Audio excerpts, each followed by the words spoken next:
Alrighty, we are live. Oh my goodness. That was the longest 45 minutes I think I ever had, right? All right. Well, hey, I'm having cowboy coffee, so grab a beverage of your choice, whether it be coffee, a beer, or whatever you drink. But I am having cowboy coffee. I made it a little while ago, so I am going to get started. Hey, welcome everybody to Sunday Night Live. I'll tell you what before I go say hi to everybody here, I was originally doing these every other week, and then I would do a product review on Sunday on the alternate weeks. And I thought I would go to every week because we talked about it and we said, yeah, go every week. I thought we'd go every week to talk about the video of the week or the videos that we did that week. And it would make it go quicker, the evening go quicker. We wouldn't be on for 2 hours or 3 hours not working out, is it? But I don't care. I love spending time with you guys. I really, really do. In fact, last Sunday, we were on 4 hours and 5 minutes. If you guys don't mind, we can go for another 4 hours. I don't care. We'll see how the night goes. Right now, there's 23 people in the house. So, hey, Alpine Warrior, Jess, congratulations, Jess, on the top 5 for the November Cooking Challenge. Hey, Bob Clark, old and crackadated. Wintergreen 777. Hey, how you doing? Mike Ryder is in the house as well. And hey, Emma Brown, I'm gonna have to scroll back because people are just popping on left and right. Hey, Bob Clark and Traveling Todd, you were on there first, like 45 minutes ago, and we were just kind of sitting around waiting, twiddling. And then Darlene said, "Hey, do the score the Jeopardy theme." That's all I've been sitting here doing, going. So, that's funny. So, hey, John Long, how you doing? Howdy, Tony, it says. Old Grunt. Ulrich in Blackheart. Hey, I don't think I've ever seen you on before. Welcome. Aunt Jemima, I love that. So what's up, man? Hope you're staying warm tonight. Snow in upstate New York, it says. Oh, yeah. So, yeah, we got a little bit of snow here today, too. In fact, when I woke up this morning, it was snowing. We didn't get much, kind of turned to rain. Miss 2.0, if you're wondering, she is at work tonight. So we're going to be praying for her for travel safeties on the way home. She always gets a little worried about driving, but she should be good. It's a main road. All right. So, hey, Bradley, and hey, Dennis, how you doing? Hey, Dennis, look over here. Look what I see. Right there is the snakeskin, and I got it in the tarp. And I don't want to say, but you're going to see that in the next stealth. Yep. All righty. So, hey, Frank, how you doing, Frank? Awesome, Frank. It was great talking to you earlier this week. Definitely. So, all right. So I think I've said hi to everybody that I can see. John Long, George. Hey, George, how you doing? Let's see. Okay. I think we're caught up. Yes, we're all caught up. All right, so real quick, I'm going to throw down in the comment section if anybody wants to come on and just say hi, be a guest for a couple minutes, just to talk and stuff. Feel free to jump on. I'm going to see if I can post that down here. Yep, I did, and I'm going to send it out. Hey, Drew, how you doing? All right, so right there you can see Random Ventures 2.0. It should pop up. It's a StreamYard link. You click on that and you just go through. Wait till you see a next package. Heads up. The green cord means head end. Nice. Notice I'm not sure what that is, but it sounds like it's for the hammock, which you've been sending some really neat stuff for the hammock, and I've been utilizing it, and it's working out awesome. Hey, David, how you doing? Dave and Joanne, thank you very much for the cards and stuff. I really, really appreciate it. The Christmas card. And so, all right. Hey, Shade Tree, how are you doing? All right. So, hey, Ken Anderson, welcome to Sunday Night Live. So, I'm going to jump back and forth. I've got a little bit of notes here, and let me just tell you what we did this week. I'll just run down through the list here quick. So on December 5th, well, December 4th was our last Sunday Night Live. Oh, I think I'm... Hey, just a heads up real quick. You guys have to let me know in the comments if my speaker goes out. Sometimes it fades or gets wonky, and I just got to go in and switch it a little bit. So if you can, let me know if I start sounding kind of weird, all right? Or you can't hear me anymore. Yeah. So, oh, yeah, Alpine Warrior snowed all day there, yeah. Often nothing is sticking so far. Yeah, it's sticking on the cars here and the grass, but not on the roads. So that's a good thing. So last Sunday, we did a Sunday Night Live that went for 4 hours and 5 minutes. That was great. Hey, Harold. Harold's a good friend of mine. I've known Harold for, oh my gosh, he's down in the thing. Thank you for your service, brother, too. Speaker is fine, but your hair is mighty white. Yes, it is. So that's why I got the hat on. But thank you, brother. So, hey, let's see. We had Mail Monday was December 5th, and we're going to talk about that a little bit. December 7th, we did this right here, the Alpha ESS 1000 product review. So we did a product review video, and the solar panels and a thing back there. Right now, it's not a good time for solar. So I didn't even show that on the video, me going outside, because it would have been worthless. We'd have got some. But we did that video on the 8th, December 8th. We did our stealth camp. And then on December 10th, I tied the showed how to.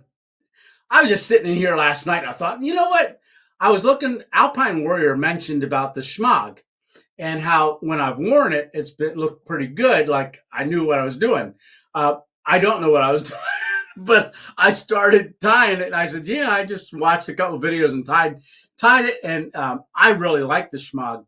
And I did a little how do you tie the Schmog and what do you use it for video yesterday. So that was on the 10th. Alrighty. So I think that's everything. All right. So if anybody has any questions, I'm going to just throw a quick banner up here. Banner. So right there. So right before, if you want to ask a question, just go ahead and, put 3 question marks. And I saw you did that, Dennis, but put 3 question marks in front of your question. That way I know it's actually a question, and I don't have to stop and keep reading all the comments, because I know you guys, I encourage you to do this. This is a family. This is a community. Talk amongst yourselves and so forth as well. All right, so let me get back to the comments section. Hey, Brian, how you doing? Oh, Darlene's got a question. All righty, but I forgot the question. Oh, that's funny. All right. So, Darlene, if you think of that. And hey, Bulldog, how you doing? Big Dog. I said Bulldog, but Big Dog and I were talking on the phone today. And maybe I'll keep watching down here, Bulldog. Big Dog, if you want, jump on.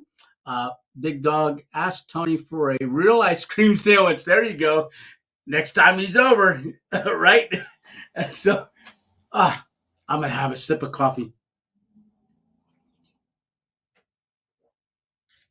Hey, Mike, how you doing? There's the backpack over there. So what I've kind of done with the backpack that Mike had given me, I kind of use that one for the car camp. So we're going to get to that last car camp, because I don't know if I haven't seen 2.0 Studio Tony. I think he's off tonight. So I don't know if you'll pop by or not. Just kidding. Okay.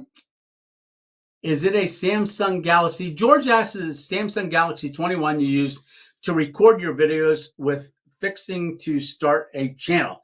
Well, George, start your channel, because I do use the Samsung Galaxy 21. So that is the phone that I use. In fact, right now, I've got it hooked up with a cord. and a 12-foot actual 12-foot cord, so I can move the camera around if I want to in the studio. So it's actually my camera right now for the mini Apple computer. Hey, Simple Outdoors, Tony, you wouldn't want to see me. I'm in jammies in bed. Oh, okay. Yeah. And so Big Dog, if you guys don't know, Big Dog is going to have his 5th chemo treatment tomorrow. So continue prayers for Big Dog. He'll be knocked down for probably 3 or 4 days, maybe even longer, because as you get the chemo treatments, they wipe you out more and more. And after tomorrow, I believe, Big Dog, you've only got one more, so you're going to do 6 total. You've done 4 so far, 5th one being tomorrow, during the day tomorrow. And yeah, definitely what he's PJ's at, what he's, you don't. All right, Big Dog. Yeah. Oh, Alpine Warrior teasing him. Okay, so Michael says, "Hi, Tony. I'm out walking the dog, checking in." Alrighty, Michael. Awesome. Brian's got a question. Keep me in your prayers. My dad was 82 years old. He passed away on Friday from COVID and cancer. Oh, definitely. Okay. I'll tell you what. Brian, let's just pray for you right now, if you don't mind. And you guys, if you don't want to pray, just give your thoughts, whatever you do. But I just want to pray for Brian real quick. Alrighty. So, dear Heavenly Father, Lord, I just pray for Brian that you would comfort him in his time of need right now, that you would just give him the comfort and just restore and bring back all the memories of his dad just throughout the years. And Lord, we just pray that you would just continue to minister to the family as they go through this with the loss of his father. And just, it's a grieving process. And Lord, we just ask that you would just be there, which you are. And we just pray that, Brian, you continue to lean on Jesus. In Jesus' name, amen. Alrighty. So, hey, James and Kathy loves camping. And let's see. I know I'm going down through. Yes, Big Dog, lots of prayers. And we're continuing to pray for Big Dog. Yes. Amber Brown, I do hope your jammies aren't onesies. Yikes. All right. Okay. Hey, everybody. So, yes. Amen. All right. I'm going to move this banner off here. All right.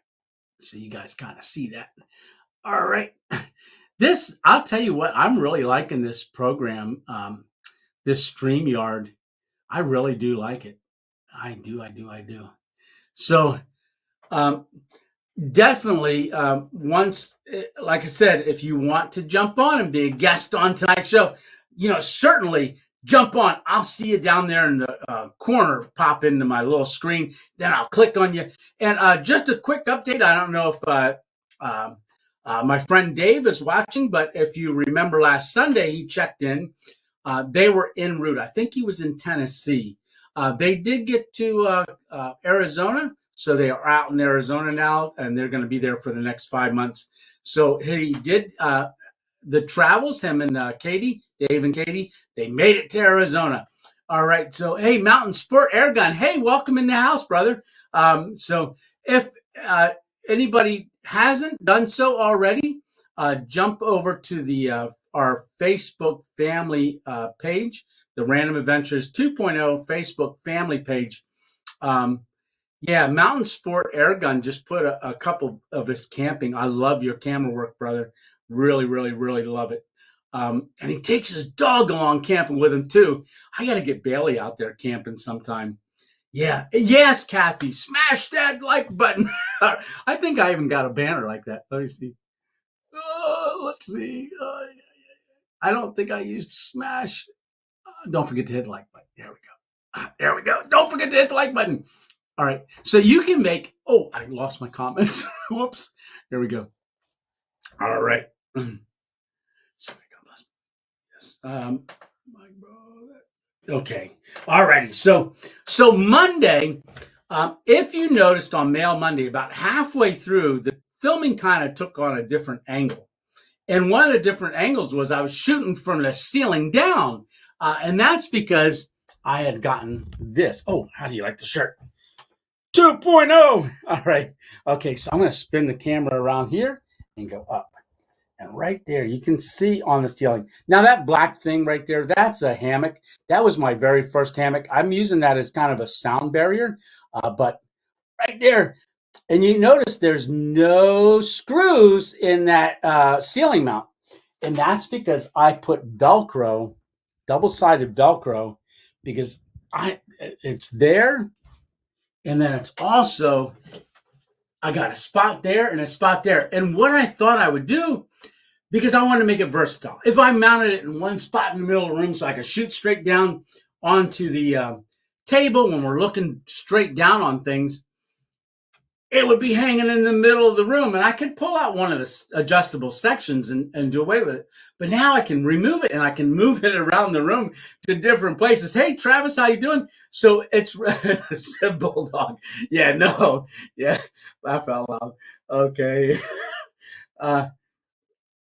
Camera rods over my bed. There you go, James.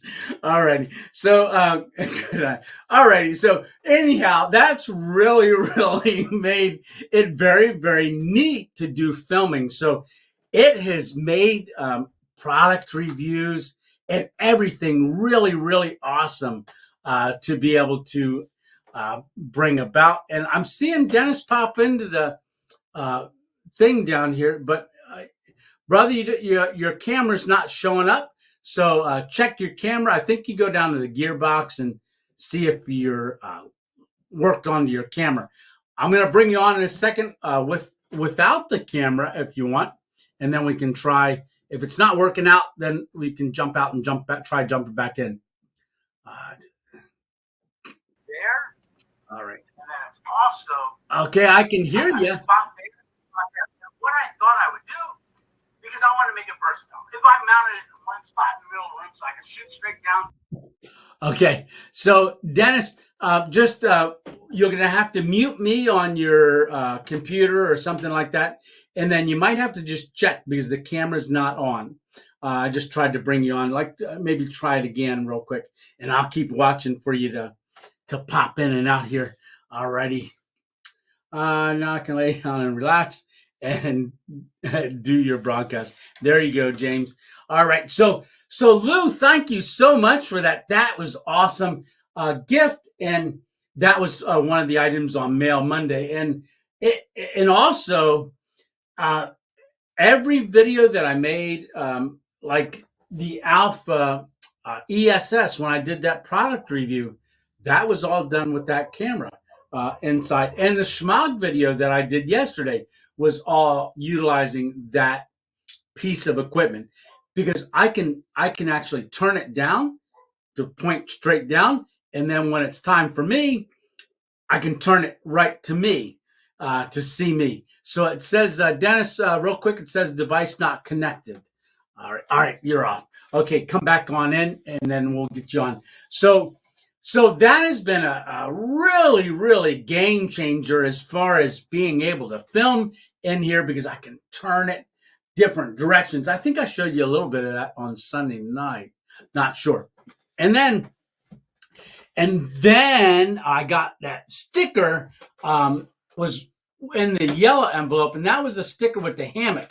And I've been putting all the stickers inside of cigar boxes. And I think this is the one. Yep. So I've been sticking all the stickers inside cigar box because once I get this thing filled up, I am going to take it and sticker the car. So keep sending your stickers if you got a channel or you just got a favorite sticker.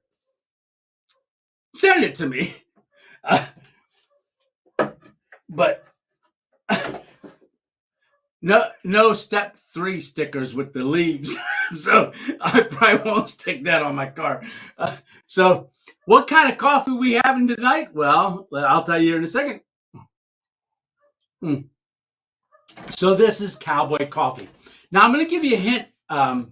When you hold something up, so you'll see me a lot of times when I hold stuff up to the camera, like food or something like that. I'll hold the spoon up and it doesn't focus on the spoon if I hold it out here or over here. So this is a little video tip. If you hold it up and it covers your face, it goes into focus. So if I do something out here, oh, it's in focus now. Okay.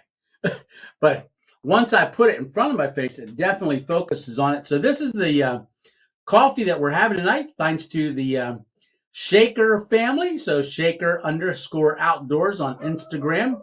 It is a Sumatra, and it is a hunt chef. So eat what you kill. So this is a wild ground, eat what you kill. It is a good coffee, so I'm enjoying that. Definitely enjoying this as a coffee. Let's see. Do you sleep drinking your coffee at night? Do you? Yeah, I actually do. I don't have any problem falling asleep. Hey, Lewis, how you doing? So I drink coffee quite a bit. I love coffee. I really like coffee. I used to drink coffee mainly cold because I would make it when I was at work. I would make the coffee and then I'd always end up drinking it cold because I'm always busy. And then I'd be, oh, that's right, I made a cup of coffee because I set it down because it was too hot. I'd go over and I'd get the coffee and then I'd drink it. And then I'd be able to drink it because it was cold. So I ended up drinking cold coffee. Lately, though, I've gotten back to drinking it hot. And that's why when I go out and I do my stealth camps, I have gotten the hot lips. All right. Dennis had got me the hot lip and so forth. And so did Alpine Warrior got me they both sent me hot lips, which is really cool because my very first video, I burnt my tongue and my lip on a cup of coffee. And you got to go way back for that video. But that hot lip, I try to remember to take it with me. So Dennis got me, and you'll see in the mail Monday, a wristband with a zipper on it. And in that zipper, I can put the hot lip on, so I have it always. And little did I know, there's actually a little metal cross inside of there. I didn't even know it, and I was wearing it for a couple times. And then it was down in the folds of the, so I messaged Dennis real quick. I said, hey, brother, there was a cross in there. He said, yeah, I carry one too in my pocket all the time. So I've been taking the wristband with the hot lip. And if you haven't seen, I was out the other day and in the morning I went, my normal clothes. I said, hey, score the coffee or score the music. And I said, all right, Tony 2.0. And I said, all right, out. And I go to drink the coffee. And so there's a blooper at the end of it. And I did share that blooper with our Facebook family page in the Random Adventures 2.0 page. Because when I drank it, I got a huge mouthful and it went down the wrong pipe. And I just sprayed it everywhere. And I was going to edit that out. And but I'm coughing, choking on this coffee, trying to get my air. And I go, oh, that was dramatic. And then the music comes on again. So I actually thought I'm going to go ahead and leave that blooper. It's been a while since I did bloopers. But I did do a blooper on that one. And it's at the end, very, very end of the video next Thursday. All right, so that is a hammock camping video. So really, really nice time. And I won't talk too much about it, but if you wanted to see the blooper, go on over to the Facebook Random Adventures 2.0 Facebook page or the family page, and you'll see the blooper. And it's funny. It really is funny. But Dennis texts me. He says, hey, where's your hot lip? It was on my wrist. I had it with me, but the coffee wasn't hot because it was 26 degrees out. The coffee was ice. And when I heated it up in the morning while I was packing everything away to go away to end the video for the morning, I ended up packing it away. I heated the coffee up, but my cup was cold because I heated it up in the kettle. So when I poured it in the cup was still cold when I went to go drink it. So I didn't have to worry about the hot lip. Alrighty. So that was a fun video. Fun video. MASH, yes. Sound dangerous. Last name. Okay, I'm just trying to catch up on the comments.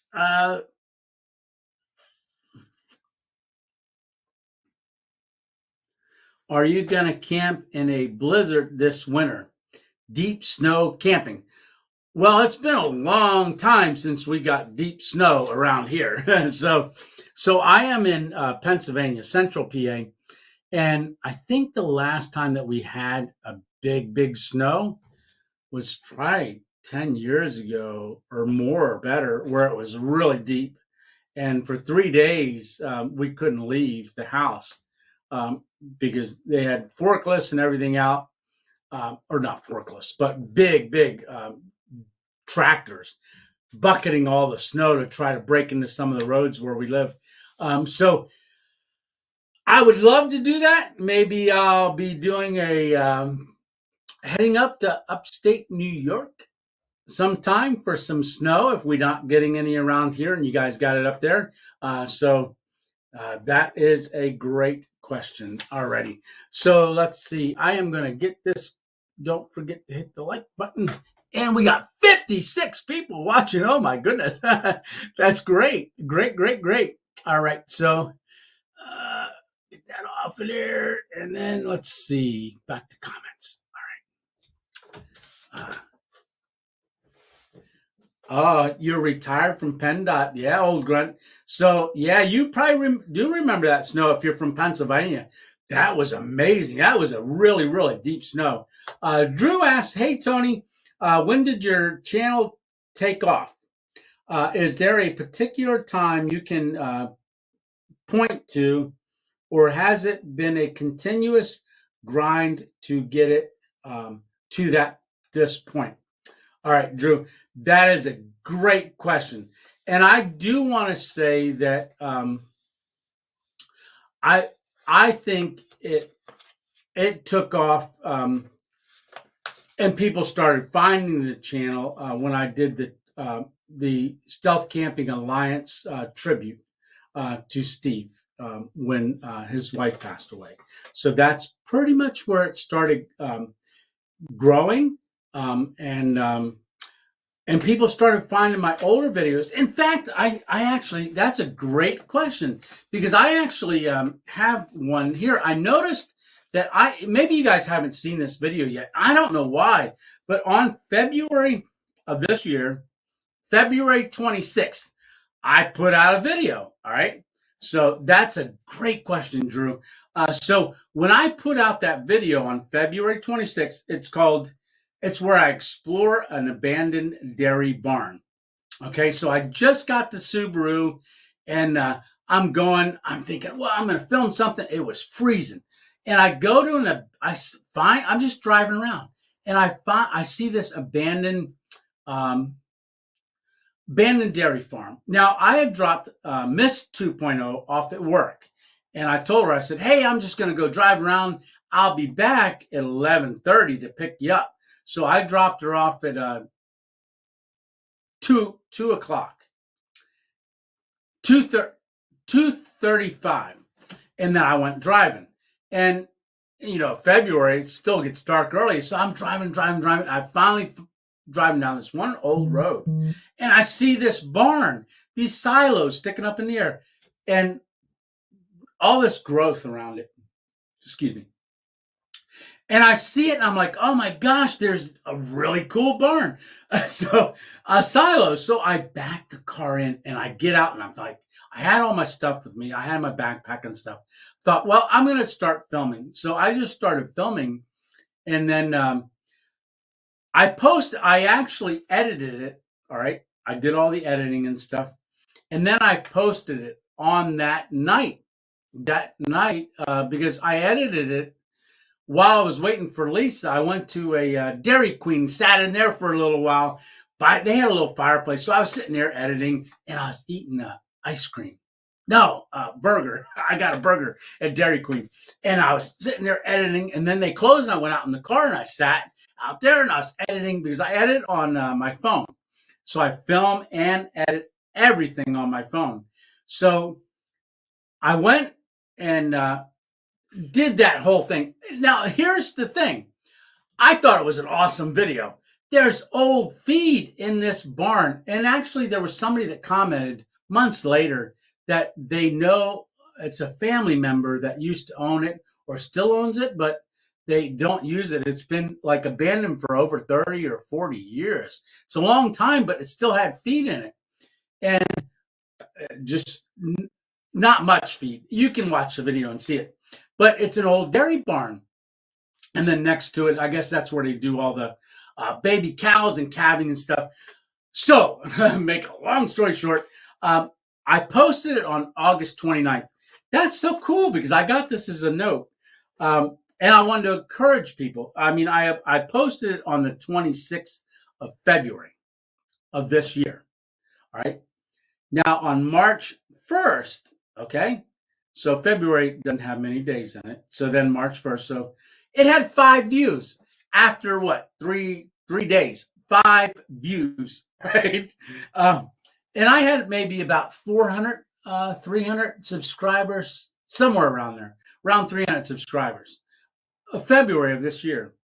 So, but I was making content. And then, but March 1st, on that Tuesday, I just looked at all this up this morning.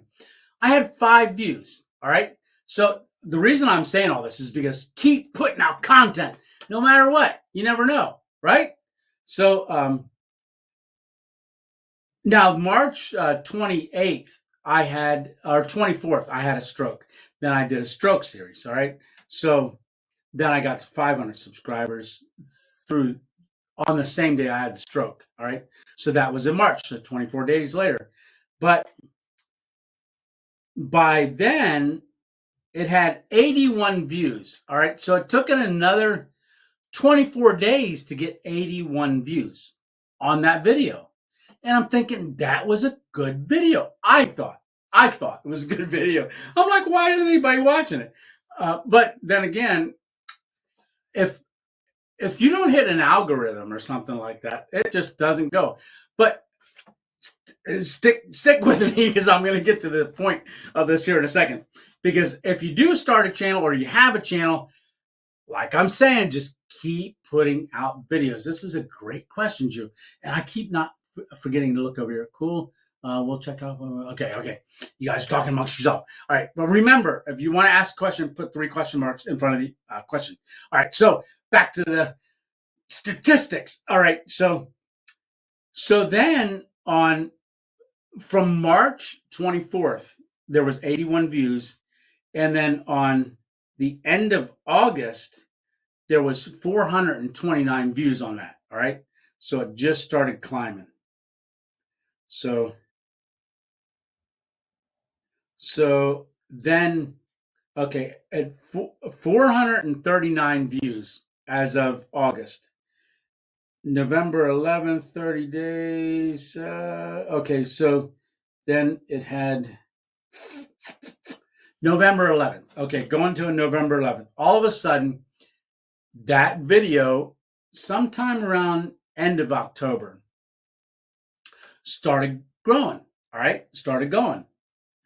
And it got to 1,654 views by November 11th. All right. So November 11th, that's not that long ago.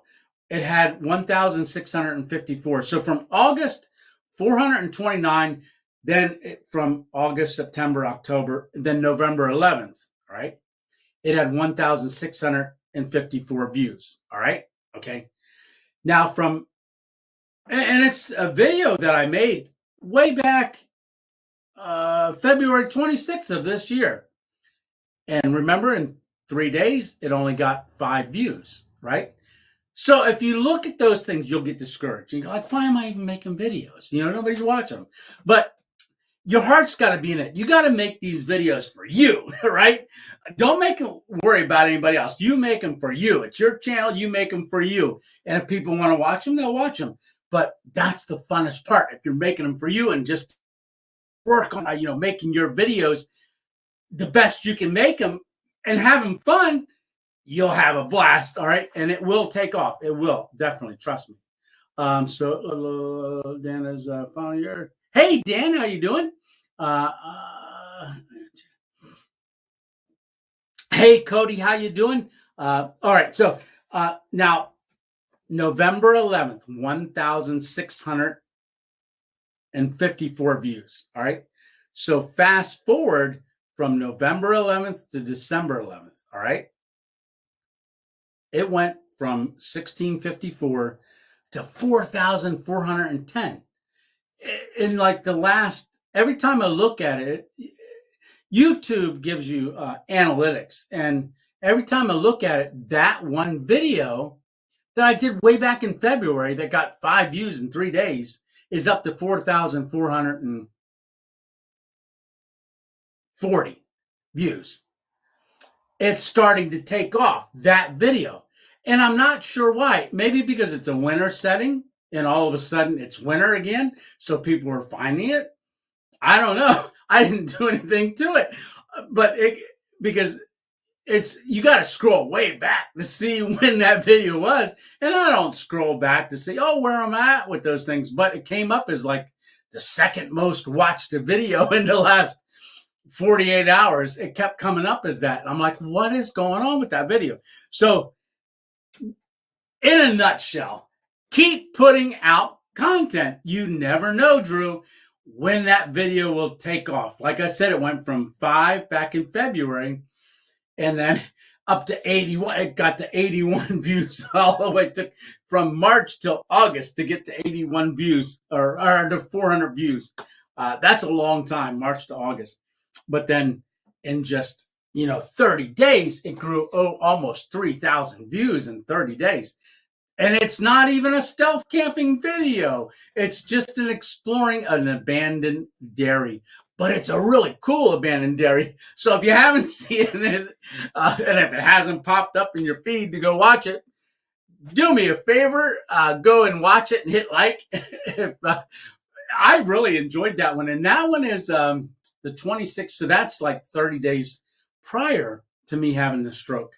All right. So I do want to say that tonight, Squib had announced the 5 finalists for the Stealth Camping Alliance November Cook-Off Challenge. So I want to say congratulations to everybody that won. Jess, I know you're on there, and there's quite a few others on there too. Go over to Squib's page or to Stealth Camping Alliance on Facebook, and there we'll start voting for the top 5 to see who the winner is.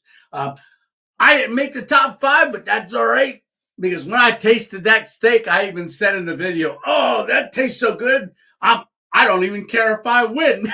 So it was an awesome steak, but I didn't win, or not win, but in the top 5. But it was a lot of fun, and I enjoyed making that video. And we talked about that on last Sunday Night Live. So go back and watch that. And if you haven't seen that video yet, it's a steak done in rosemary and butter and shallots and garlic. Amazing, amazing, amazing. Once you find your channel, they search all the videos. Oh, yeah. So Dennis says, I think because once people find your channel, they search all your videos. Yeah, I do believe that, that once they do, they start going back. It does say on there that they, like, it shows you where people found you. And a lot of the views on that one are coming from the recommended page or something like that. YouTube's recommending that video. I'm thinking because it's a winter setting and there's not a lot of winter videos out there. All right, so Drew says 333. Congratulations. Yeah, 3 question marks. Congratulations, Tony. God is good. Amen. Amen. Piggybacking on my last question, are you making money from YouTube with all this content? Is that a goal to make a career off your YouTube content? Always a goal. So, yes, I am making some money, but it's not enough to support me at all. So, as it grows, though, eventually, I hope it will support me, because I want to do this full time. I really, really do.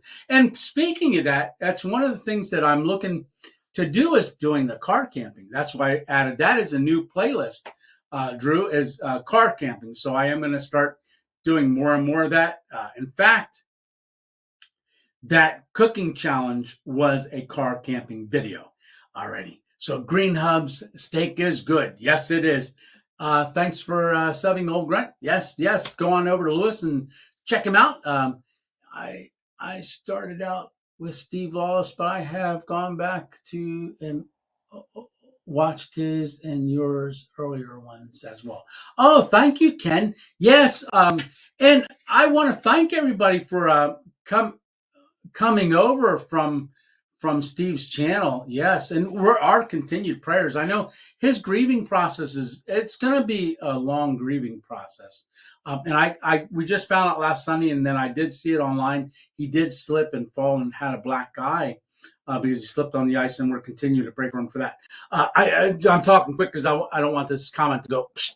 So Dan at Camp Kill 'Em All says, you didn't win the challenge. How could that happen? Yeah, no, I didn't. I wasn't nominated for it. But I'll tell you what, good thing.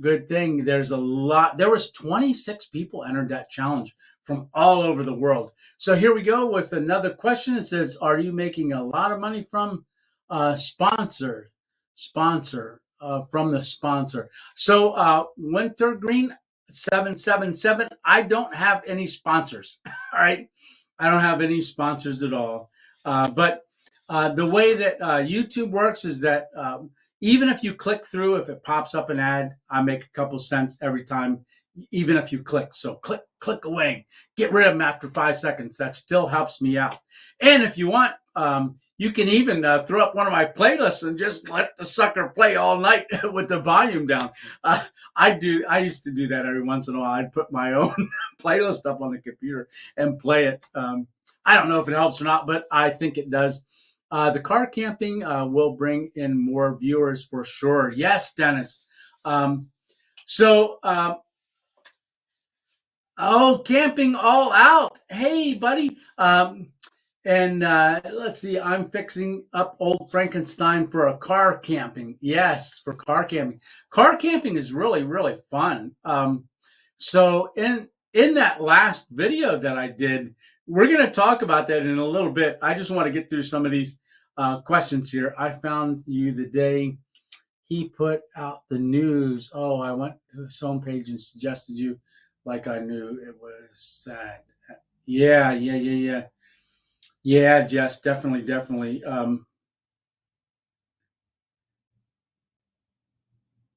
Yeah. Let's see. I'm going through down here. Sponsors. Your sponsor's response for your Monday mail show. Yeah. I tell you what, mail Mondays are incredible. I thought it was going to be once a month or once every 3 weeks I would do a mail Monday. It has literally been 10 weeks.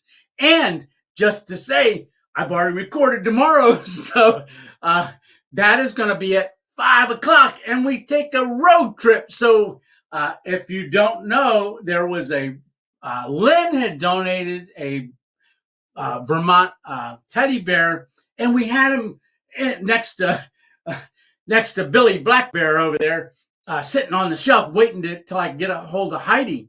And tomorrow, Miss 2.0 and I do a road trip, and we go down during Mail Monday, and we see Zeke and Heidi and Jeremiah. So that is tomorrow. Hey, Dave, how you doing?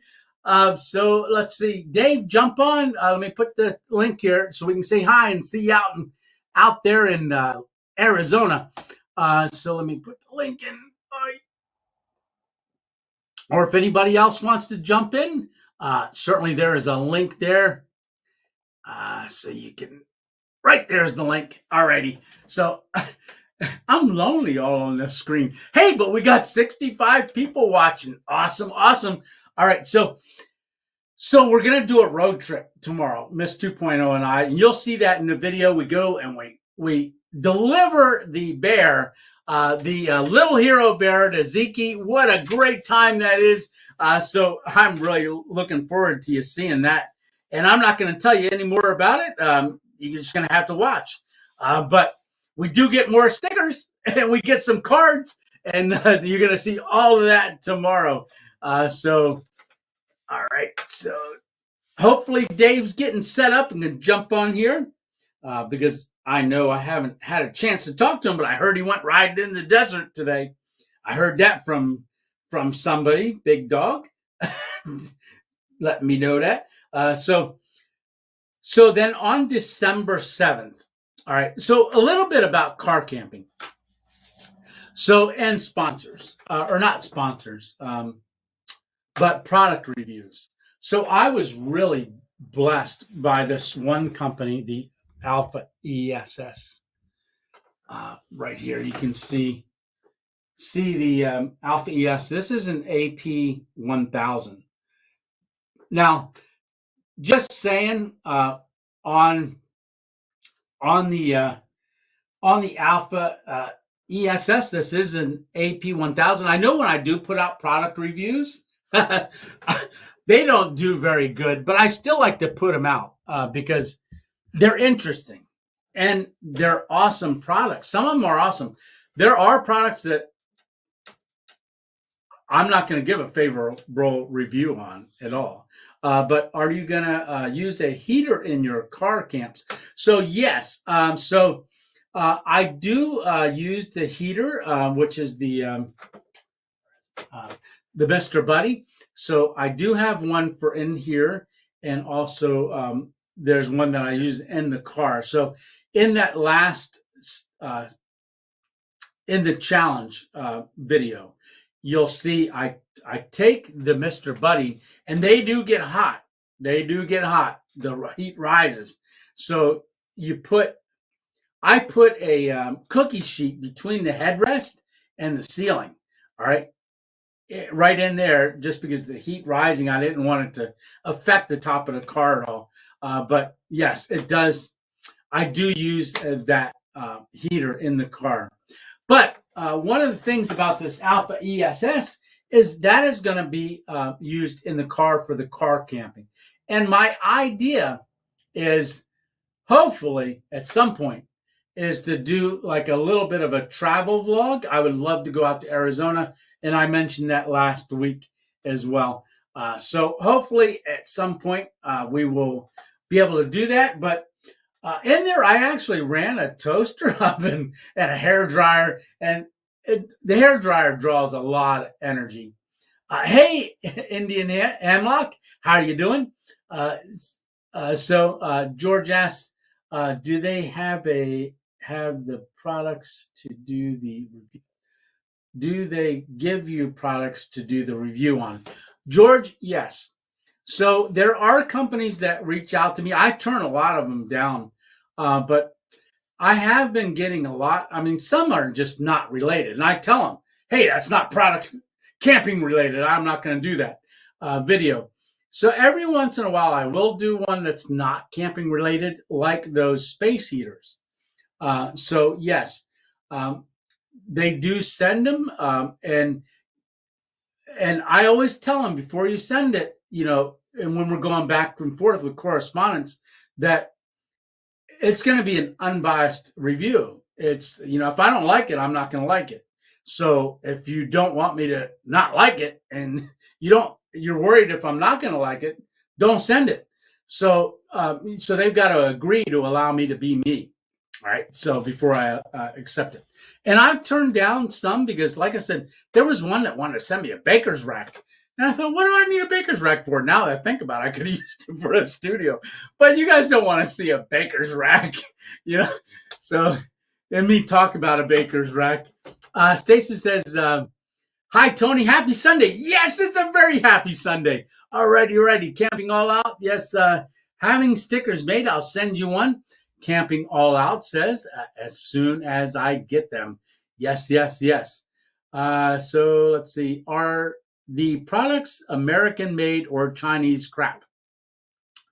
Well, unfortunately, a lot of it is Chinese made and Chinese crap, as you call it. But unfortunately, it seems like, which I hate the fact that anymore, it seems like the United States is like China is the American way nowadays. I hate that fact. But unfortunately, there's not a lot of stuff that's made in the U.S. But yes, a lot of it is Chinese. Yes. And like I said, I just do the review.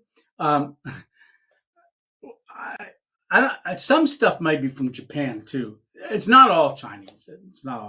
But a lot of it is. You could bake some Louisiana crunch cake. Yes. Yeah, American products don't seem any better these days, maybe like 30 years ago. Yeah, I heard that. Ken says the U.S. Gave its manufacturing away largely to China. Yes, it did. And that is so unfortunate. So unfortunate. And another unfortunate thing is that the workforce isn't the same today that it was 30 years ago out there. Because I went to, I was in solar sales for a lot of years. So, and I didn't talk about all of that when I was doing my talk about the Alpha ESS. I will be doing another product review on another power supply. That's a 600-watt power supply from another company. So I will be doing that. Hey, and I see the relaxation nurse just popped in, and I'm going to bring him on here in a second. If they send you a Rolls Royce to review for car camping, would you refuse? No. I'd probably do that. That would be an interesting car camp. But yes, that would be an interesting one, old Kraken dated. Yes. All right. So, hey, everybody, let's welcome the relaxation nurse. He's fixing his hat right now. I see him adjusting it. I can see you, Dave. All right. Yeah, you're pointing at me. I'm pointing back at you. I got to get my mouse. Where's my mouse? Oh, there it is. Adding him to the stream. Everybody, welcome Dave from the Relaxation Nurse. Hey, buddy. Hey, how you doing, bud? I am doing great. Good. So you all set up out in Arizona at your spot? We are all set up. We have a little bit to do yet. We were spending the last couple of days just cleaning the rig and just doing all kinds of stuff. But today Peter came out here with us. He is a friend of my family from Bible college, actually, and he's from Canada, and Peter. he followed us out here, and so we went up and we have another friend in the area that's actually from back in McAllisterville, Pennsylvania. He has a house out here, and he has a motorcycle out here, so we ran up and grabbed the motorcycle for Peter, and we went riding up through the wonderful valley over to Florence and had a really good true Mexican dinner. Yeah, I know when Lisa and I, Miss 2.0 and I are out, we're out there, what was that, like 5 years ago? Yeah. Too long. 5 years ago. What's that? Too long.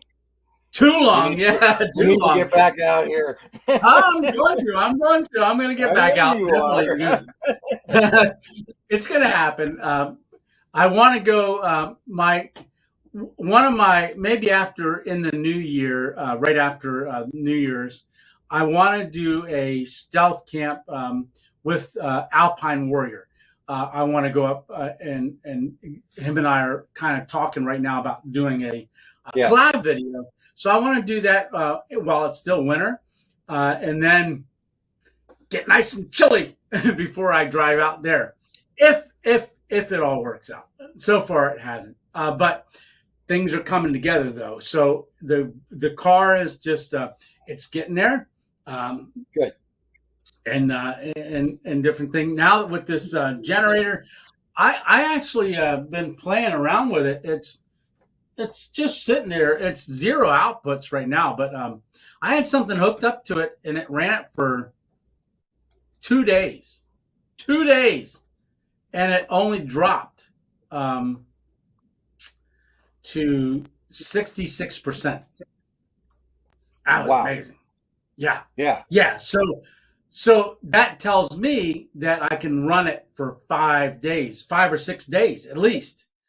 So it's gonna be it's gonna get me going. Yes, it will. Send Yeah, me yeah, yeah, one. yeah. What's that? Send me one. Maybe two. Yeah, right, right. Yeah, yeah, yeah. So I can go boondocking out in the middle of nowhere and won't have to worry about yeah, anything. well, you got that generator there on your motorhome, right? It switched to a Yeah. generator. Yeah. Okay. Yeah. Yeah. So what did you have for Mexican to eat? We had a chimichanga, deep fried. Oh, But oh, this lady, we were talking to our waitress. She says, from back home, which Mexico, she says, this isn't how okay. we do chimichangas. We're like, well, how do you do it? And she says, we put like meat and beans and Mm, um, the salad, like all the stuff on the sides for the salad, that all goes into yeah. it. Sour cream and all kinds of stuff. She says, and then we, wrap it up in tortilla and we deep fry it crispy to make it chimmy, Ooh. and then put the enchilada sauce over top. And I'm like, sounds good. Just don't want any sour cream because I don't like sour cream. I But was just she gonna made say, that are for you all of happy? us. Oh my gosh, she made it. I'm telling you, Tony, it was absolutely incredible. And then we Mm. put some green chili sauce on top. Oh man, these Ooh, people know how to make it. I'm telling you. Oh my gosh, it's right. incredible. So I know before you got out there, before you left PA and then went to North Carolina, and then we talked to you last Sunday. You were, I think, Tennessee, right? We Yeah, I think you part. where was I? Was I in Tennessee? I think so. I think so. Okay. All Yeah. right. And then, but before you left, you were like, "Hey, and I just to let everybody know, I haven't heard for a day for a couple of days, and I said to somebody that, well, that's because he's eating, because because he was telling me, "Oh, I can't wait to get out to Arizona to go here and go here and go here and all these favorite places that you've been to in the past Yeah. when you were out last year." Yeah. Or We wait, were you out guys didn't go eating. out last year. What's that? You guys did not go out last year. No, we actually went to Florida last year. And That's right. so, yeah, we're out here. It's been 2 years. But, what's really funny is that we haven't, Tony, gone to any of those places. You haven't. You've gone to all new ones. Well, no, no. Actually, yes. The place that I took him out, I had you out to the one in Florence. It's the one Yeah. where you go outside and sit in underneath the Yeah. patio, or not patio, but you Yeah. know what I mean. It's outside Yeah. and Yeah. Yeah. it's really, really, really authentic. And they were closed. So we went up the Really? street a little bit. Yeah, everything was closed in Florence except for this one. So we went in there, and it was a new one that we went to. We'd never been there, and it was actually really good. So I was actually impressed. But yeah, no, we haven't been to any of them. And in fact, on Tuesday, we start because tomorrow is Monday, and you know what Monday is out here at Vito's. That's all Yeah. you can pasta Right. Right. Right. for like $10 or something like that. Yeah. But Mm. we're not going there. Actually, we are going to What? pass on that. And on Tuesday, we are starting something through the company that Katie sells for, Plexus, and we're doing something called a reset to kind of get us back into eating properly, so I can get Okay. some of this weight off. Yeah.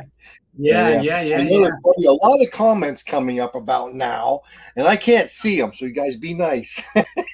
Okay. Hey, Dave, watch your video of where you and your wife were camping in North Carolina and got flooded out. And I am a new sub to your channel, George Jackson. Oh, Can cool! you Thank see you, George. comments? Do you want me to read some of the comments, Dave? I'm flipping over to them right now. Okay. So yeah, you go ahead and do your show, and I'll just read through some comments. You can Yeah. yell at me when you know. PA Conrail says my wife uses Plexus. Oh, we love Plexus, absolutely love it. And I'll come back here. And Yeah, we're doing the reset, and it's like a 3-day thing. It's it's going to be tough since we've been eating pretty bad for the past week. Yeah, yeah, get it all in now, right? Yeah, Well, yeah, yeah. actually, we did like with the Mexican today. Tomorrow, though, we're actually passing on Vito's, and we're passing on our favorite ice cream. Andy's out here is a really, really great place out here that does ice cream, and it's actually frozen custard. And yeah, we're passing on all that because we just like, okay, we got to get back into being healthy. So yeah, passed it all up. Yeah, I got to get the weight yeah. off. Drew has a I question for come the. back next time, I'm going to be 50 pounds lighter. I'm going to hold you to that. I'll hold you to that. So No more. Drew's asked. Go ahead. I'm sorry. Drew asked the relaxation nurse, "Do you make the soundscapes on your channel?" Question mark. How the heck do you make them? I am addicted. Yes. Okay. On the relaxation nurse. Good night, Lewis.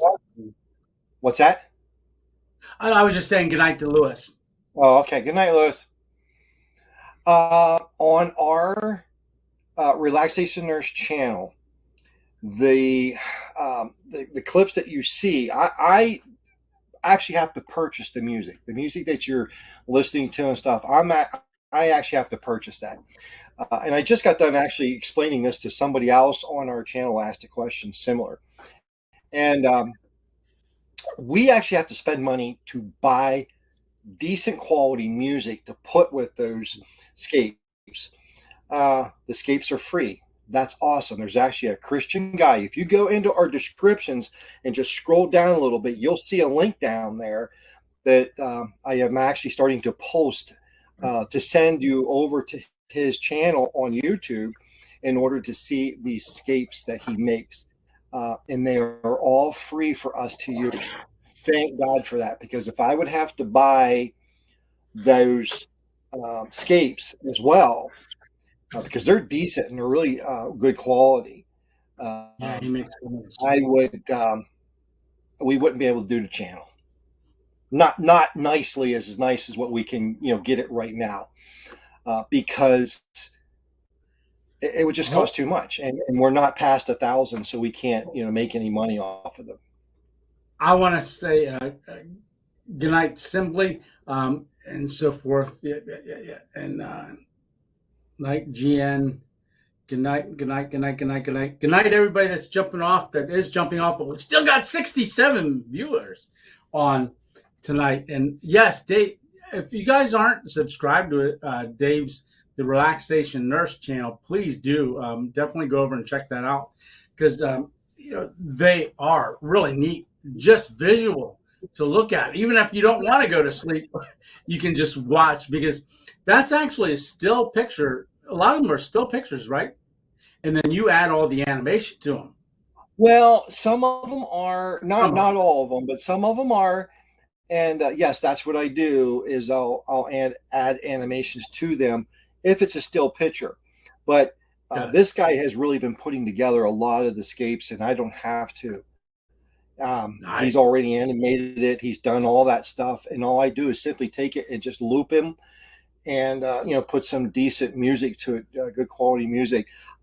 Since we've been traveling, I haven't made any all week last week, and we usually post Monday, Wednesdays, and Fridays. And I have not gotten any ready for tomorrow. In fact, later today, it's 2 hours. Yeah, it's actually 7 o'clock. It's 7 o'clock out here right now. So yeah, it's 9 o'clock. Yeah.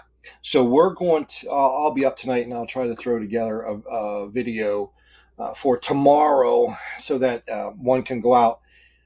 But I really want to. I really got to start searching and do some more, because we kind of stalled. We were growing like 10 to 15 subscribers a day. It was just stacking and stacking and stacking. It was doing great. Thank you guys, every one of you guys. Thank you so much for joining and coming over and just being a part of that. We really do take this serious. really, really do. We got a comment today, Tony, that really, you know, when you get those comments that are so uplifting to you, that someone is saying, thank you so much. You've helped me, through so much and through this and through that. And we actually Mhm. had one of those comments today that just kind of like reignites you, because sometimes you're just like, Yeah. why am I doing this? And then all of a sudden, Right. because we're not making anything off it. I mean, nothing. In fact, we're going the other way. We're actually spending Right. money to create Right. these. Right. And Right. But one day it'll take off. It definitely will. Yeah. well, you know what? It's Stay okay. consistent. If it Yeah. does, it's great. It's awesome. But if it doesn't, that's okay. Because it's like with that comment that we got, it's helping someone, and that's what it's all about. That's what it's all Mhm. about. So So I just want to get to a couple comments here. So one of them, Big Dog said, Dave will eat good till Greg gets out there. LOL.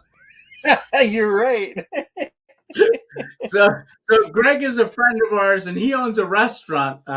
Yeah, and also has a house out there. Relaxation Nurse, do you convert sound into 432 hertz? I can. Okay. I can. I have not, as you know what? I think we did one video a while back. And if you guys like that, hey, let me know. On our YouTube channel, we want people to tell us what you want. We want to be able to make it and help you guys in any way that we possibly can. And yeah, I've done some research on that, and that's because that's what I like. I love that. I also love the droning sounds.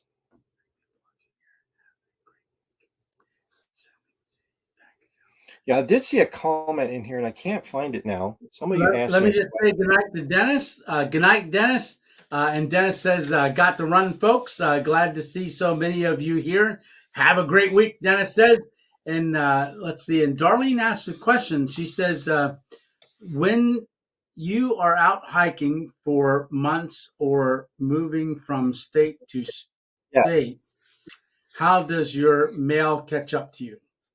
Darlene. We actually have an address back in Pennsylvania, which is our my mother-in-law's, and she will actually hold our mail for us, usually about every 2 to 3 weeks, and then she sends it to us. She'll forward it to us.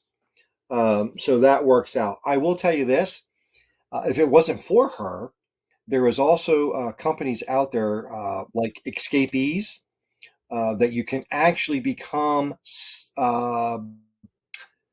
what do I want to say, citizens or whatever of, let's say, Florida or Texas. And if you're like full timing RVing, you want to do something like that because of like low taxes and everything else. So you can become a citizen of Florida or whatever, and or Texas, and then all the mail goes to their place, and then they actually forward it to you wherever you're at, wherever you're traveling. You just that, or you can also do photocopied uh, mail, so you can see your mail basically on your computer, photocopied for you. Hmm. Nice, nice, nice. December 8th. So I think we're up to, I just posted in there again the invite link. If anybody else wants to jump on and say hi, let's see. I It think Big says, Dog should do it. yeah, he said he's in his pajamas in bed. He's got chemo tomorrow. Oh, he got I chemo. talked to Okay. him Praying, earlier tonight, and then praying he for you, mentioned, buddy. I know I texted you earlier, but I'm praying for you. yeah, he's the one that filled me in that you were out on a motorcycle ride. He gave away my secret. Yes, he did. Hey, Dave, I don't see you there. I actually had to step away and eat dinner. Oh, yeah, I didn't see you there yet. So, Camp Kill 'em All saying, hey, Dave. He didn't see it because he stepped away to eat dinner. Drew asked the relaxation nurse, do you use a diffuser or a candle to relax with? What is your favorite brand? Um, no, not really a diffuser. We do do candles. And my favorite brand. Now, I don't want to say I really have a favorite brand. I guess I do, because I have two senses that I love. One is Macintosh. Love Macintosh. Number two is a good pine, like a Christmas tree pine smell. Absolutely love it. Pine. Especially balsam fir pine. Yes. Excellent. Yep. So, and the only one that I know of that you can get a Macintosh with is the what's that candle company? Yankee Candle is the only one that I know of that you can get a good Macintosh smell. Yeah. Jess says he loves pine as well. So Winter Green 77 says, please upload 432 God's frequency. So many harmful electro frequencies targeting us nowadays. It's a very comforting relaxation. It's very comforting relaxation, nurse. Yes. All right. I will do that. So, let's see. Thanks, Kill 'em all. Appreciate it. All right. So what I wanted to talk about, just switch gears here a little bit, is our last stealth camp was a car camp, and we that one was funny. That one, I couldn't wait for you guys to see the one for Thursday night.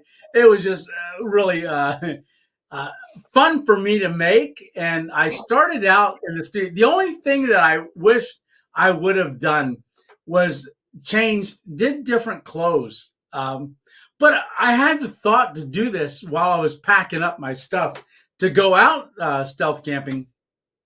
So I didn't have a lot of time to plan. Like I said, my stuff's random, right?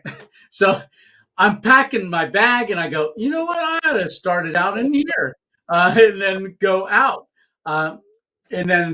So what I did is I just decided, okay, I'm going to start talking to the camera as 2.0 Studio Tony. And then when I get out there, I'll record the rest of it and then edit it all together and so forth. So I had a 3x5 card, and I just, whenever I said something, I would write down what I said as 2.0 studio guy, and then what my response would have been to that, so that I could keep the dialogue going. But I had to write it all down, what I should say to myself or to 2.0 studio guy while I was out in the car filming. So it was a challenge, but I think it went really good. And the only time that I ever did something like that was for the Sawyer squeeze, which is, oh my goodness, what was the Sawyer squeeze?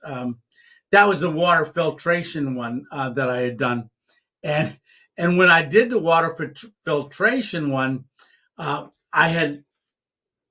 had played the friend that didn't bring any water. That's like my 5th video I ever did. And on that one, I was sitting on the couch and I went, you know what? I got to record a video. I better get out and go do one. So I think I'll do one on my water filtration. And I do a hike into a mountain pond that's got frog eggs and all kinds of stuff in it.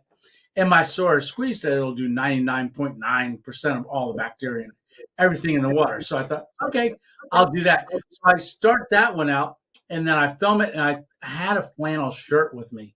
And I end up doing that one back and forth while I was there. So I could film both parts, a little bit here, a little bit there, a little bit there. Then I do the water. I throw myself a bottle of water. Well, throw the friend that didn't bring any water. So it has been that long since I've done something with me going back and forth.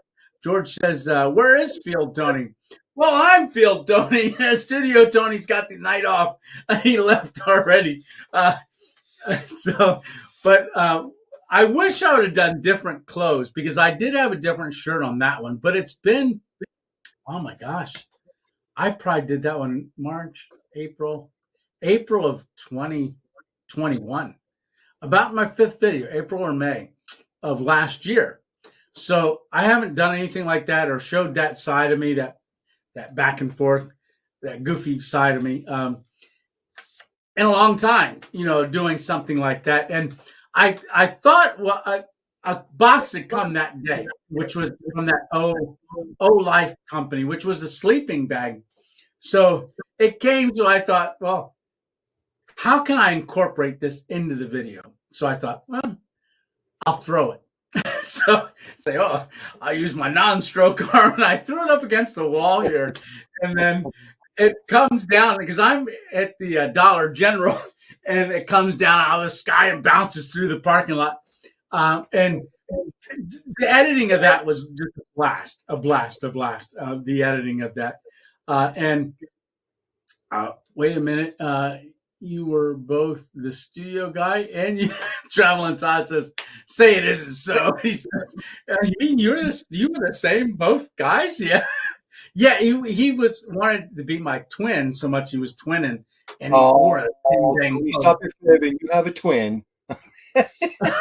Yeah. And we had so much fun filming that one, but I made that. Hey, Dave, let me bring on Alpine Warrior here real quick. Okay. As well, get us three on there. Hey, Alpine Warrior. How you doing? Alpine. I am doing good. There he is. Yes, welcome. Hey, Dave. Hey, Tony. How you guys doing? Doing good. Very good. Good. Did you get any white stuff up there yet? We did. We got at least about 4 or 5 inches today. Wow. So it was kind of like a lake effect, but dusted everything, so it looks nice.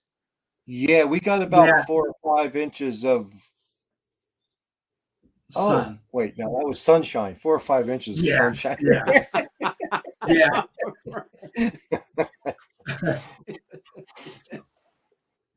How's your trip going so far, Dave? Alpine, it's going great so far. We did about 450 miles a day coming across the country. Like I said, we had that guy following us, so we didn't really want to push him too much. And you know what? I'm just starting to get old. And, when I was driving truck for Cisco Foods, you had to get it there. You had to get there. You had to get done. You had to get there and get it done and rush. I don't do that anymore now. I finally learned how to relax and just take it easy. You know what I mean? Hey, so, good for you. Yeah. Hey, Darlene asked something. Darlene said, question mark, did you see it, Dave? I don't know if she was talking to me or whatever, but if she was, I don't understand the question, Darlene. What do you mean, did I see it? I think it was, did you see the last video? Because you were traveling. Oh, okay. You mean the one where you were talking like? I was just talking about it, yeah. Oh, yes. No, I did not see it yet. Yes. I heard about it. I heard about it before he got out there. Yes, Darlene says yes, video. So Drew's asking the Relaxation Nurse, do you know anything about alpha and beta ink, etc.? Sound waves and bell sounds when it comes to relaxing. If so, can you please explain what the different waves are? I can't. Okay, here you go. Alpha and beta. Wow. Do you know what? I don't know. But I'll tell you what, Drew. I will look into it and I will find out and I will let you know. Next week. How's definitely, that? Definitely. Yep. I'll tell you what, guys. Let me finish explaining this about that video real quick. So in that video, when I go to make dinner, so I'm making the meal, and I look over. So I'm trying to get into this location, to this one spot, and the more I'm trying to get there, there's just a lot going on at this car dealer. I wasn't planning on there being anybody in this car dealer, and I'm just gonna remove Dave for right now. And alrighty,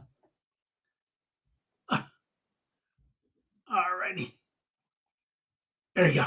And so while I was doing this filming, so I'm trying to get in there, and every turn every time I try to get into my spot for the night, there's people there, and they were working on a white car and a pickup truck.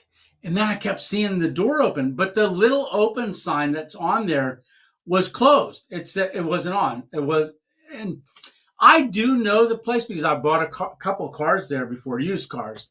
And yeah, Camping All Out says that's a funny video. Yes, it was. I laughed watching it. I was watching it, and I was laughing all during the premiere. Or no, that one wasn't a lot a premiere. of distractions. Yes. So I kept going back and forth, back and forth, back and forth. And every time I drove by it, I had to back into the car wash. And I drove around the car wash once. I kept going back to the convenience store. Sometimes I'm just sitting out in the car. I went to a grocery store and then decided to get in the back seat because I wanted to try the back seat, the one side mattress. And I explained it in there. But the mattress that Darlene had gotten us for the back of the car, I actually it's got a big section and a smaller section. And I actually flipped it upside down and let the air out of the smaller section and then folded it under so it fit the double section in the back. And that double section became what I slept on. It allowed me to put the single side up. So that's how I'm going to run that in the car all the time from now on. So because I could sit in that ability. What's that? It's nice that it has that ability that you can put it in half like that. That's what's nice. Oh my goodness. Oh my goodness. Yes. And behind the seat, I'm gonna do a video once I get the car all set up the way that I can operate it right the way I want it. So that'll be a video maybe in a couple weeks or so. It's got some work I've got to do to it yet. But for the most part, I can get out and use it now. But I'm keep going, and then I thought I would go. It's getting late. I thought I'd go behind the car wash and do at least cook the meal that I had. And that meal with those brown rice noodles and millet flour. Oh my gosh, they are awesome, Alpine Warrior. Very, very good. And glad you that's where I had so much to explain. I didn't want to explain it all there from the car or from wherever I'd be. I didn't know what I'd be doing and the lighting and stuff. So I thought that's where Studio Tony came into play. And I would say, hey, Studio Tony, I'm calling him. He goes, yeah. I kind of scare him. And he answers me, and then we do it back and forth. Then he shows you guys what meal we packed, and then throws me the sleeping bag. But I got to heat up water. So I go to the side of the Dollar General. So I'm in the parking lot along the side of the building. And there's a car, and you see it when I do the film. There's a lady sitting in her car that just came out of the store, sat in the car, started the car, looked over at me because I was standing outside the car getting ready to film. And then she's looking over, and then she looks away. And then she looks over, and then she looks away. And then she looks over and looks away and kept doing that. And I'm thinking, I wonder if I moved to somewhere else. And I said, no, forget it. I think she thought I was talking to myself. But then I thought, I got to get this water boiling. So I go and I start boiling the water next to the front tire. All right. Because I'm sitting down there. I thought, well, I can sit next to on the curb if I got to. I'm hidden by the car and nobody's in the parking lot down past me. So I figured, well, I'll make it look like I'm just working on the tire, checking tire pressure, stuff like that. And while I'm doing that, and hey, Dave, so I'm sitting, I've got it burning next to it, and I'm just pretending like I'm working. Now I got to start adding everything to the bag. So I use the freezer bag to do the meals and stuff. And hey, Carl, I just sent you a package for Christmas. I hope you can use sometime. Oh, God bless you, Carl. Thank you very much. I'll keep an eye out. And so here I've got it sitting there. One thing, two things. Yeah. So Emma Brown. So here I am. Your speaker's starting to go out, Tony. Okay, thanks. Let me do a real quick. Setting change. Audio.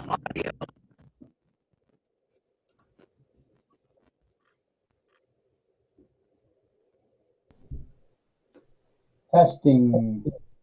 Coming back to the Cameo. Go back to Cameo. Okay. Or Cameo. There you go. Okay, good. All right. Good. So now I'm sitting in the front seat of the car. What's my favorite comfort food meal? Oh, it went. so I think I'll remember that one. Remind me to answer what's my favorite comfort food meal out there. So here I am. I'm sitting in the front seat. I got the bag, and then I'm getting the stuff out, and I'm putting it in. I'm crushing up the noodles. Now I'm doing the tuna pack, and I want to tell you guys what I'm doing.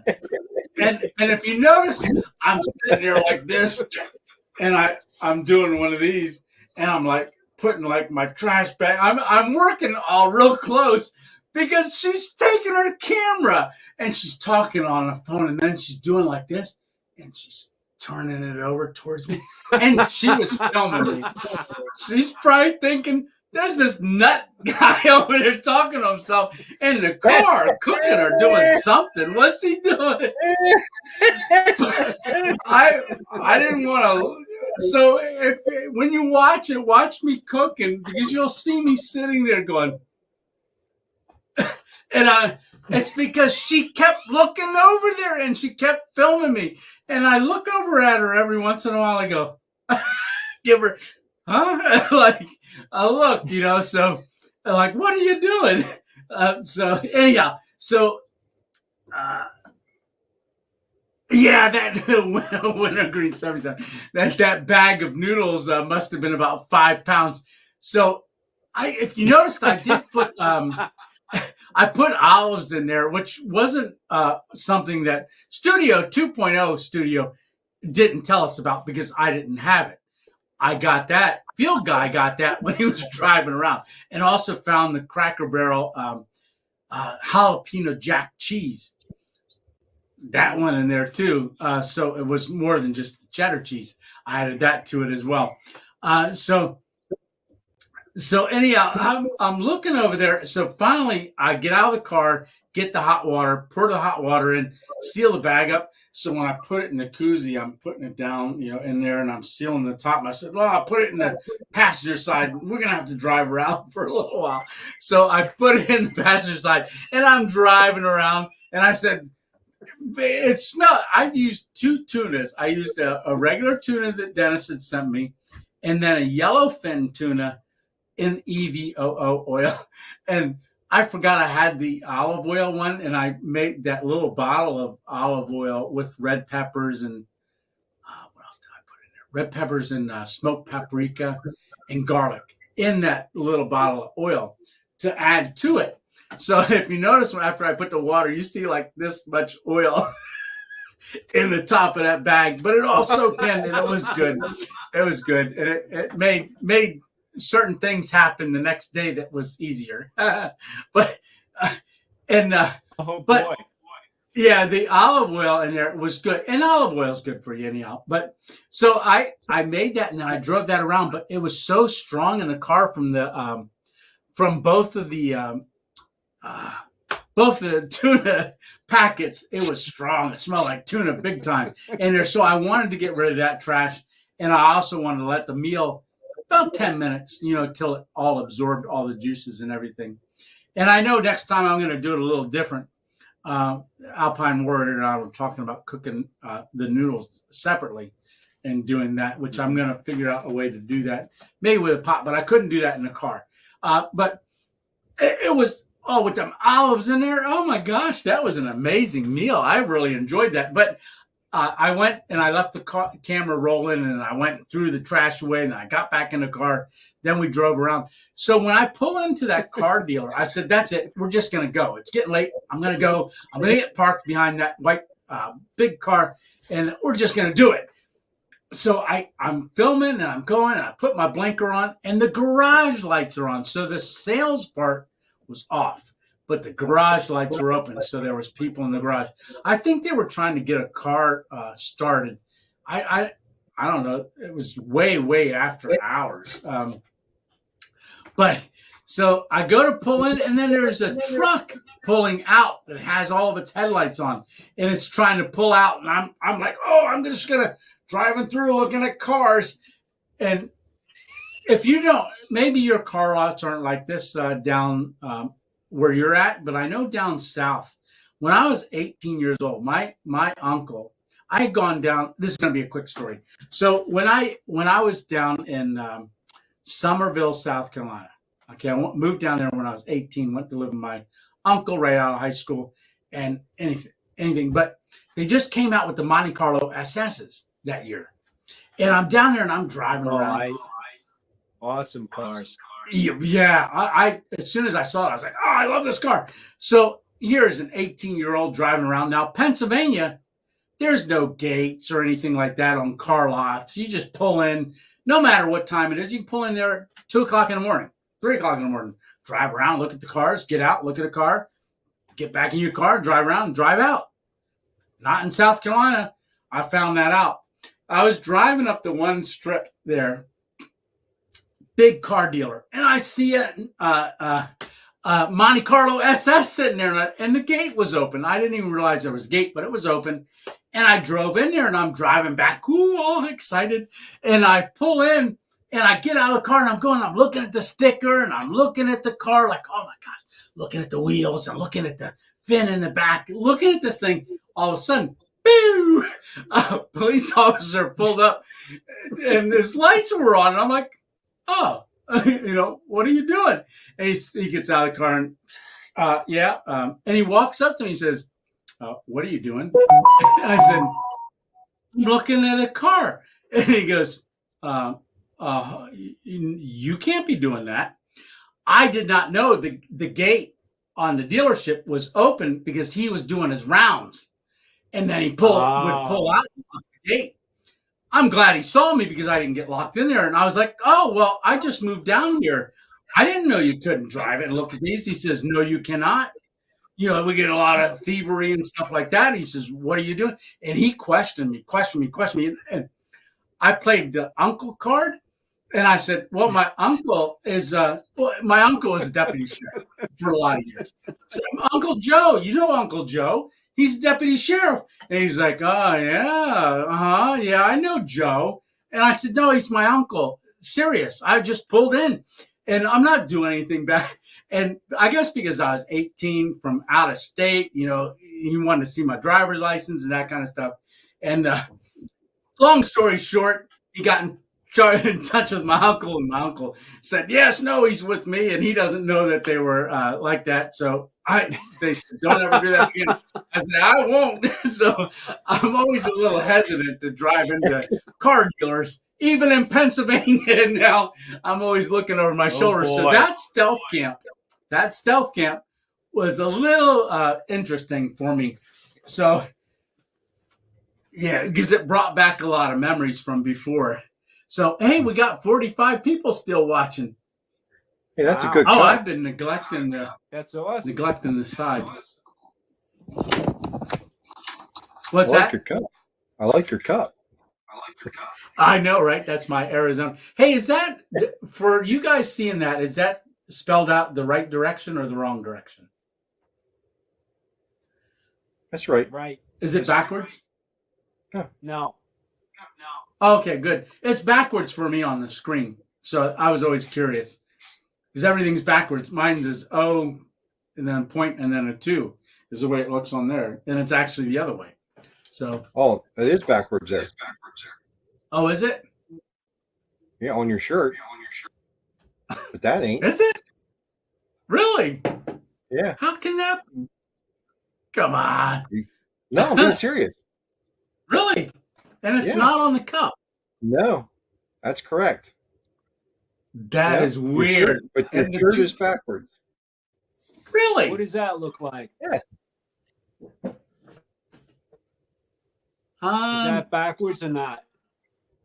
No. Well, it's hard to see. No, yours is fine.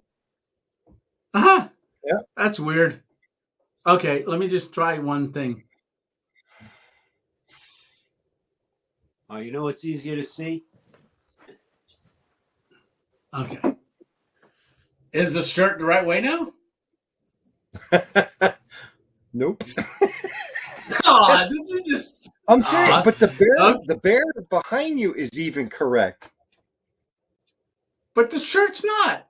No. Are you pulling my leg? I am not pulling your leg. That looks right. It's correct. I'm just pulling your leg. That's correct. Well, which way's the right way now? I don't know. I'm trying to figure out which way's the right way. I was waiting for somebody to tell on me, but nobody told on me, so I guess I better come clean. It's fine. Have you thought about getting a night vision camera for filming at night? That way you can film without shining a red light. Yeah, I don't actually use a red light very often, but I did use one that night because of where I was at. Usually there's not many people around, but I did have to utilize the red light on that one. Am I backwards or not? Just real quick. No, you're okay. I was just teasing you. Okay. So I did a product survey on the binoculars, which are the binoculars that are night vision binoculars. And I haven't had those out very well. But that would have been a good thing to have with me for that one. But I'm always a little weary of showing people walking around with night vision goggles on there. But yes. They work very well, those binos. Yes, they do. So real quick, when I got to do the meal, so I pulled in there, went around the lot, and then I was like, that's it. I got to go. And I'm just going to go to another spot. So I actually went to another dealer up the road, which is more of a garage that has a lot of cars out in there on the along the main road. And ended up getting in the back seat.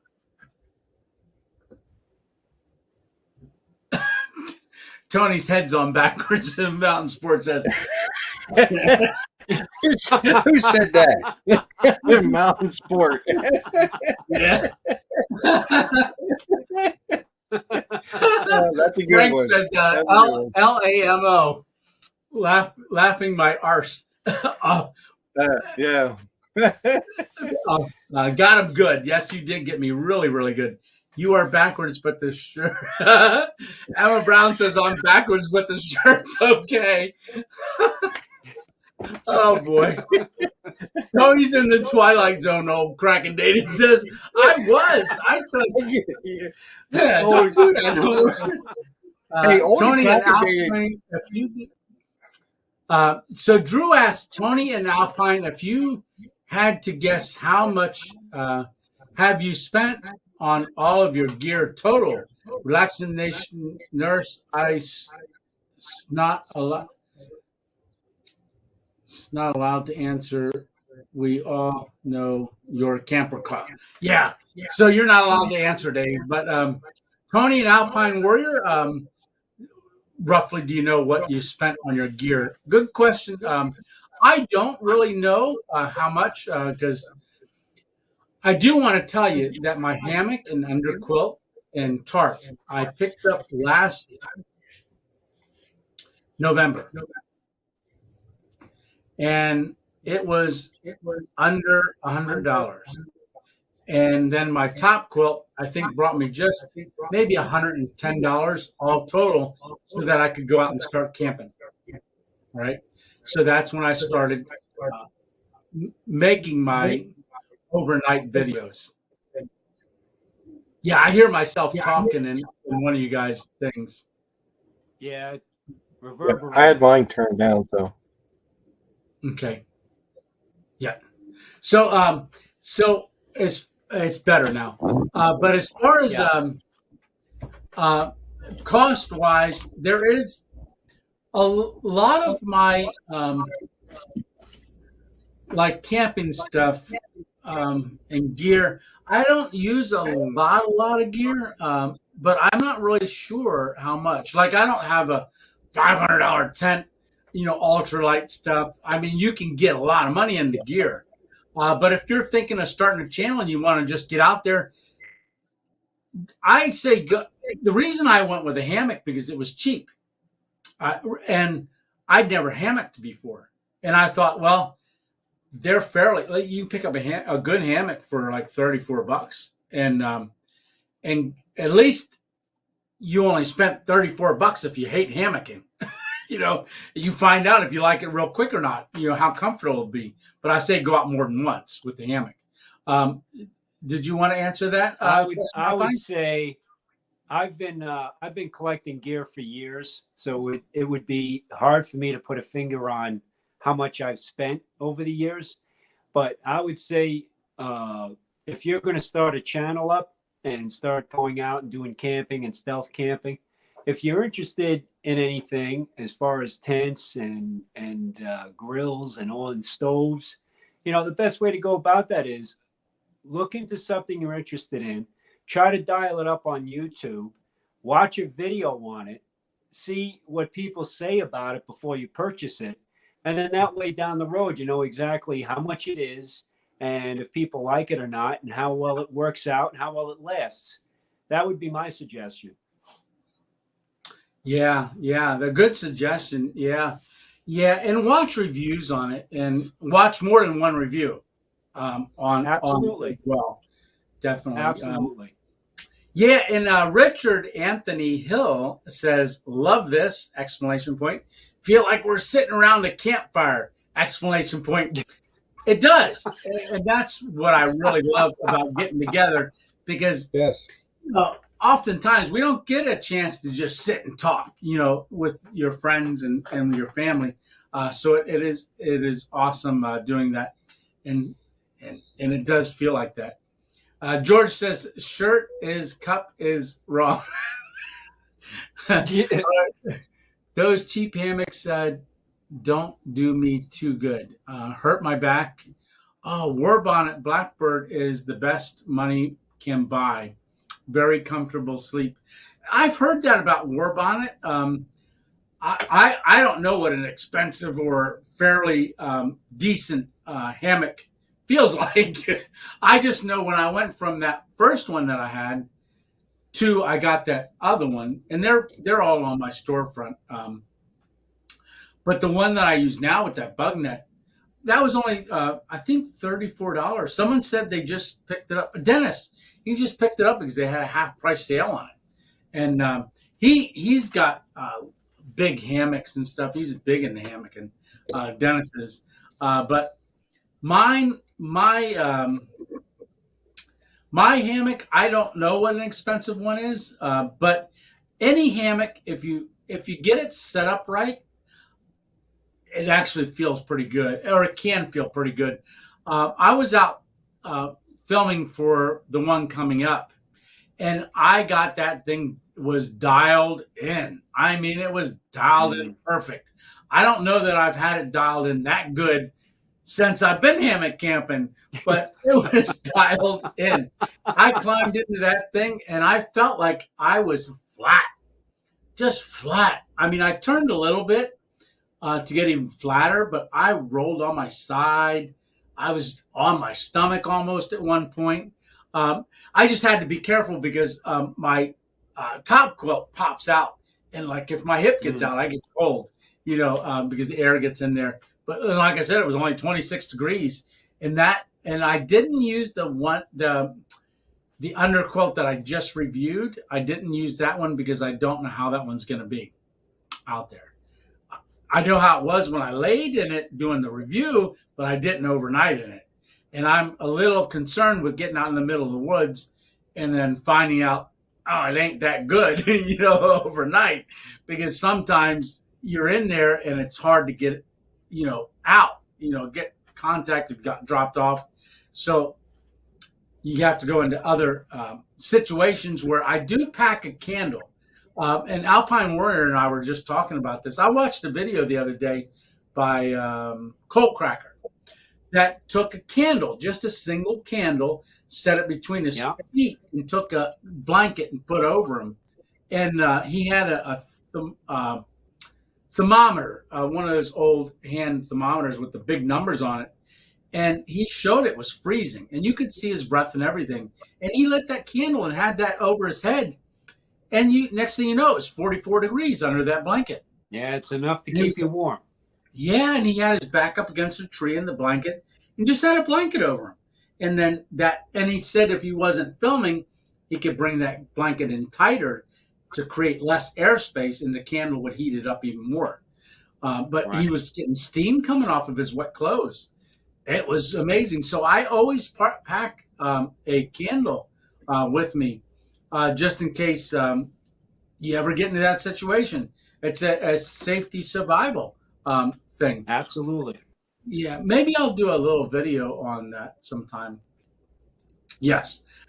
So, Aaron Brand, for folks who like to sleep flat or on their sides, there is a AMOK hammock. AMOK hammock. Not heard of that. It goes the opposite way. Oh, yeah? It runs the opposite way. Oh. So you lay in it opposite than you would a regular hammock. Okay. I'll have to look into that. I don't understand what you mean by that. Instead of left and right, it's up and down. So the hammock's actually left and right, but you're laying in it up and down. If you know what I'm saying? Okay. Instead of laying in it like this, the Yeah. hammock is like this, but it's also squared. You lay in it this way. Okay. Gotcha. And then Very it'll cool. rock like this, back and forth. So it's the way it's designed. A lot of people like those, though. Yeah. Wintergreen 777 says, in my war bonnet, I can lay on my side pretty well, but it's easier to learn to sleep on your back. Yeah. Yeah, actually, I do sleep on my back a lot more in a hammock than I do in my bed. I'm a stomach sleeper in my bed. I'm very, very much.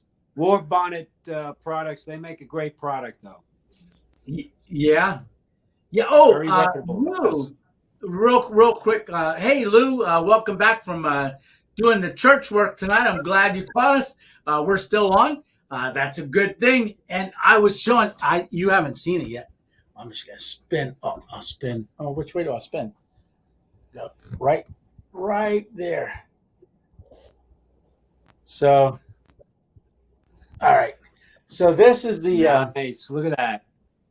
So this is the tripod that I have on that Lou had sent. Oh, gotta get around this. Oh.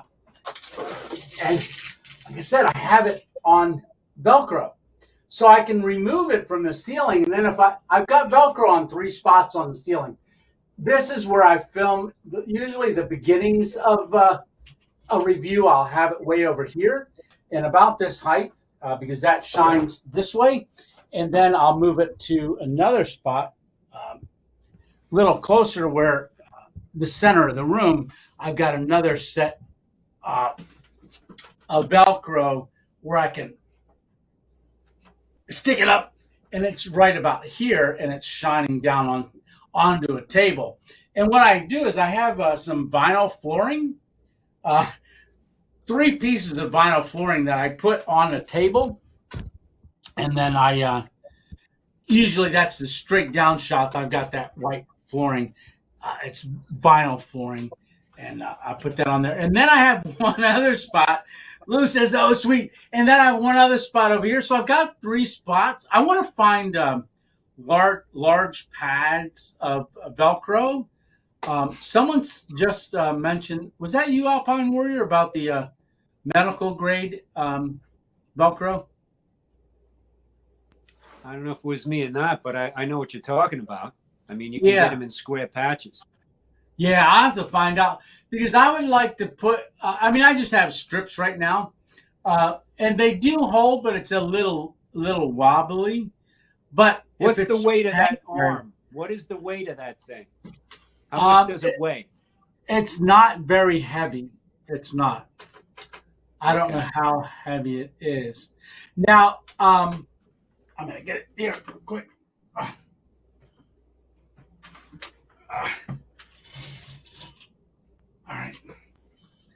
So this is it right here. So you can see I've got 3 strips of Velcro, and then Oh, this okay. is the Yeah, one yeah. side. And then what I did is I took the opposite of this. I had some left over from some like those screens where the dog can run in and out of your back door. You leave that screen. They send a lot of Velcro, so we use that Velcro there for the ceiling. And I've got 3 of the opposite strips at different places along the ceiling. This way, and that way.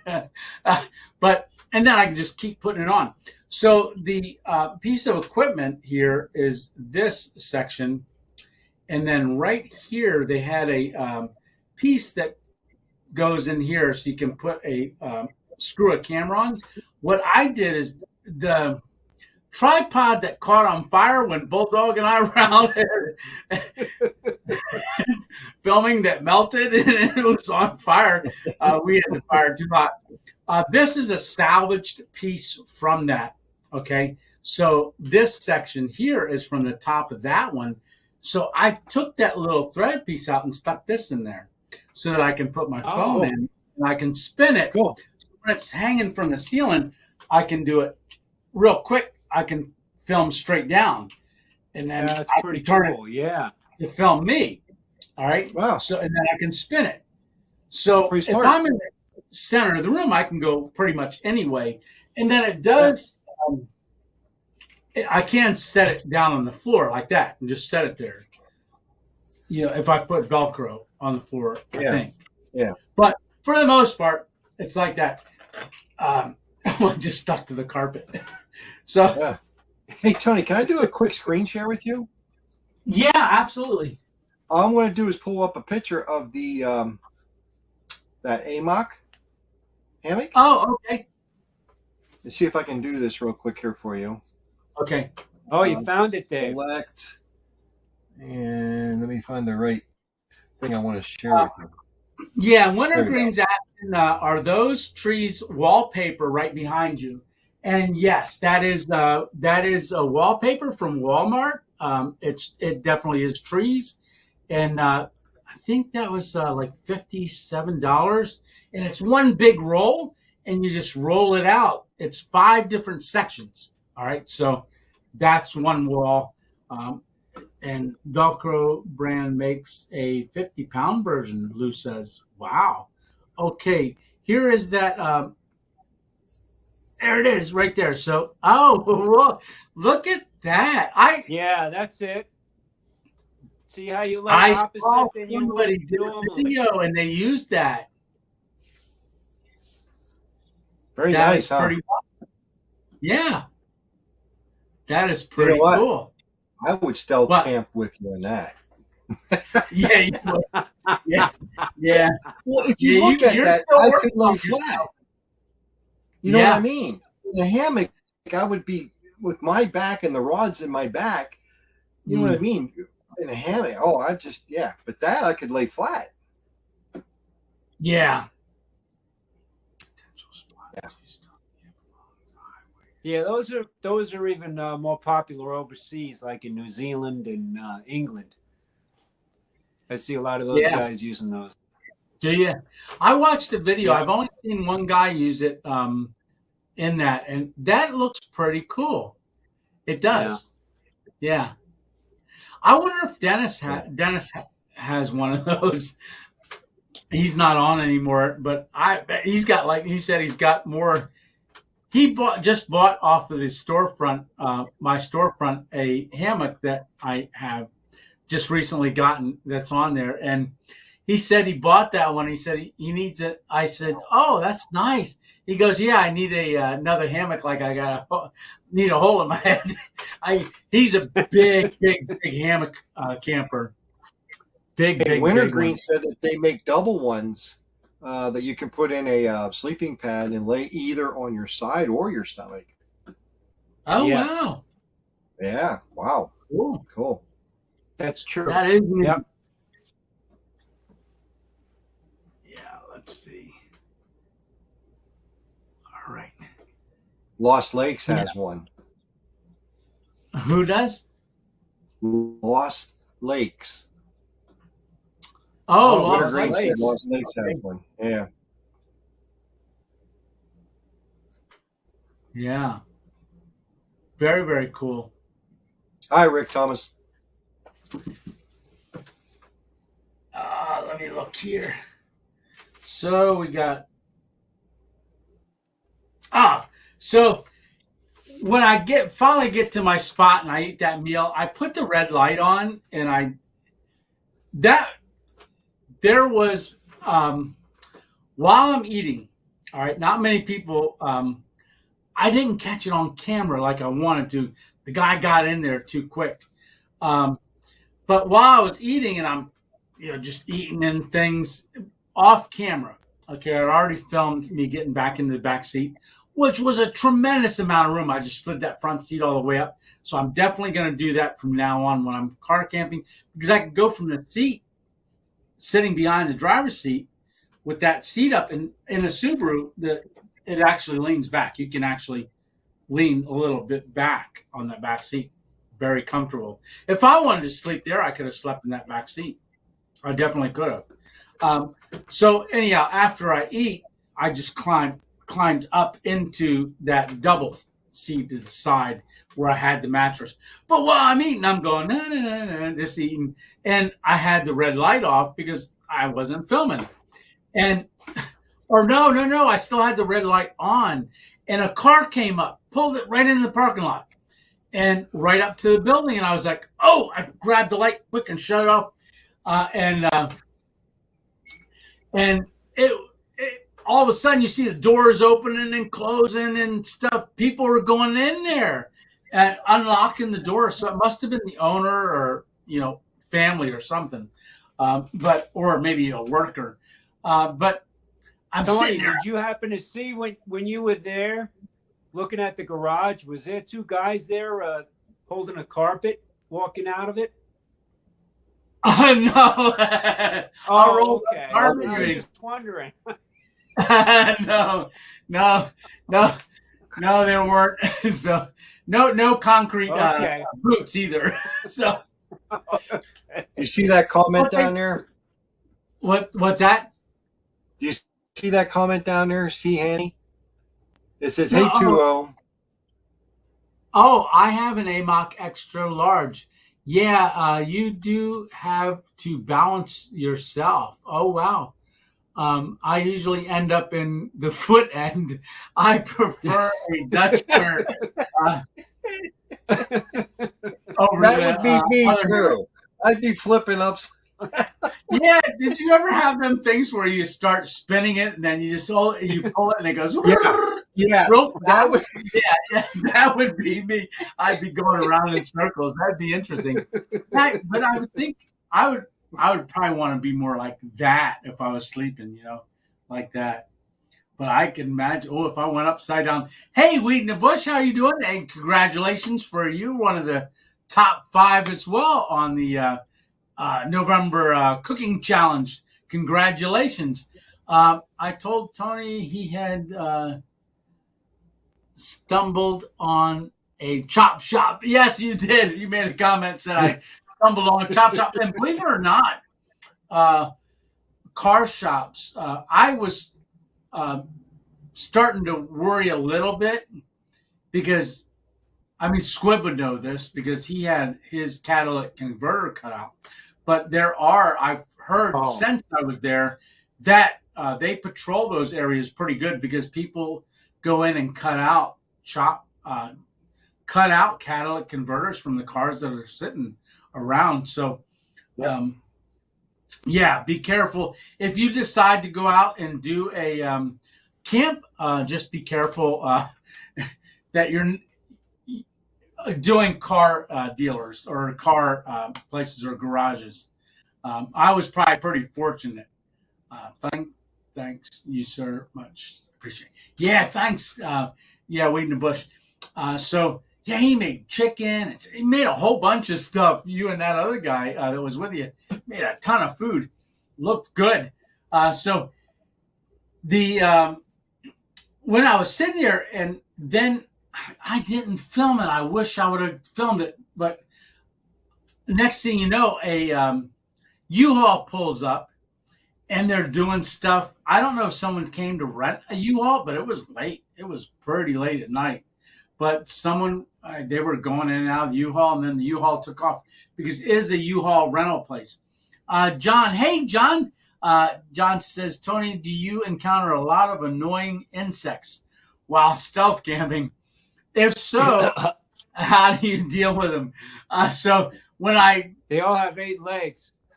Yes, the spider one was incredible.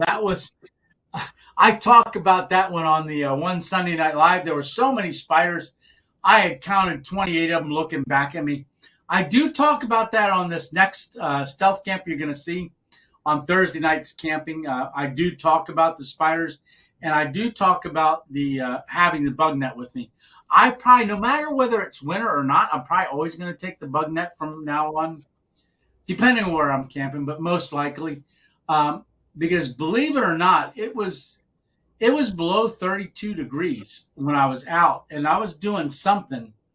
And I don't use gloves when I'm out there. I usually put them in because I can't use my fingers. If you're filming and trying to do camera stuff, it's hard with gloves. And I do a lot of stuff with it. I look down, and right on my wrist, right, or side of my thumb right here, is a mosquito sucking on my hand. I'm like, it's like 30 degrees out. I was like, what are you doing? So I guess he was trying to get warm, right? I should have brought that bone broth with me, and I could have set that out for him to drink. Because Alpine Warrior sent me that bone broth to drink, and that would have been good with those noodles. Yes, it would have. I'm gonna have to. Yeah. But I hardly get any mosquitoes when I'm out. I don't know. They must not like me. I must not taste very good. But everybody's swatting and doing all kinds of stuff with mosquitoes. I usually don't have any. They usually don't bother me. I'm fortunate that way, I guess. Or just not in the right spot.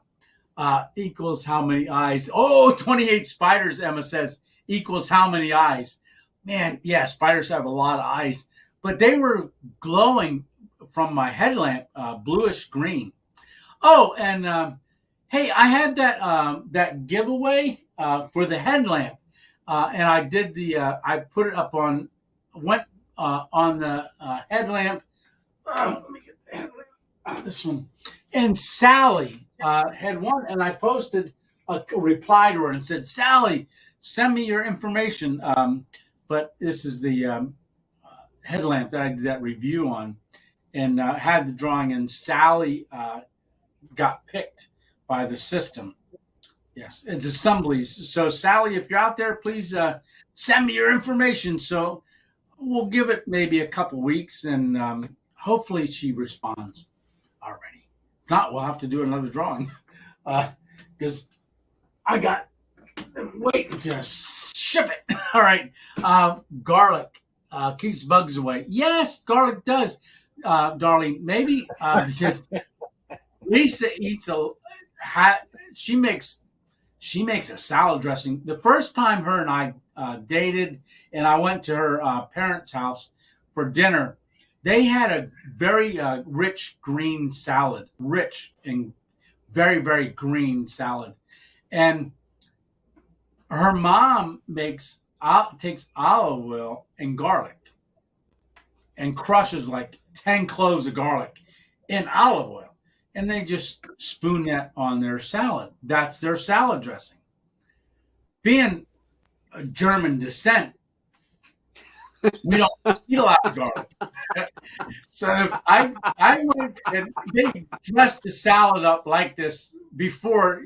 You don't just, hey, give me the blue cheese and I'm going to be spooning it out or pour it on at the table. No, it's already mixed into the salad. Then they got extra bowl laying there that you can spoon more on if you want it, if you didn't think you got enough garlic. But I was like, oh, they said, oh, the dressing's already on there. I'm thinking like Italian dressing or something. It's olive oil and garlic, straight up garlic. And I took a bite, and I was like, and garlic burns. It actually burns if you get, and that's how they like it. I mean, my eyes are watering and stuff. This German background blood DNA was like, oh, pretty wild. But and after 34 years, 35 years, I've actually grown to actually uh, desire that garlic dressing. It's just olive oil and garlic. Lisa shakes in some other spices too, but it is heavy on the garlic. So maybe that's why I'm not. Bugs don't like me. Hey, we got a guy on here. We got someone on here running deer outdoors for the first time. He caught a live session. Oh, awesome. Oh, that's great. So welcome. Yeah, I just watched one of your videos. Running deer. Yes. Yeah, garlic is like onions, actually. I'm super sensitive to onions, and even cutting garlic makes me cry. Laugh out loud, says Jess. But yeah, garlic, I'm loving that garlic. But be honest with you, I still put blue cheese on it. I do the oil and the garlic and blue cheese. I love blue cheese. Oh my gosh.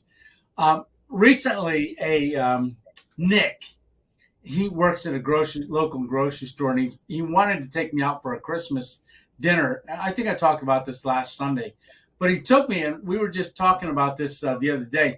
He orders from Red Robin the turkey burger, and he says, I gotta try that because I always order the black and blue burger, as you guys would know, because we went.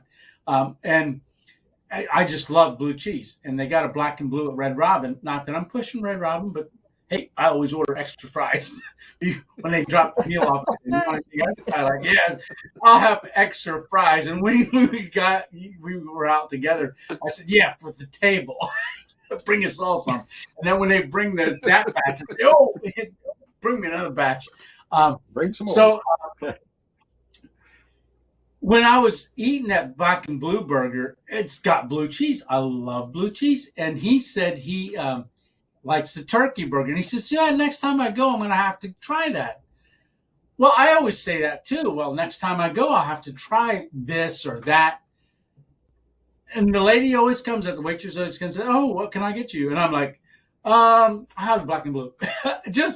I don't know if it just pops out of my mouth or what, but I always say black and blue. I always want to try something else, but I never do. I just saw him at the grocery store Saturday.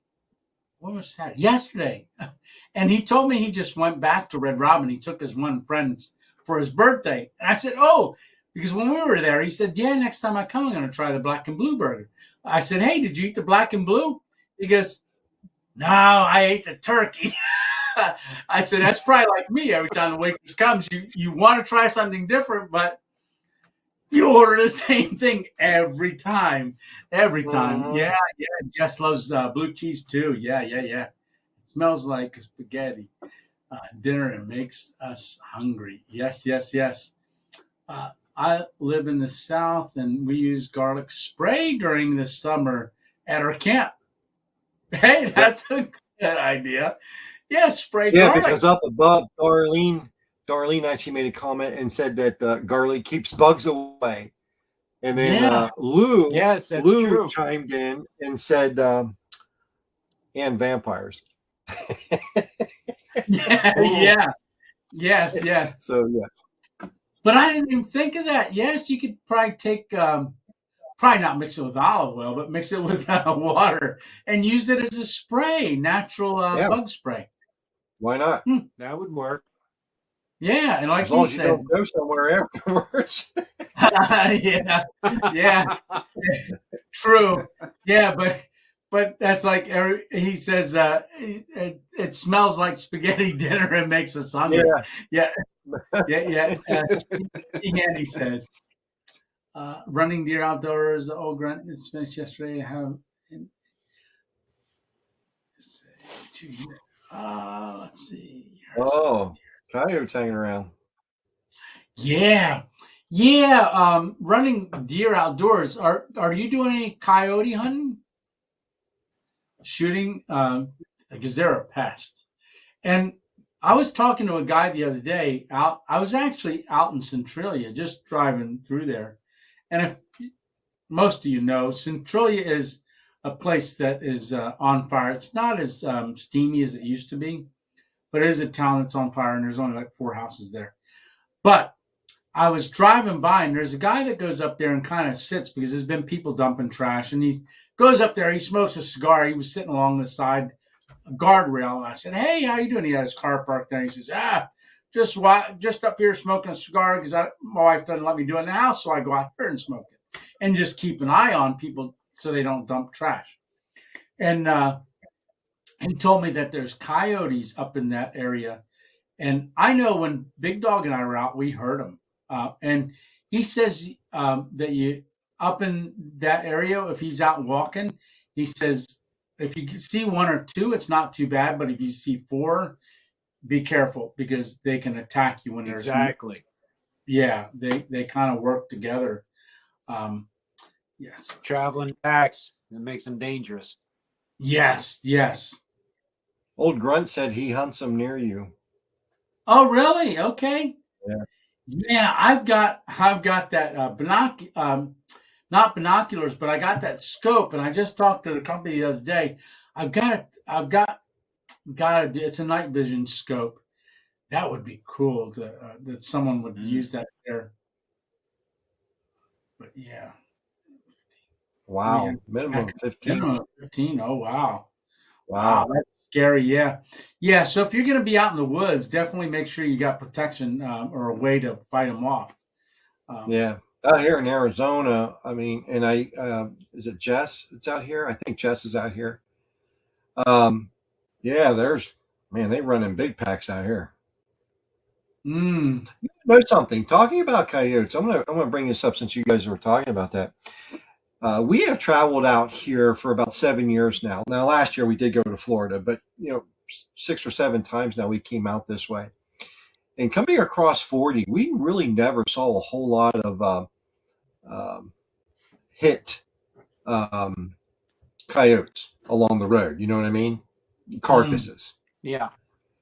I'm going to tell you what, we saw so many coyote carcasses along Interstate 40 this year. It was incredible. I mean, they were everywhere. Wow, even really? the guy that was coming out with us, Peter, that was following us, he got on the CB and he's like, "Man, there's an awful lot of coyotes laying along the road." I'm like, I noticed that. So I don't know if there's like a growth explosion of them or what's going on. I have no idea, but yeah, just wanted to say that. That's funny you say that, Dave, because this year alone, we've had a lot on the property up here, so might be something going on. Who knows? Yeah, for the most part, Jess, you're correct. They really don't bother you for the most part. They do make a lot of noise. You are correct. A lot of noise, especially if they get prey. If they get their prey, they sound horrid. Ugh. Yeah, I remember when we were out there, we found a lot of the little feathers usually the next day when the coyotes out around when we were staying at Greg's place there. But that was the first time I ever heard coyotes. Emma Brown says that she eats garlic by the cloves, and she said mosquitoes torment her. So at least Miss 2.0 is like that too. Mosquitoes really must have flavorful blood, and they can sense it. Must be very tasty. Old Grunt says where I camped at the dugout at that ball field, the Thanksgiving one, that there was there was a family of coyotes by there at one point by that ball field. Yeah. Oh boy. Yeah. Good boy. Yeah, I'm trying to look at the comments. When I was young, my state had a big issue with rabies. Oh, yeah.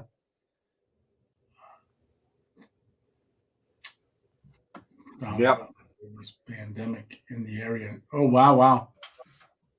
So, yeah, rabies is something you got to really be watch out for, because that can spread quite a bit. It cannot be prevalent in an area, and then all of a sudden it gets very prevalent in an area. Coyote with rabies would be scary. I know raccoons, stuff like that. You see them out during the day. How do you tell between a coyote and a wolf howl? Darlene asks. Oh, coyotes don't really howl. I've never heard them howl. No, I haven't. Yap. Yeah, I heard them yap. Yeah, there is a difference. Wolves tend to be bigger than coyotes, so you're going to get a deeper howl out of them. Yes. But yeah, coyotes have more of a yap than wolves. You'll hear a distinct wolf, like a werewolf from a wolf. Yes. Yeah. Old grunt. Most people here are saying crying, coyotes scream. Yes. And the howls are lower for the wolf. For a wolf. Yeah, it's a lower. Lou says coyotes sound like yipping sissies. Yeah. They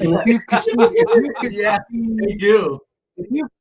If you could see the difference between even the physical size of a wolf compared to a coyote, a coyote is like a large dog that's underfed. That's like skinny and like bony, and you know what I mean. And a wolf is just full. I mean, they're big.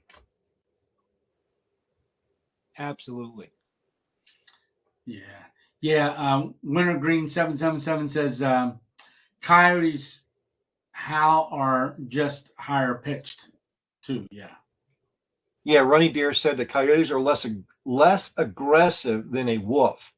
They'll yelp and bark at you unless there's large number of them in a trap. In a trap. Yeah. Right. Yeah, then they're not too friendly. Yeah. Oh, Kraken Dated says we have packs here from 6 to 20 in a pack. Wow. Jeez. Yeah, you know what's really odd is out in Arizona, that's where I first saw a coyote. I've never seen him in Pennsylvania, but I've heard him. And have you ever seen him, Dave, in PA? I've never seen him in PA. I've heard him. But you hear him every night almost. Yeah. But I've never seen him. No. Well, they're night creatures more. Well, true. And I know there's a sound there's like a rabbit call, like an injured rabbit call that can call them in. Yeah. They play that on a tape recorder used to a long time ago. They can be a pest. It's sad. They are kind of neat.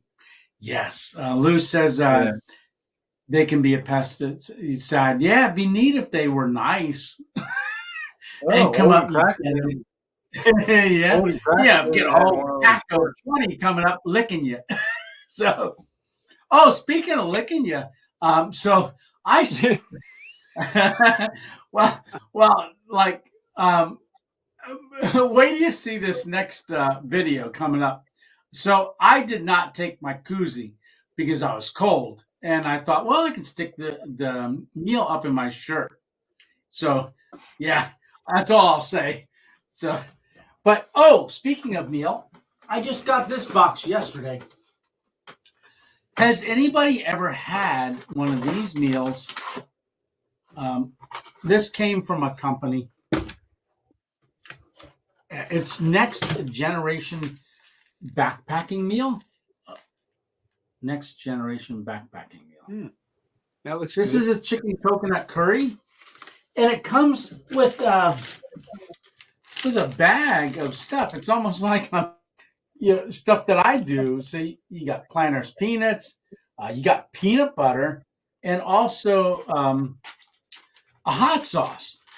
And the it's called Next Generation. What? They've been watching your videos. They're capitalizing on Yeah, your yeah. Yeah, next generation backpacking meals. It's called. I guess there's a new thing. Ditch freeze dried food bags. So they're right on trek is what it says. What they're trying to do is they're trying to get away from you cooking in this bag and cook in a pot is one of their things. So they'll send you multiple things in their menus for you to cook in a pot. And they say it's a little bit more cleanup, that kind of stuff, but they want people to start. It's called Next Generation, but it's join the backcountry cooking revolution. So I'm going to be doing a video on this. They asked me if I wanted to try one of their meals. I was like, yep. It sounds good. And I got to pick the one I wanted to try. It's a chicken coconut curry. So you'll be seeing this on a video sometime in the not near future, but sometime in the future. I got to get that done. And I don't want to eat it in the studio. So, but I'm tempted. That sounds good. Yeah. So I have never heard of them, never tried it, but I definitely am looking forward to trying that. And if anybody's ever tried it, let me know that you tried it. Let's see.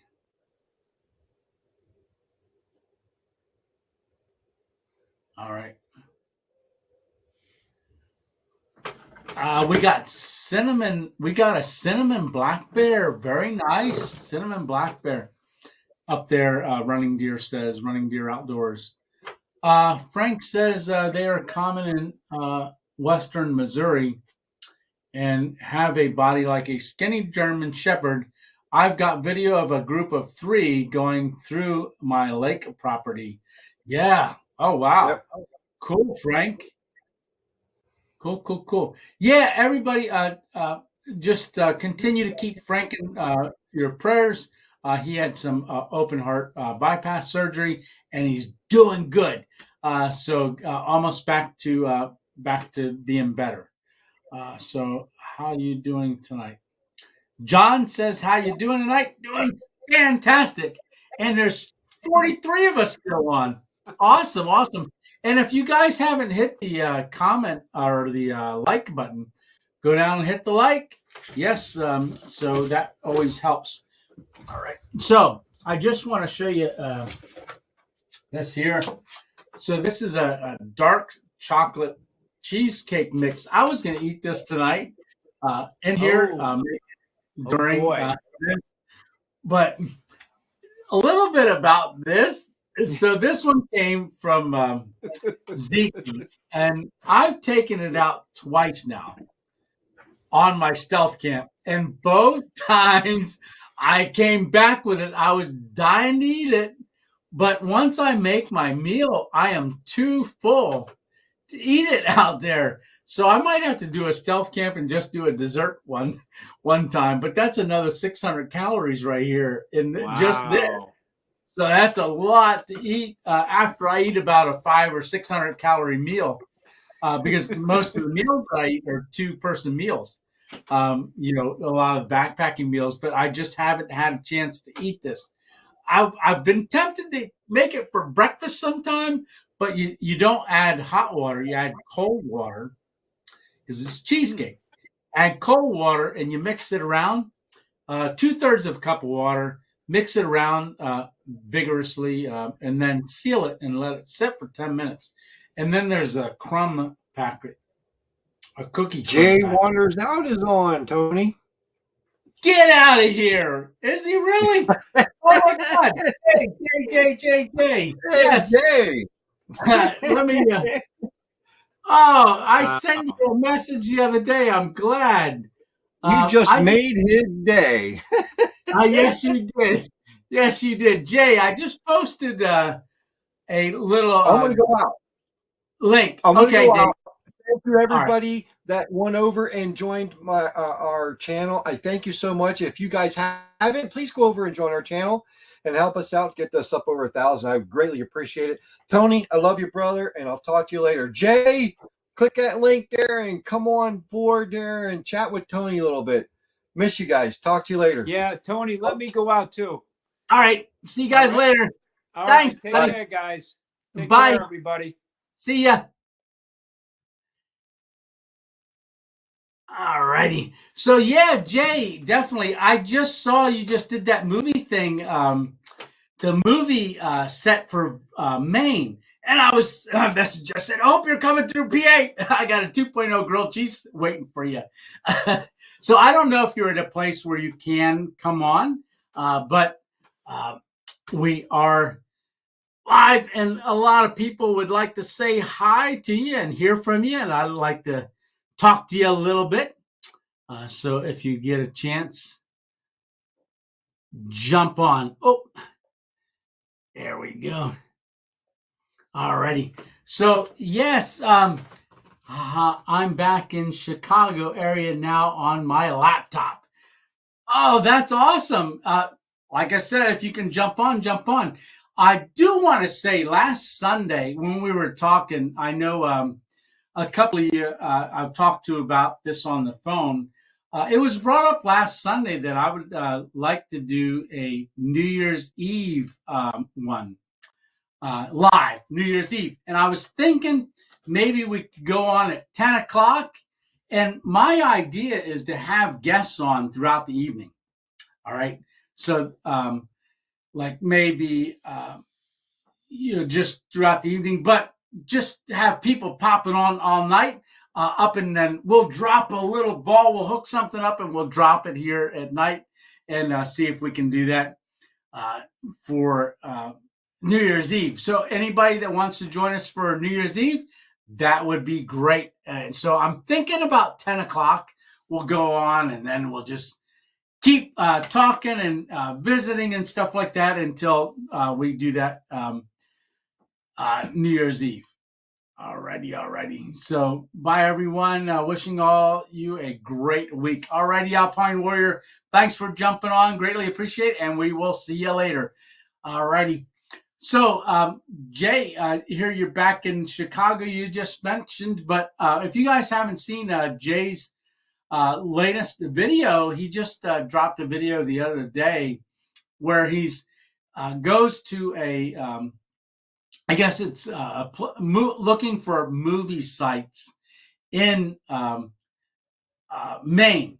And was it the Night of the Living Deb was one of them. And you found two locations there. And then the other one was a bridge where Forrest Gump had run out on to that lighthouse and then ran back, which is really, really awesome.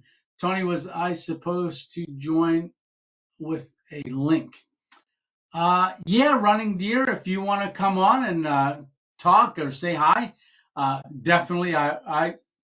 The whole thing is I post a link in the description. Anybody that wants to jump on and be a part of the live can do so. I'll always see you down in the back office here, or the green room, like we're calling it. And then you can come on and we can chat a little bit. But so I know, Jay, you probably filmed quite a bit, and you've already been through different locations, but you went to the furthest most part in the East Coast was one of the videos, and you can probably explain it better than I can, but don't be shy. Jump on. I'll put the link in here again if you can and you want to. Let me just post this.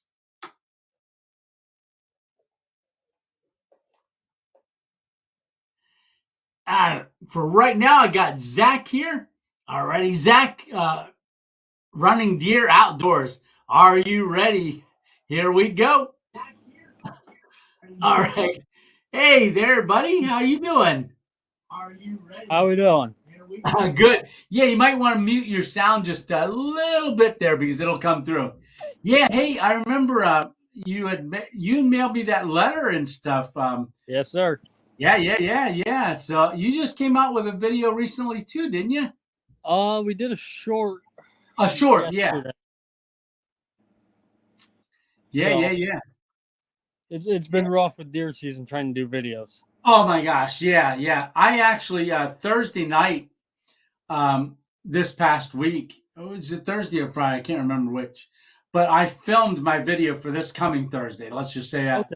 And I went to an area that I thought was posted without any hunters, deer hunting, because it's in the parking lot of a what do you want to say? A parking lot of a state park. Okay.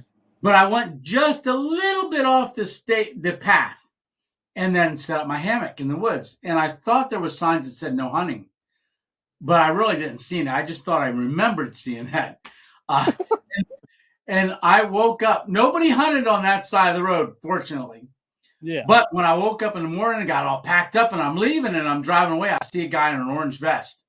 And I was like, oh, maybe he was just walking on the trail in his orange vest, because, if you go out walking, you should wear orange in hunting season.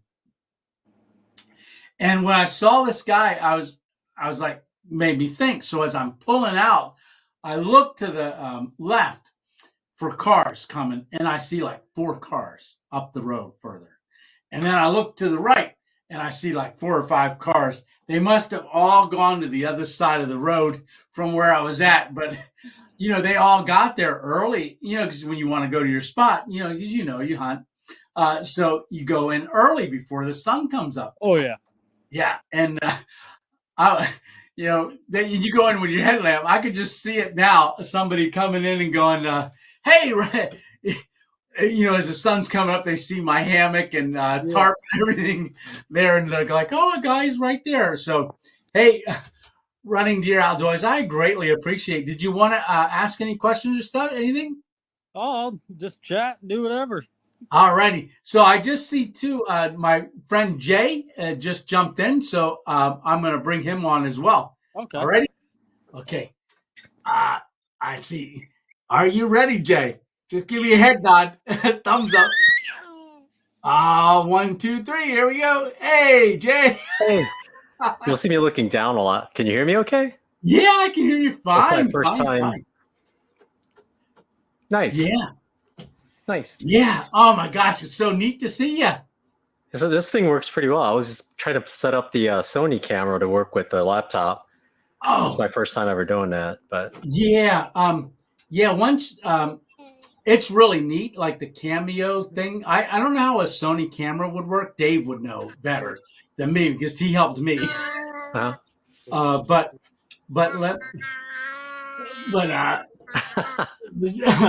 hear the little baby.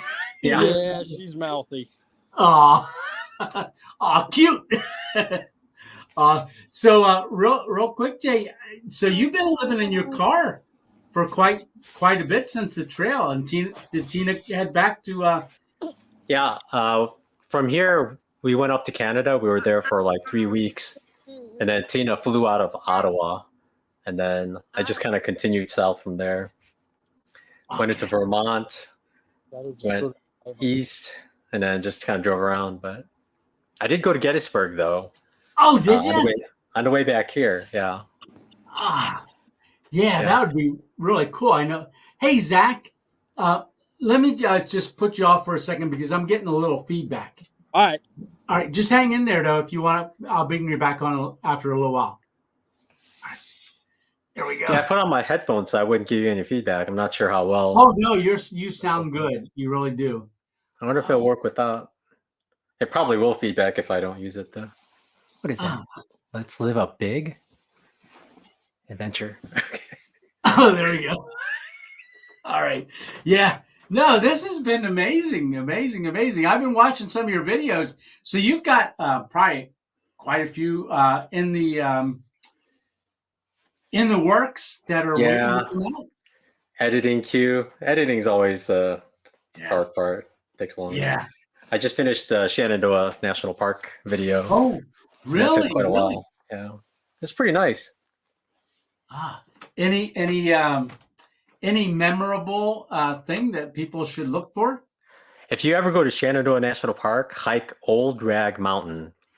You have to get a permit for it before you can go, and they limit it to 700 per day. So But it's only $1, and it's the Oh, most fun. It's a super fun hike, so it's well worth it. yeah. And how Highly many recommend miles it. is that? Well, from the trailhead to the peak, it's only like 2.5 miles, Okay. but it's a 9.5 mile loop and back. But the Ooh. north part is kind of boring. It's mostly flat. So I would say go up and then come back the same way. So maybe Ah. 3.5, so 7 miles altogether. Ooh, nice. 2,400 feet of gain though, but it's a lot of scrambling. That's what makes it fun. Ah, yeah. Yeah, some parts are tough. Yeah, I Quite funny. remember, you know, seeing you at the 501 shelter, and you know, for you to get to the 501 shelter, it's like, oh, this is nice, because everybody talks Yeah. about the rocks in Pennsylvania, and I'm like, well, after Oh, the 501 shelter, it kind of gets a little rougher, yeah. and Yeah. but when you get to New Jersey and New York, you start getting into rock scrambles, It's which is a fun. little here and there. And it just kind of Yeah. gets you ready for what's coming up. But I mapped out like all my stats, but I haven't made my AT stats video yet. But part of it is like the elevation change per day, and Pennsylvania is pretty low, like compared to the average. Yeah. And then it just shoots up. Yeah. Yeah. Well, you're going north, so it's Yep. definitely going to climb high. And once you're in New Hampshire, it's like whew, Ah, it's quite a lot. But yeah. How's your feet and stuff? the main tendon that I hurt in May, Yeah. that one's I'd say 100% now. Oh, But good. the outer foot pain has been bothering me pretty much nonstop. So I actually I went to a podiatrist. They gave me some steroids, basically. Oh, wow. So that's actually helping, making me Isn't feel it? a lot less pain. Yeah. I think he gave it to me because I can't take NSAIDs really. So because of my kidney thing. Yeah. So Yeah. So any you probably don't know, or maybe you do. I started doing a little bit of car camping. yeah, I saw that. You didn't show or at least the last one where you slept in. What was it? You were trying to sleep in a used parking lot or a used car lot. Yeah. And you said you used a sleeping pad, but you half inflated it or something like that. Okay. Yeah. For the back of the Subaru, they make a mattress that's a double with a single. It's all one mattress. You just lay it all out, and it contours to the car. But on the single side, there's 6 ports to blow up. So when you inflate it, it's blows up pretty nice. And I let the air out of the single side, and I flipped the single side under the double side. Okay. So it's all one big thing, but I only had 3 of the ports filled up for the double side, but I had to flip it upside down because it's reversed. Okay. So on the Subaru, you got a single seat that flips up, and then you got the armrest another side that flips up. So I just leave the double side down. Nice. Really nice. Works out well. Nice. Now, do you have a battery bank for your vehicle? I have 2 lead acid batteries, sealed lead acid batteries in there, hooked up to the solar. It's all underneath the bed. Like I try to put it as low in the car as I could. Oh, yeah. Because it weighs 150 pounds altogether. Oh, yeah. The lead acid. But lithium batteries are like... Yeah. That one, I used to work for a company, Lenape Solar. It was Lenape, but down in Haiti, there was a mission trip that a lot of our workers went to, and this one solar company donated those lead acid batteries. No. They are heavy. In fact, heavy. When a couple of the guys were carrying it, one hurt one of the guy's foot. He dropped it. Oh, not really? far on his foot, and it. And they're on an island, not on the main island. They're on a little island, and he had some medical issues and stuff. Yeah. They're rock hard too. Yeah. And So you probably don't deploy the solar panels as often, or do you? I have you 100 do watt on the rooftop. on the rooftop. Yeah. Yeah. But it doesn't work as well a lot of the time, especially in the wintertime when the sun is so low at an angle. You only get like 30-40% of the possible output on a good day. Yeah, right. And Yeah. I have a 50 watt that I have a long cord that I can detach from that I leave out. Okay. I just bought a 200 folding one just to nice. because getting enough electricity to edit videos was almost impossible when I was doing my main trip, the East Coast trips. All the campgrounds are so wooded and the sun is so low. So even if there's a clear sky, if there are trees over to the side, it just blocks everything. Yeah, miss it. Yeah. Yeah. You get like 2 hours of sun, and that's not enough to charge anything. So yeah, and you could probably daisy chain those together. You can, as long as you're, but then you carry a lot more solar panels with you. So yeah, a lot of extra weight. Bulk. Yeah. I just did a review on this Alpha ESS. It's okay. What's the AP 1000? 1000? Okay. Yeah, it's an AP 1000, and they sent a SP 200, a 200 watt solar panel. Really nice. And when you fold it out, it's a 450 watt panels. Yep. And it goes. Oh my God! I did it in the room here. I put it out because I said I used to sell solar. It's worthless to do solar outside right now, but it'll take 180 watts. It'll take 180 in? 180 nice. in. Yeah. That's pretty good. Yeah, and they said like I can plug it into the wall, and if you wanted to do, you can do 180, and then there's a C port right there. If you get an 100 watt wall jack for your C type plug, you can plug that in and do up to 280. You can get 100 and plus the 180. Okay. Yeah. Yeah, I just ran it for several days. It'll charge a phone. It's got on the top. It's got two wireless charging. Wireless, yeah. Yeah, that's nice. Yeah. Yeah. Yeah. Some company offered to give me one to review, but then I saw like the other ones had wireless charging on top. And I was like, that'd be nice. Yeah. Wireless charging. Just put the phone up there at night. Yeah. But definitely. Well, yeah. I'll contact them and tell them, hey, you ought to check this guy out. Right? Yeah. If they have a 2000, that'd be great. Oh yeah, they do have a 2000. Yeah, I was hoping to get something I could run like an what's it called? Those little induction stove off of, but you need over 1,000 watts. Oh, do you? Like, consistent, yeah. Like Surge is probably gonna be more, but yeah, I just ran a toaster oven. Oh, really? One of those electric toaster ovens during the test.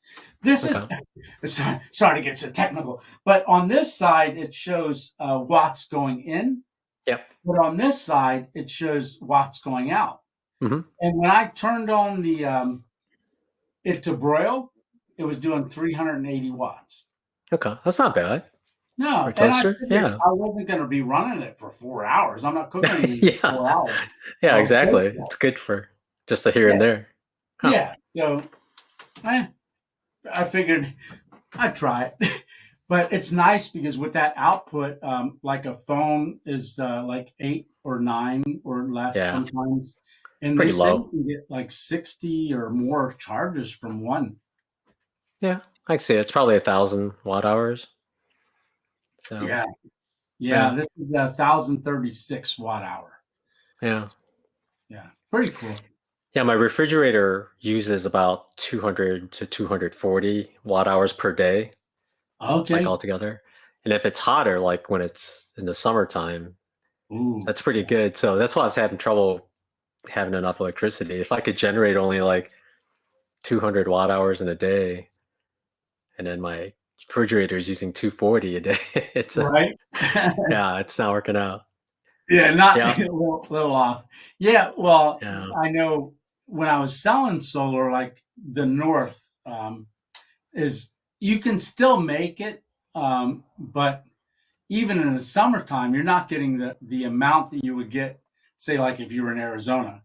So Yeah. like a 300 amp or 300 watt panel up Yeah. here in the north, it's you might to get a 10K system, a 10,000 kilowatt system on a business or a residential, it might be 40 panels, to do a 10K system.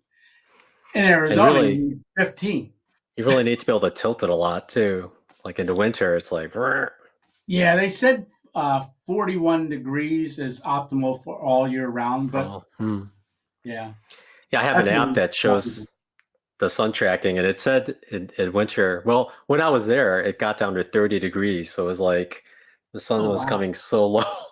Oh, wow. And if you have a flat panel, you're getting a 30-degree angle. It's not as efficient. Yeah. That's why you need the folding panels, so you can drag them out. Yeah, this has those little legs behind it where you can get that. And then I was thinking, like, sometimes maybe during the middle of the day, just lay them flat on the ground, pointing straight up. Yep. You got that versatility. I used to have a 100-watt dual folding, and I used to just plop it on top of the car, like on the rooftop. Yeah. Just sit here and there. Helps block the sun from the car and get some solar. Yeah, true. Or I've hung them off the sidebars on the car roof rack. Just let them hang over the side of the car to block the sun. Oh, Hey, whatever works, right? Yeah, whatever works. You do whatever you can. Yeah. So your car, I know last year, like your intro for your videos, that you were at one place, and I guess there's a lot of pines out there. But beautiful. What state was that? Oh, the intro I've been using was in Colorado. Was it really? Yeah, between Boulder and Denver, there's a like Rampage something road or Rampart Road or something. Yeah. It's just I forget how long, maybe like 50-mile dirt road that's in the mountains. And there's dispersed campsites throughout, so you can just camp wherever. And it's pretty nice. So if you're ever out there and you want to do some easy off-roading, the dirt road is easy. Yeah. Some of the campsites require high clearance, though. Otherwise, you'd be scraping. My Subaru Outback probably wouldn't make it. Some of the campsites, yes. I guess most of them. Okay. But some you would not be able to. Yeah. So what was your most memorable event? Now, don't say the 2.0 grilled cheese, because I already know that we'll take that one off the table. For the Appalachian Trail, do you have something that really stands out? Like, man, if I had to go back there, I'd pick this one place to go back to. Oh, one place. I'm making it hard. Yeah, I don't know. I guess because the first alpine zone as you go north is Moosilauke Mountain or Mount Moosilauke, and that's the first time you're like in an alpine area with no trees at all. It's just beautiful. And after that, you get a bunch more, so you kind of get spoiled. But that's the first one, and it's like super special. You walk along a ridge, and it's just super clear. There are no trees or anything. Wow, it's a really nice spot. If anybody gets up there, it's a nice hike. It's not too. I guess it's kind of difficult. Yeah, try it. Yeah, I remember you said that the one place was really, really hard. New Hampshire in May. The state. Those two. Yeah.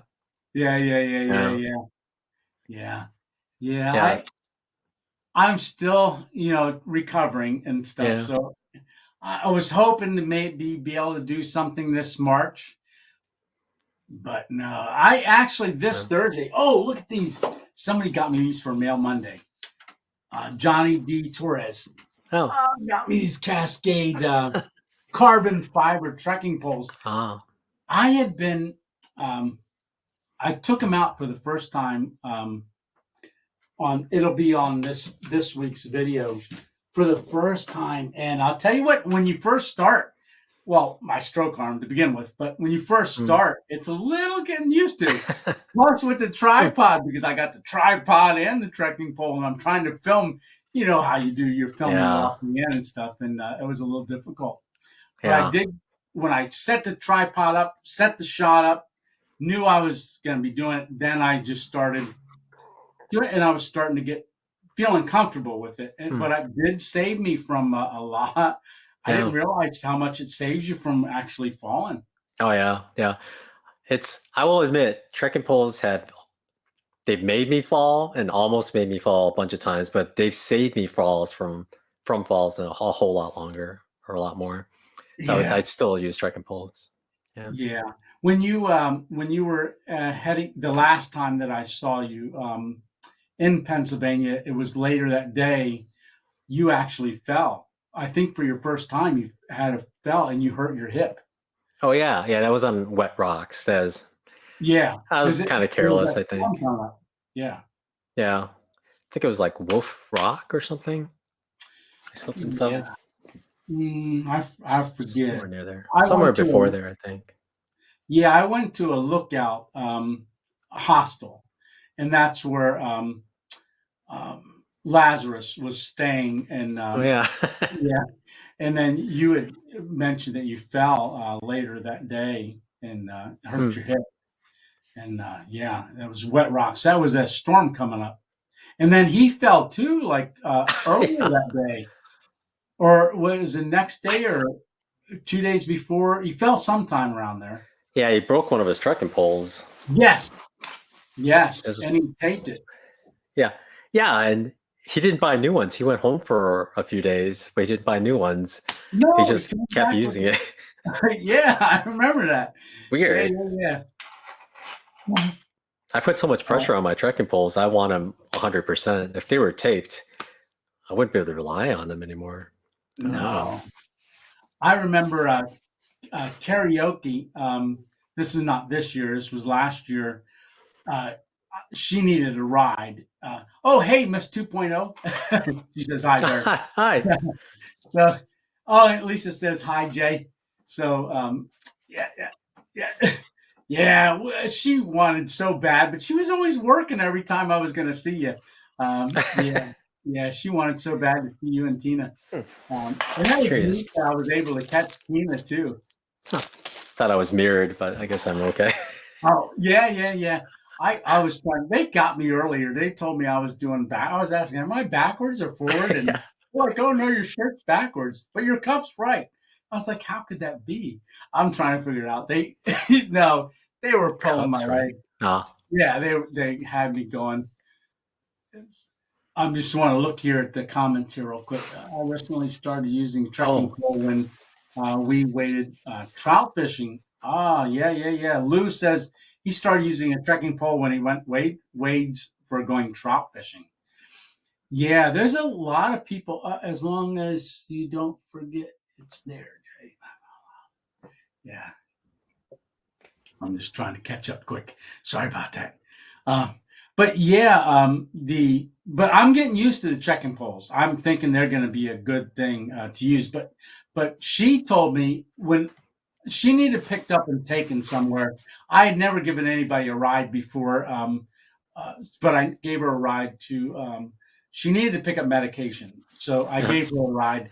And as I picked her up, there was a guy that was hiking down from the Route 225 down to the one road where the dam is. And he was coming out of the woods. And when he was coming out of the woods, he goes, holding up several pieces of trekking poles. He broke his trekking poles on that coming down on the rocks. He broke both of them. They got hung up in a rock and he kept going and they just snapped. Yeah. Relaxation. How to get a hold of Laz. He tried to call Lazarus because he was going down to North Carolina and wanted. I say the number is probably the best way. I know he was gonna try to get a job in another hospital, so I'm sure he's pretty busy. So yeah, yeah. Yep. Miss 2.0 says bye at work again. Yeah. She's at work. She won't be home. Yeah. Until a little bit later. Yeah. But so do you have any plans of doing any car camping again, going out? Not right now. In December 27th, I'm flying to Germany. So okay. that's pretty much that. Okay. I'm not Yeah. doing much else before then. No. And Just you'll be out spending- there, what, 3 months? Yep, 3 months. Okay. Yeah. So, yeah, right now I'm just here, gonna spend the holidays with the family, and spend 3 months there. Gonna spend maybe 3.5 months back in the U.S. Okay. And I think in August, September, October, we're gonna go back, but we're not gonna go to Germany. We're just gonna go wherever, like Sweden. We're thinking Okay. we might hike the Camino, but we're not sure yet. Yeah, yeah. So And I everybody think stay tuned. Hmm? Yeah, I was saying everybody stay tuned for an announcement eventually. No, we don't know yet. No. Yeah. And we might go to Romania. I was thinking that'd be cool. Ooh, yeah. That would be cool. Yes. So is Tina enjoying being back in Germany? Yeah, she's working, so Yeah. as much as she can, I guess. Yeah. I remember telling me that she had a situation where a very favorable situation for working. Yeah. And allows her to hike as well, which is very, very a big blessing. And, She gets to travel a lot. Yeah. But it's set 6 months where she has to be back at work though. Mm-hmm. Yeah. So as far as it's international hiking soon, then I was going to say if you're going to be car camping now that I'm car camping, maybe we could do a little train camping. You show me some good spots. It's hard to find good free public land out east. I don't know. I had a difficult time. Yeah, that's why you got to do stealth camping. Put the bag in the window and go in the woods. Yeah, I spent a lot of time in Walmarts and rest stops. Yeah, you were just in Walmart for those 3 nights? Not together though. Oh, I got something on my lens. I can't see it. No, but the one outside of Acadia National Park, that spot's super nice. Yeah, there was quite a few people doing boondocking up there. There was that green bus. Yeah, that green bus. I don't think it was running. I don't know. No, there was Looked a like permanent. Well, it wasn't there the last time I was there, but when I drove by, somebody was working on it. The hood was open. Got it. And it looked old. A lot of people get these old buses. It's hip, but then I see them broken down everywhere. All over, yeah. So that bridge scene, I do want to say, I had commented on it just because the amount of camera work that you did on the scene of the going out to the lighthouse where Forrest Gump had run. Yeah. So you used multiple cameras for that? Just repeated different angle shots, yeah. But then I actually did the walk like 3 times just so I could use whatever bits I wanted. Yeah. And then you went down below and the below the bridge and showed down there underneath the bridge like a little bit. Yep. Oh, that was weird. Cut out. So underneath the bridge, you showed a little bit of that. And I noticed the swirls in the rocks. Yeah. So how it formed. Yeah. I wonder if that was volcanic. I'm guessing so, just because there's so many layers like that, just swirled. Yeah. It had to have been liquid doing that. Yeah, you'd think. Pretty cool. Yeah. I thought so. I'm glad you filmed that because I was like, oh, that is awesome. Yeah. But I mean, I know hiking the trail, you had, a lot of editing and stuff like that. And it was actually you watching, me watching you that I learned about storage device and how to hook that up to do stuff on the trail. And I'm practicing that. But, I do all my filming with just my phone and it fills up fast. Yeah, it does. Yeah. You got to manage. Before you start any big project, you have to figure out a plan to manage your data. Otherwise, it's hard to catch up once it's full. Yeah. Yeah, Yeah. yours is. Would you say the more north that you got, and once Tina came on board and met you, would you say it was a little harder for you to edit and stuff? I would say it was harder to edit and film because I was trying to hike with her as Yeah. well. When I'm by myself, it just like I had the freedom to just do whatever with never have to worry about anybody else. And when I'm in town, I just do whatever I need to do. I never have to Mm. worry about And timing or anything like that. yeah, and So that was nice when she caught up to you. Yeah, yeah, it was really nice. yeah. That y'all got to hike. You guys hiked probably what 4 or 5 states together? I think she caught up in Massachusetts, so Mm. Vermont, New Hampshire, oh, Okay. Connecticut. So yeah, Connecticut, Massachusetts, Vermont, New Hampshire, Maine. So Yeah. Nice. pretty good. Yeah, and I tell you what, good night, Emma Brown. Um, yeah. Here, hold on one So, sec. I got a Coke here somewhere. I don't know where I put it. uh-oh. I was so excited to jump on and get this camera figured out so I can get it going. Yeah. So a Coke, not a Mountain Dew? No, this is caffeine-free Coke. Oh, okay. Wow. Oh, I guess it is late. Yeah, it's 9 something, 10 o'clock here. Okay. So, yeah. I'm not Late sure for you. what time it is here, but Lou, good night, Emma. Good night, Emma. Good night, Emma. And night, Emma. Just looking at everybody saying good night to Emma. Emma Brown's just such an awesome supporter of the channel. Really enjoy Emma and that she was able to get on. Yeah, this is cool. So, have you ever heard of StreamYard? This program? No, yeah, I never heard of it before. I implement it. It's really easy. Is it a Very program easy. on your phone or Yeah. on a computer? I do have it on the computer, but you can also just do it on the phone. I just don't know if you can, how easy it is to switch things. But my phone is actually my camera for this. So I'm Okay. using my phone. So there's an app that you do for that. But it's great venue to be able to do interviews or bring Yeah. people on and things like that may be in Germany for 3 months. So maybe you and Tina can jump on and say hi. I think get both of us on. sometime. Yeah, it's pretty Yeah, nice. yeah. Makes it nice and easy. And it's free.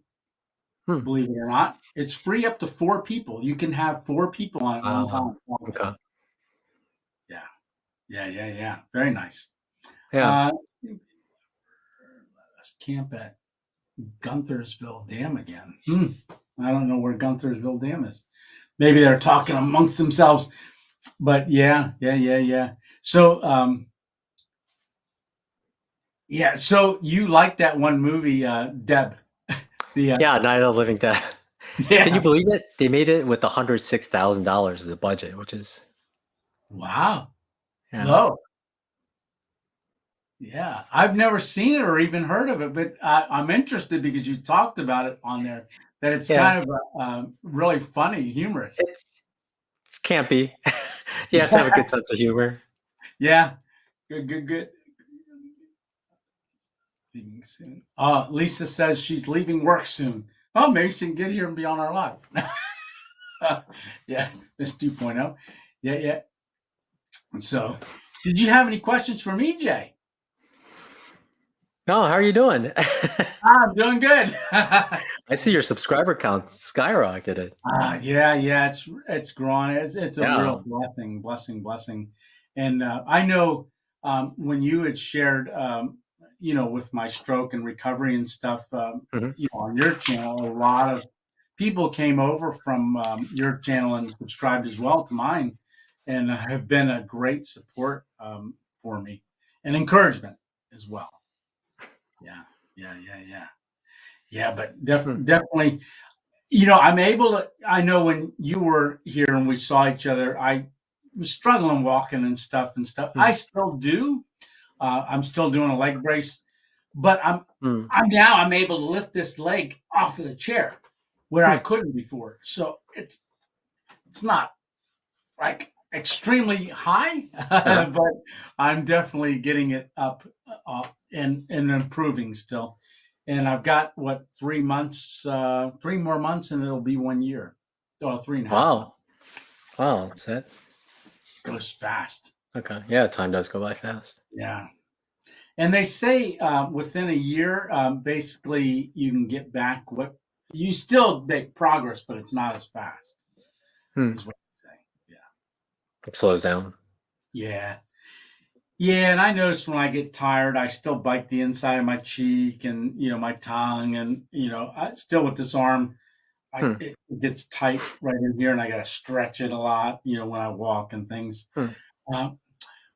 So Richard is asking, what's Jay's channel again? So it's called Jay Wanders Out, and go over and watch, and you can watch. He did the Pacific Crest Trail, right? Yep. Yep. That was my first through hike.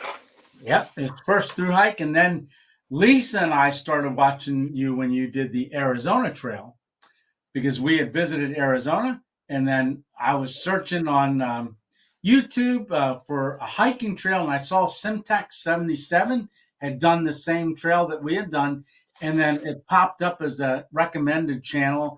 Was your announcement video for the Arizona Trail? And I was like, they got a trail? I didn't know they had one. And you were the introduction to us, and Lisa and I hit the notification. And then when you did your very first equipment things that you're getting ready to preparing to do the hike, I really loved that, because it got me into seeing what people do every day. And you were one of the ones that I was watching you go down the trail. I'm like, how is he doing this? And I determined in my mind, if I ever do a channel, I want to learn how to do it to where I'm not dependent on a laptop or a home-based computer or something like that. So I think that was very beneficial for me to learn doing it that way. But what I recognized is, oh my gosh, I love Arizona, but just through you, we were learning like all the different cacti and saguaros and things like that. And it goes right through an area of the Superstition Mountains. It skirts that. That's beautiful. Oh my gosh, yeah. And getting the cow patties in the water, remember? And then you got and using your Sawyer squeeze and all the I didn't realize there were so many cows ranches that you hiked through. Oh yeah. Well, it's a lot of it's just national forests, and they free range cattle. They're allowed to. So yeah, and there'd be big, huge, like 20-foot, 30-foot round. Maybe not that big. Oh yeah, the tanks.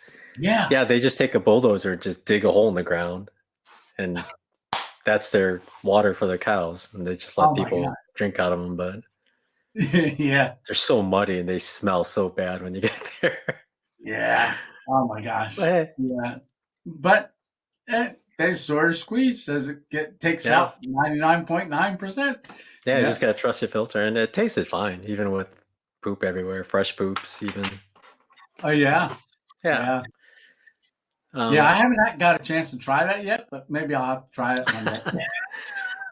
Yeah, you just have to be careful not to accidentally contaminate your clean water or some of the dirty water. Yeah, because that dirty water is really dirty. It's not even like little dirty. So. Oh yeah, no, and you were even doing some some puddles. Oh yeah, before getting north. I think there were like 3 times I got water out of tire track puddles on a dirt road. Yeah. I was so happy to see one. One of them I saw, I was so happy. I was like, oh, heaven, so happy. Right. It's a good thing it wasn't a mirage, right? Yeah. Fortunately, there was a little tree on the plateau, and then that tree just happened to cover that puddle enough that it didn't all evaporate. Oh wow! So it was dirty water, but it was water. All right. Yep. Yeah. And you have to back flush every time you flush. If you do like 2 liters, you got to back flush. Really? Yeah. That much? Yeah, I heard on the AT, some people were black flushing until they got to a hotel, like 3-4 days. Oh wow. On the Arizona Trail, you got to do it every couple of liters. Oh Yeah. wow. Wow. And the Arizona Trail, if people are wondering, that's what, 800 miles? Yeah, it's like 790, so Yeah. pretty much 800. Yeah. And then you got into that goes. I thought it was neat when you had to do the south to the north rim of the Grand Yeah. Canyon. That's nice. Yeah. And you stayed down inside the canyon, didn't you? Yeah. Yeah. Yeah, they let through hikers get a walk-up permit to stay down there. Sort of Mhm. walk up, but like they don't let normal backpackers get last-minute permits like that. So it's pretty nice that they're flexible. But you Yeah. sleep in a horse corral. So I remember that. That's where they backpacked the all the food down to that restaurant or campground. yeah, down there's there. a ranch down there, Phantom Yeah. Ranch. Yeah. Yeah. You- And we stay a little bit north, but okay. yeah. Yeah, it's neat. And then going up out, then that's when you hit all that snow Yeah. on the north rim after. Yeah. That's where I had to road walk for a while because I couldn't walk the actual trail for a Yeah, little while. Yeah. You tried, and I remember it was deep. I tried. Yeah. So if anybody hasn't watched Jay's Arizona Trail hike, through hike, definitely that's worth the watch. Definitely is worth the watch. Just the amount of videography and cinematography that Jay does on there, and just I always like to say, being someplace actually adds to. If you're a good cinematographer already, you get to a place like Arizona, and it's like it just takes you to the next level, and you didn't do anything different. Yeah. It's because everything's so crisp and clear. Yeah. It's beautiful. And that's why. What's that? It's beautiful out there. Yeah. Oh, it is. And that's why when you, I remember before you announced, I had messaged you about, hey, if you ever decide to do, and you said, oh, someday you might stay tuned. And then you announced that you were going to do the Arizona or Appalachian Trail. And the first thought I had was, he's going to be so disappointed because I'd seen your Pacific Crest Trail photography and the Arizona Trail photography. And I'm thinking, there's not that much on this trail to really film, but it's a completely different trail. It has other features to it that you don't get on the other ones, right? Yeah. Is that what you found? You appreciate the views more. So when you come upon a view, the views seem nicer. Although like when you're on the PCT, it's like constant views. Sometimes you're walking on the side of these mountains, and if you just looked at the views, you would never get anywhere. But Right. But the amount of life on the AT, I think, is the biggest highlight of the AT. Is just the plants and animals, all the different birds, and how many birds are just everywhere singing day and night. Right. Yeah.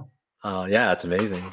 That's why Tina and I loved it. It's just the vibrant life you see. It's a lot different than desert, that's for sure. Yeah. And, definitely, well, I can't say that I know because I don't. I know East Coast. I've never been out west except for the Arizona, just for the 9 days. And then Lisa and I had gone back for about 6 days just to film something once. And that was before I even had a channel. But for here, like the cicadas, were they noisy did you notice them a lot? I think they just became white noise. I didn't notice them that much. Like crickets, I remember not noticing the crickets, but when I was editing, I'd be like, man, these crickets are so loud. You just kind of don't hear it anymore. When I do my editing too, it's like, oh my gosh, I got so much footage of crickets. Yeah. Yeah, it's like really loud. Yeah. Okay, Richard said, thanks, gonna sub already. Yeah. Thanks, Richard. Channel doesn't cost anything, right, Jay? Yeah. It doesn't cost anything. It just says, hey, I like you. And it really helps us out. Yeah, it definitely does. But yeah, Tim is on here too, and Tim said it's scrolled past, but he said he thought he was going to be watching this as a recording, and he's got on it still live. Yeah. But Tim just sent me a message recently and just told me, actually it was today, I believe, just sent me a personal message that he's really inspired by me doing videos and things like that with my stroke and stroke recovery and stuff. And it's really encouraged him. And he's taken his stuff to the next level. Definitely. It's a great photographer. Great photographer. He's on our Facebook family page. Yeah. Yo, you got to join the Facebook family page. Random Adventure 2.0 Facebook family. I do this next video that I do Thursday. I was filming it. I've already posted this as a blooper. I was in the morning. I'm drinking my coffee and I'm saying goodbye. And I'm like, all right, score the music. All right, Tony 2.0 out. And I go to drink my coffee. And it goes down the wrong pipe. Jay, I sprayed it. It just goes all out, and I'm coughing. So when I did the edit, I thought, well, I'll just cut it where I started drinking it, and I'll roll credit. And then I did it. I keep that in there, and I actually the music. Tony, you're my so my mic is my mic. That's the one thing with this. Let me just switch my mic up. The microphone jumps in and out. The audio is going crazy for me. Yeah. You sound good. It's fine now. Sound better now? I thought it was my computer. I was like flipping pages, like, what's going on? Am I doing something? Yeah, Dave just wrote. It's for some reason it pops in and out. But now it should sound better. Sound messing up, Tony. Yeah, I wore it out again. Yeah. Do I sound good to you, Jay? Yeah, you sound good. Perfect. Okay. So I got to switch out, like go to my computer sound and then back to the phone. I don't know. For some reason, it does it after so many hours, I guess. It's like trying to kick you out. Right. But what was I saying? Oh, so I sprayed this coffee all over and I'm coughing, but I cut the music. Like instead of me cutting me, I cut the music just when I drank it. I wish I could throw that clip up. But I'm coughing. I go, oh, that was dramatic. And then that's how it ends. I ended up leaving it in. It's a really funny ending. Yeah. And most people won't see that because they don't always watch to the end. But I want to encourage people to watch it to the end. So I thought I'd put it on our Facebook family page just so people can see it because not everybody sees that stuff. It's always nice when you catch something funny and instead of like, oh, I wish I had a camera going when that was happening. Or right. Oh, and that went, and all seriousness, I took a big swig of coffee, and as soon as I took it in and my cheeks filled up, usually I would just swallow it, but I couldn't because I started choking all of a sudden. So it was all my cheeks are big and I'm just, it just sprays. Yeah. It is so funny. Yeah. Yeah. And it trails a few times. I was drinking electrolytes, chugging it. And then, you swallow wrong, but instead of just spitting it out, it would just like come out of my nose and my mouth. It would just be, and it would burn so much. I was like, oh. Oh my goodness. I can't imagine Painful. Coffee coming out my nose, but yeah. Oh yeah. Yeah. Electrolytes would be fun enough, right? Yeah. Yeah. For a minute. Yeah. Good. Get the stand up issues. Yeah, no, your camera looks good. I saw you use a little brush earlier. Yeah, there was something. I thought you were Bob Ross for a second. It's my little folding brush. A little tree You right need here. it when you have a bigger camera. Well, this is my bigger one, but I have several of these guys. Oh, Probably yeah. not in focus. No. Oh, yeah. Has a little Oh, yeah, the brush. slider. Yep. Oops. Yeah, that's one of the things that I noticed. I said earlier tonight when I was showing the cowboy coffee that I made, I said, you got to kind of get it in front of your face. Yeah. Because if not, it's like, oh, come on, focus. Yeah. I learned if you take your face out of it, it focuses right away. Yep. Yeah. On my camera, I could see it's got my eye. It's just like focusing on my eye, so I could go. There you go. Yeah. I was just sticking my eye. Yeah. I do a lot of filming with my phone, but I noticed on here that it has a tracking on the phone. You can push tracking. And I was playing around the one day that I found it because I went to go get a stick out of a tree. And I came back, and I always look at the footage after I film it because I learned sometimes I hit stop record instead of record. And I think I recorded and I lost it all. Never recorded. I hit end. So I got me hitting my finger going up to the lens. That's it. So I always look at my footage. Yeah, I've done that a lot. Yes. I think that's very common. But so I always look at it. And when I came back and looked at it, it looked like someone was filming me because they were zooming in and zooming out and then coming over this way. And it was my phone tracking me. So I started using that on some of my videos, and I actually try to get it to not follow me, and it does. Is it like I had a lot of fun. Crop in and then move the crop around? Yes. It doesn't physically move. Okay. Huh. Yeah. It actually crops it down, and it's like if I'm right here and I moved over here and closer, it would zoom in on me to keep me centered in the screen. There's the one video. It's me at a old coal bank.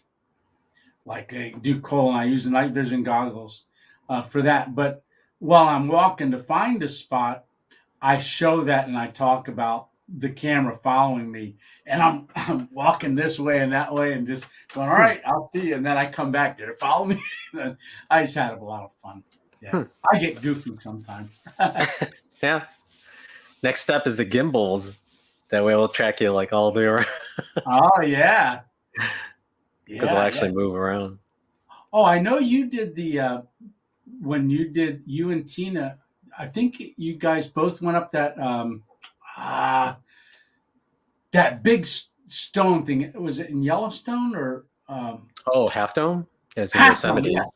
Yeah, Yosemite. Yeah, and you used that thing, that 360? Yeah, it was a 360 camera. Yeah. Yeah, how was that going up? Was that scary? I thought it would be scarier. I don't know. It didn't do it for me. I thought it would be scarier, but it was like, it's fun, bad. But I don't know. Yeah. I didn't feel like my life was in danger. I don't know. Yeah. No, it wasn't crowded when you guys did it. It didn't look crowded. No, we planned it out really well.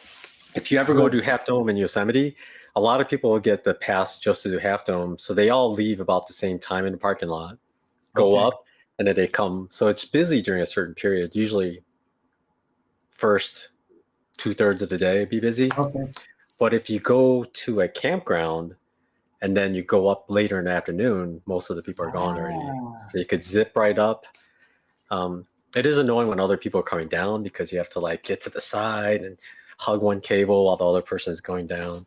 So it helps when there's not too many people there. So yeah, because I've seen other people do it, and I always wondered about that. You know, they're reaching around and letting people come up. Yeah. But Dave, the relaxation nurse, Dave, he asks, Jay, did you ever do Angel's Landing? I have not done Angel's Landing yet because I've been meaning to go to Zion and Arches in the wintertime, usually November. So at some point I'm going to hit all those there. It's just they're so crowded during the summertime and the fall. And I think Zion, you can't drive in there during the peak months. You have to take the public transportation, but in the winter you can. So that's what I want to wait till we do that. Yeah. Dave, I know his wife did it. Angel's Landing.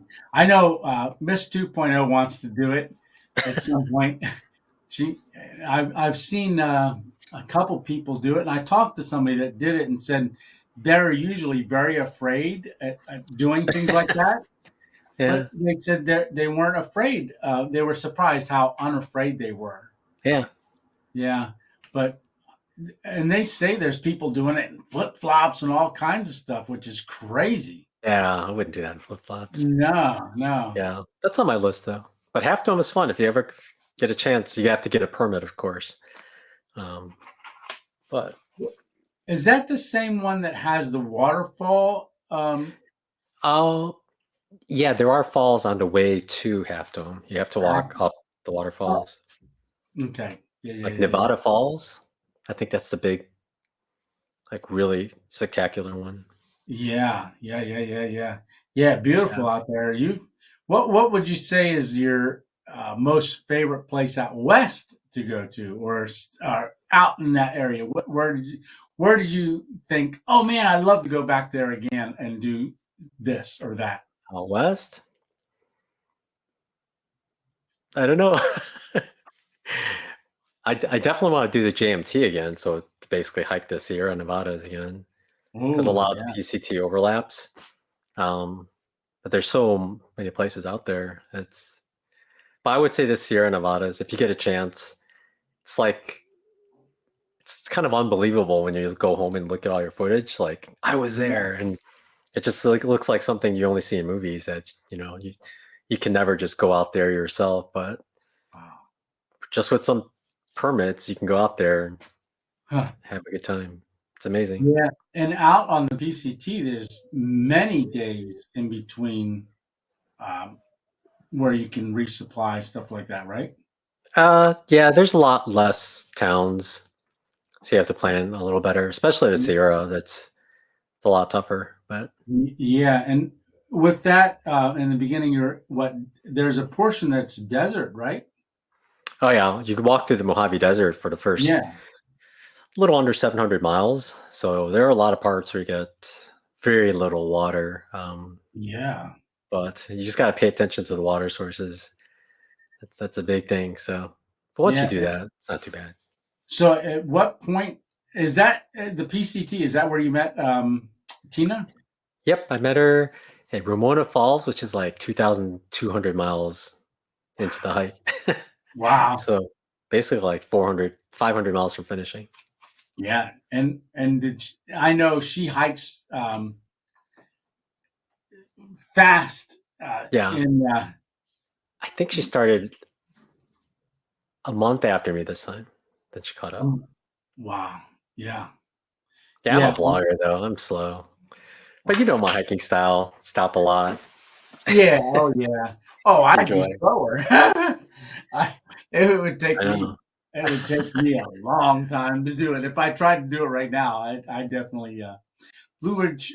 Lou says Blue Ridge Parkway is his favorite. Jake could probably name places he hasn't been easier. Yeah, Darlene says Jake could probably name places he hasn't been easier. You've been to a lot of places. I've been to a lot of places, yeah.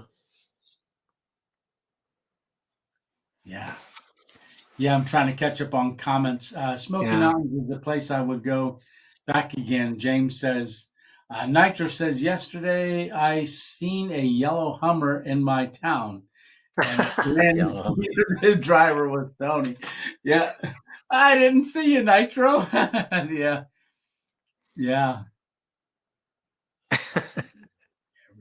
Yeah, Relaxation Nurse. He drives that every year, Blue Ridge, every year. Yeah. After I drove the Skyline Drive, I continued along the Blue Ridge Parkway pretty much until the AT branches off. I forget how many miles that is, but I was on there for quite a while. It's a nice drive. It is. Blue Ridge Parkway. Yeah.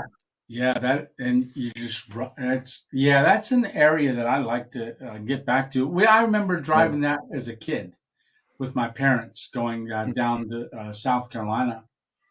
We would take that way down sometimes, but it's been a long time. Yeah. It's nice. There's still so many overlooks along there. It's amazing. Yeah.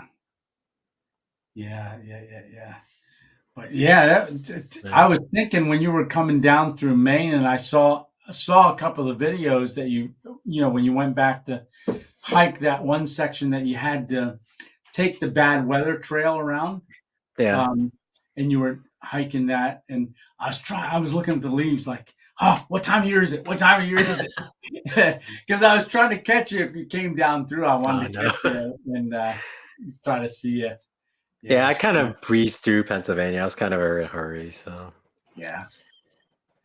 There's a little.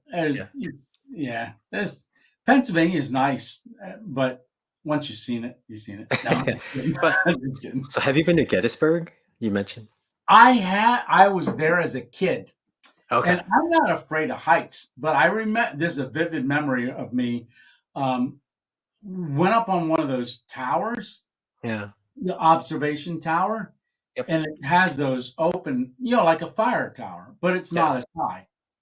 I remember as being about maybe 12 years old, and we had gone there. And I remember getting deathly afraid on there. And I literally would climb trees every day as a kid.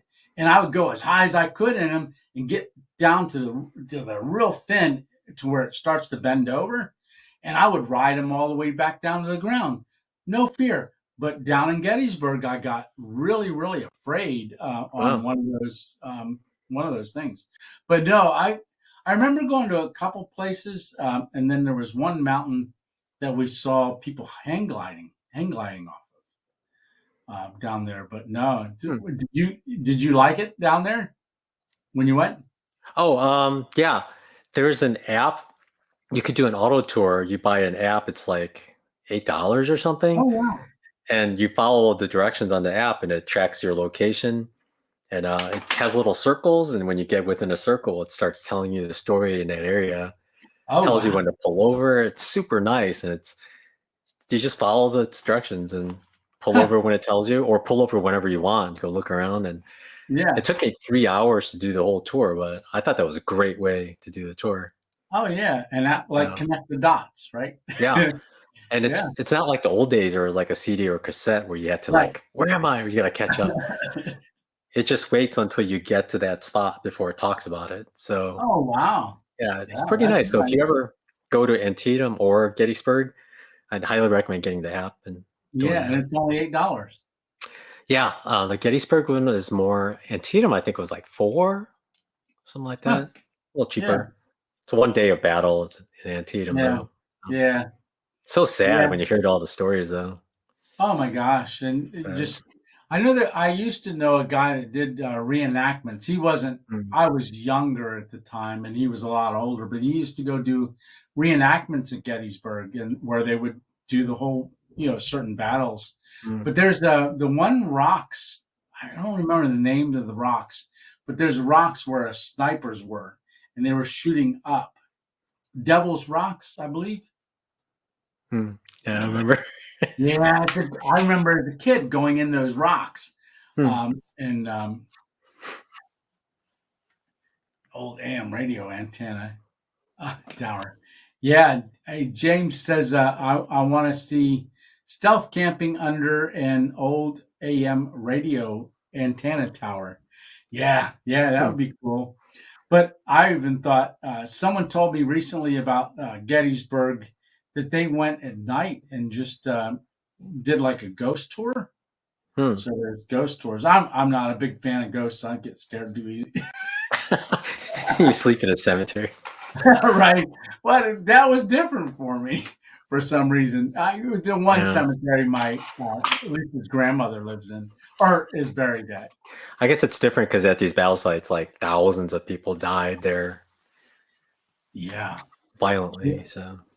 Yeah, and the way they used to fight back then, shooting, they walked towards each other. Yeah. Marching and just went, okay, just this side fire, and then anybody left standing can fire back at the other side.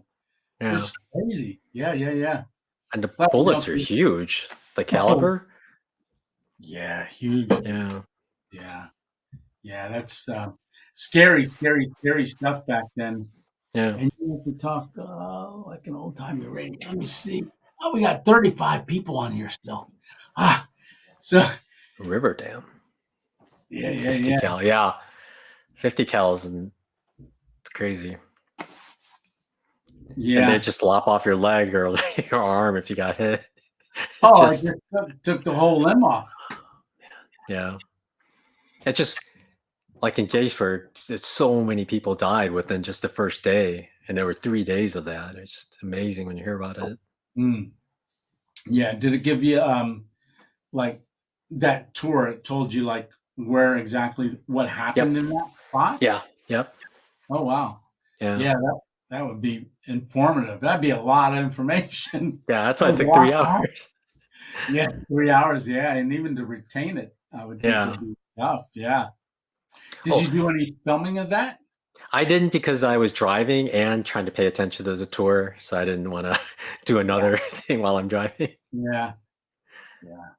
And plus, I couldn't really record a tour. It's probably copyrighted. So. Oh, that's true. That's true. Yeah. That's true. I was thinking of if I ever went to Gettysburg to maybe try to do a stealth camp there sometime. Yeah, you should, because it's a National Historic Preserve. Oh, So. yeah. No, true. Yeah, they do. Gotta be respectful of that. Yeah, it would be scary, too scary for me anyway. Yeah. Oh, get this, at Antietam, some hikers followed a groundhog into a hole, and they looked down the hole and they found bones.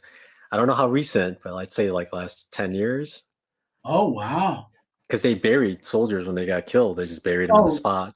And then after the battles, they dug them up and moved them, but they didn't find all the bodies, so they're still out there. Oh, my goodness. Yeah, I'm sure the field still has a bunch out there. Yeah, I know they find a lot of bullets and even cannonballs. People's backyards, they find stuff and all the time. Yep. Yeah. Let's see, 50 cal will cut you in half, James says. Pretty big. Yeah, the other thing is with Antietam and Gettysburg is because they're National Historic Landmarks, like nobody digs anywhere. So there's bodies that are going to be there forever. They're not going to be discovered, They're just out there. Wow. So it's pretty weird. Yeah, and just to see some of the doctors' saws and stuff like that they had, the medical equipment that they had was really rough. They had a tree full of like shot pellets from cannon balls. They had cannon rounds that had basically buckshot in them and it sprayed out. And the trees are just littered in these huge balls. Just crazy. Man, that would just rip flesh. Yeah, like several people wide, just everybody would be dead instantly. Just crazy. Yeah, James is saying unexplosive cannonballs that had explosive centers. Yeah. Yep. They find that too, Yeah. I think I drank all my cowboy coffee. So late for coffee. I know, right? But I can go to sleep pretty easy. I'm going to go find my Coke. I think I might have left it somewhere else. I'll be right back. All right. It's getting warm. Yeah. I'm going to just check my list. Does anybody have any questions for Jay while we got him on here? Throw some questions up if you want to ask him a question. I was awakened by machine gun fire on a camp out. Someone took it down the chain and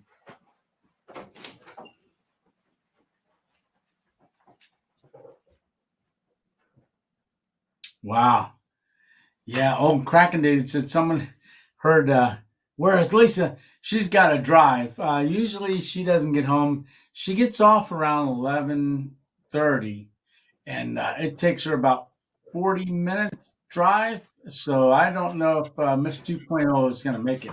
I'm hoping she does. All right. So, you found it? It was upstairs. Good. You found it. There you go. Caffeine free. Aha. Coca-Cola. Yeah. Have you drinking many Mountain Dews since you've been home? No, I haven't. I don't think I've had one. I shouldn't be having these either. It's not good for the kidneys, but yeah. I mean, I was gonna give you a trail name of Mountain Dew. Yeah. Dave is asking, how about that young lady that passed on the trail? Like passed away? Or are you saying that passed me? Or Might be passed away. Did you hear about that? The girl up in New Hampshire. A through She, hiker? yeah, I don't think she was on the Appalachian Trail. Hmm. Uh, I think but several people died in New Hampshire this year. really, yeah, this Yeah. girl was Ram Dino on Trail mentioned her last week. He said he was going to come out with a Oh. video, talk more about it. But she's 19 years old. She's hiked, I believe, the Appalachian Trail in the past, but she was Oh, trying to do the 48s. yeah. She was trying to do the 4Kers, and then she was underprepared for the weather. I heard about that. Yeah. Yes, her mom dropped her off and at the trailhead, and then she was ill prepared for it. Yeah. Yeah, it was sad. Yeah, I remember I tracked out like where she hiked, and I was like, it wasn't that bad there, but she must have gotten turned around and didn't have the right gear. So. I think someone said she didn't even have a headlamp. Yeah. Yeah, that's crazy. Yeah. You know, because they said she was fairly experienced. Yeah. Yeah. Yeah, that's sad. Very, very sad. Yeah. But he was gonna Ramdino's gonna make a video on, you know, things that went wrong that could have been avoided, so that, you know, others, like, you know, somebody else that's hiking it could do the same, like think of it as the same. Yeah. You know, not do the same mistakes. But that's a lot of let's see. I love hiking, but why would any single woman hike alone? Carry a firearm. Well, James is, you know, a retired detective, Chicago detective. Yeah, I don't. You know, too bad we didn't have a Tina could answer that question. Well, on a through hike, there's no way you can carry a firearm legally. No, and it's just too much work, and it's just gonna rust. It's just not practical. That said, I do have a concealed carry license, and I have gone on backpacking trips with the firearm. So yeah, I have one as well. Yeah. But I don't take necessarily all the time. But you never know when, right? So, but yes, he's asking why would any single woman hike alone? But because of the desire to hike, and really, the community is very safe. Yeah, you get some weirdos out there, but you do in anything. But I think, like the AT, just, you know, there's a lot of women that hike alone on the AT. I would say it's a lot safer in trail than hiking through a city by yourself in the middle of the day or at night. So there's a lot more criminals in the cities than on a trail or in the woods. Yeah, that's true. I know. I know. When I was made the grilled cheese with Tina, she was like, we were just talking, and she said, she says, I hate when people say, oh, you're hiking, you know, the AT by yourself. You know, she would say, you know, well, why not? You know, I remember her telling me that like, oh my gosh, you're hiking the whole thing. You know, she said she didn't understand why people thought like girls not going to hike the AT, you know, and you know, and she had mentioned about that to me whenever we were talking. Yeah. I have a retired police concealed carry card, different from a CCL. Mine is good in all 50 states. Yeah, James. Yeah. And James offered that if I wanted to come to Chicago, that he would personally give me a bodyguard. Anywhere I wanted to go, he would take me and then be my personal bodyguard. And I appreciated that. I don't know if you saw the badge that he sent me, but it's downstairs. I have it with my wallet downstairs. But he sent me a badge, a stealth camping badge, and that I can pull out. You know, if anybody comes to bother me, I say, hey, you know, here's my badge. I'm stealth camping. I have a sidearm on every day. Yes, can't kill them all. James, I want one. Oh, one of the cards, yeah, for all 50 states, yeah. Yeah, well, Dave, you got to become a retired. Yeah, a retired cop. Yeah, yeah, that would, yeah, but that's very nice. Yeah. All right. Oh, Yeah, still the dream feeling. was someday one state CCL would apply everywhere, just like a driver's license, but that's going the opposite direction. Is it starting to? I I know. think I so. did see that there was some stuff on there that says, "Hey, you can." And this was maybe about a year or so ago about the carry in all 50 states. There was a push Oh, for it. that's never going to happen. No, I don't think so. Yeah, especially New York. Yeah, New York is not friendly to that. Just marry me. Just marry me to some Virgin. Oh, yeah, Yeah, yeah, I agree with Ken. The solitude is part of the attraction. yeah. It's the peace of nature that I really enjoy, so I like being by myself. So, Mm, and it's perfectly safe. So yeah, Ken Anderson saying, yeah, the solitude is very nice. And that's what people don't understand. Like a lot of people are afraid just because of the busyness of their lives, I think, and they don't really have any downtime where they're just alone in a setting yeah, that's yeah, different than what they're used to. yeah.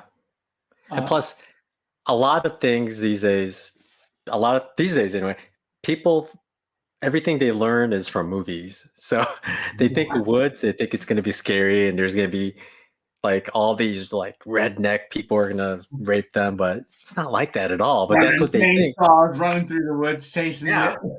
Because Hollywood constantly pushes that and it's just like, it's Yeah, not like that at yeah, no, no, no, and it's not. It's in. And I know when I go out and into the woods and alone, it is one of the most peaceful settings ever. And you know what I noticed the other night when I was out? Well, one, the mosquito, but besides that, um, no crickets. The crickets are quiet. Everything was quiet. It was Jeep stuff. Sorry, I'm late tonight. No, I'm glad you're on. But yeah, one of the things that I noticed, it's so quiet in the woods right now compared all. to the spring and summer and fall, even the fall. I was hearing a lot of crickets still, but the Oh, other night, crickets? yeah, like crickets and stuff. Hmm. You have that background noise. There was nothing when I was out the other night. Full moon, coming through the woods, very nice, but no wood sounds. Even in the morning, not much bird activity. Hmm. I noticed. It was just one of the things that I noticed. But it was 26 degrees, so Yeah, when it's colder. yeah. This is as if a crazed killer is. Trying to read that quick. Going to hang around in the middle of the forest, waiting for a victim to come along. Yeah, Yeah. right. Yeah, true. Usually, from all the like serial killer things I've read, killers will find people in towns, kill them, and bring them into the woods. Right, They usually don't go into the woods to kill people unless they right. bring them from the city. Oh, that's true. Hey, I didn't think of that. Yeah. Yeah. Hey, good night, Dave. All right, the relaxation nurse there. One of the things too is I picked up a person was walking a couple of weeks ago. I picked him up, and I had only said this because I had heard somebody else say it. But I picked this person up, and I gave him a ride over to near a Walmart and dropped him off, and then went home. But I told Lisa that I did that, and she goes, "Oh, weren't you afraid that he was gonna kill you?" And or something like that. And uh, I generally don't pick up hitchhikers, but if I do see someone and I have a good sense about it, I will. But I heard this person say this, and I actually said this back to Lisa. I said, yeah. I said when he said that, he said to me, he says, "Oh, well, aren't you afraid that you might have picked up a serial killer?" And I said, well, my response was, well, that'd be kind of weird. Two serial killers in the same car together. What are the And she odds? goes, you didn't say that. And I said, no, I didn't say that. I heard somebody say that before, because what are the chances that two serial killers would be in the same car? So, yeah. And Yeah. Right. Christmas. Any plans for a Christmas camping adventure? Maybe some battery-powered Christmas lights, special Christmas dinner. Hmm. I actually, Jeep stuff, I was thinking about stuff I could do and what was coming up. Because there's a lot coming up lately. A lot of holidays coming up. You got Christmas and then you got New Year's. I was just thinking how it's going to be leading up to that, producing videos and getting out, because I don't know. Stay tuned. I might have something going on, but that's a great thing. Christmas lights. I don't know if I could do a stealth camp with Christmas lights. Yeah, no stealth, but at least it won't draw bugs anymore. Right. Yeah. Oh, that mountain camp that I did. I tried to do one of those silent camps where I don't do much talking, and there was a lot of spiders in that one. Did you experience spiders much on the AT? A lot of daddy long legs everywhere, especially at night in the too light. much. Oh my gosh, the amount of daddy long legs. A lot. Yeah, you see them just on top of the tent for some reason. They just walk up there. Yeah. Well, the one night I went near Cabela's, went up the one mountain, and I camped there, and there was spiders. I counted 28 at one time once I recognized what they looked like in the woods, because I saw a reflection coming back at me. It was a bluish green reflection, and I wanted to see what that reflection was. So I'm like, oh, somebody dropped something in the leaves. I'll go see what it is. I walk over there and I brush the leaves away, and it was a spider, and it was looking right at me. And man, I screamed. And then I was looking at James's comment there, but once I knew that reflection was a spider, then I started looking, and I see one over here, one over there, and I believe I counted like 28 spiders looking at me. Those were just the ones that were looking at me. And before then, did you know that their eyes reflected light like that? Oh no, I did not. No, I did not. No, and I don't know if all spiders do, but this one brand of spider or one type of spider, and it was weird. It was like this big around. Well, with the leg, the body wasn't that big, but with the legs and stuff, and it was like a grayish color, black in the leaves. Oh my gosh, it was scary. And then while I was editing, I was laying in the hammock editing, and I thought I filmed the spider walking across the lens. I was like, oh, that's weird. How did I get that? No, it was on my side of the editing screen, and it hit my thumb. And then I knew it was a spider, and I screamed. And I was laying in a hammock, and I'm like, oh, where is it? And I didn't have the bug net with me. So no cowboy camping in your future? Or? No. Well, actually, that night I had at least 3 to 4 spiders on me in the hammock. Wow. In the hammock. So, no. But I guess they don't bite. Wow. Or they didn't. Ken Jake, Anderson. did you hike the whole AT? Can I ask? Yes, Ken. I hiked the whole AT, and after Katahdin, we went down to Millinocket, actually. And no, wait, is that where Shaw's is? I'm getting my towns mixed up. There's another town called M near Katahdin. What is it? Is it? Something. I'm off the hook because I haven't been up there yet. Yeah, I forgot the names. Yeah. Yeah, I learned that spiders' eyes reflect on the PCT. I was looking around, and I was like, is that a mouse? So I walked up to it, and I was like, oh, wow, it's a spider. I had no idea their eyes reflect like that. I had no idea either. Oh, my gosh, that's weird once you know. Because then when you see it, it's like, oh, that's a spider. And especially if you start seeing multiple ones. Yeah. Like, whoops. Yeah.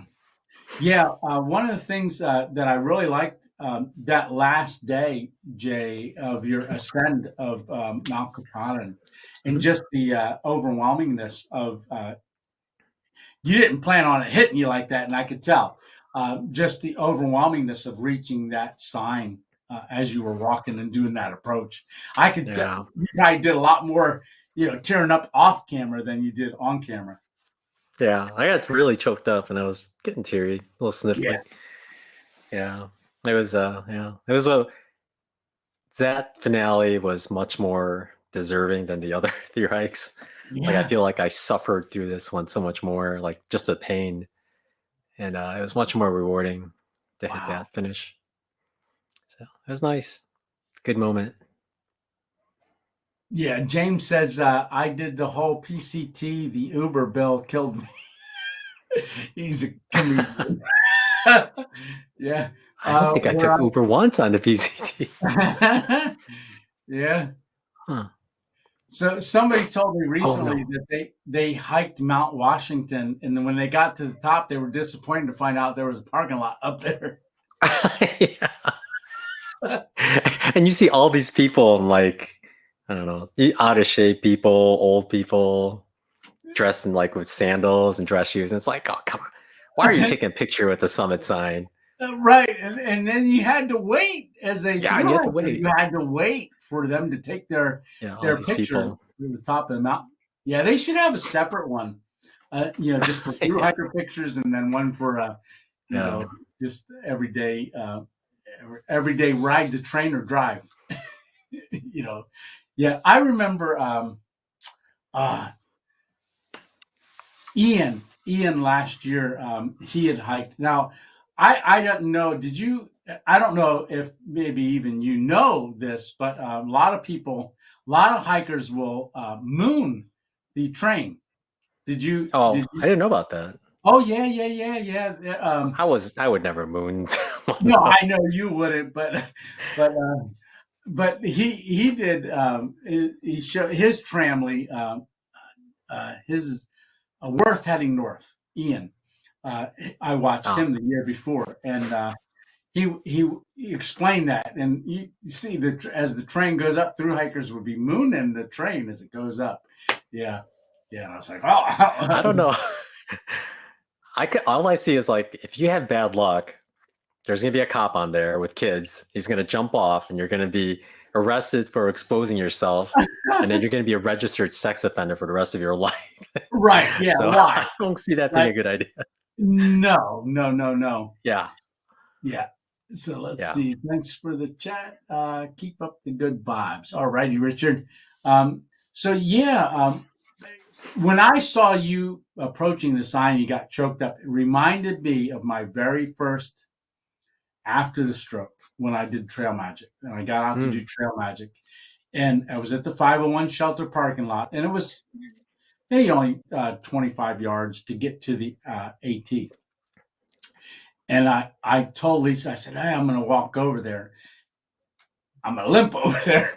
But I made my way over there, and I went, as soon as I stepped on the AT, I was by myself. Boy, the emotions just hit me. I didn't realize they were going to come up so fast, but they did. And that was really emotional. It's amazing what the Appalachian Trail does for people. Yeah, you wouldn't think it, but yeah. It was beautiful. Yeah. At the end of the PCT, when I hit the sign, I thought I might get choked up. But I was just kind of sad that it was over. That, I don't know, I just wanted to keep going. I don't know, it's a different experience there. Yeah, and I remember seeing that one too. At the end of that one, where you crossed over just a little bit into Canada, right? Yeah, it's like 8 miles into Canada. Yeah, 8 miles. Yeah. Yeah, I say that so people that on here know that's what it is. Yeah, that's for sure. The longest.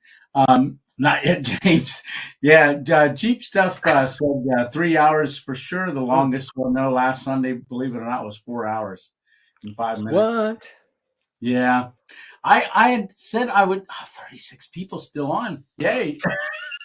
So I feel bad jumping off because when people are actually staying on, some people, this is all they get. The only entertainment they get, and interacting. But yeah, I'm staying with my sister now, so I pretty much hang out with them in the evenings sometimes. So I kind of get distracted. It's my first live stream of yours in a while. Yeah. No, I liked you guys, you and Tina. It was neat when you two got on together, and when she caught up to you. I know you and I talked about how she feels with being on camera and stuff. and it's just awkward and things. And I was so happy. I was encouraging her. I said, when you catch up to Jay, hopefully you get to say some stuff on there and things like that. She said, oh, we'll see. We'll see. She's very, very mild and meek. Very nice. Very, very nice. Glad she loosened up. Yeah. Yeah. I remember when we were first dating, she's like, don't ever ask me to say anything in camera. Yeah. Hey, she's becoming a pro at it. When I was watching, I was commenting like, good job, things like that, and I was so happy that she was getting on there and stuff and things. But she did tell me the story where you'd still be on an ice pad where it was the first time that you two ever held hands. Yeah. Yeah. And she saved your life, right? That's what she says. That she saved my life. Yeah, you guys were hiking together and you slipped on the ice and you couldn't get off. Yeah. Yeah, it was like an incline. I fell off the trail and I started sliding and I tried to get up and I kept sliding down and I couldn't get up. So I was going sideways, trying to get to a tree line so I can climb up the tree. Yeah. But it was taking me forever because I had to kick in steps because otherwise I kept sliding down. Yeah. And then she just went along the trail, got to the tree, and then held her hand out for me. So she saved me like 10 minutes, I think. Okay. Yeah. 10 minutes of laying on the ice. Yeah. Oh, she said she saved your life. I don't know. Yeah, saved my life. That's her story. Jay, really appreciated that you filmed coming down Katan and the hike isn't over at the sign. Yeah, got a long way down. Yeah, and was it harder going down than going up? I think I thought we thought it was going to be, but it wasn't as bad as we thought it was. Nice.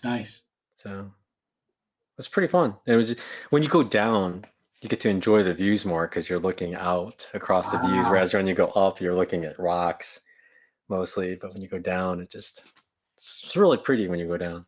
Yeah, I remember seeing the one part. It's before you drop down to get into the tree line again.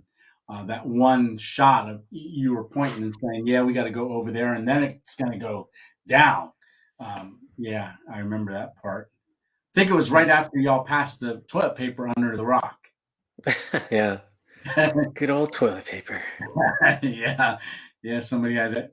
Jeep Stuff says, Tony, can you just camp in the studio and keep us entertained? Yeah.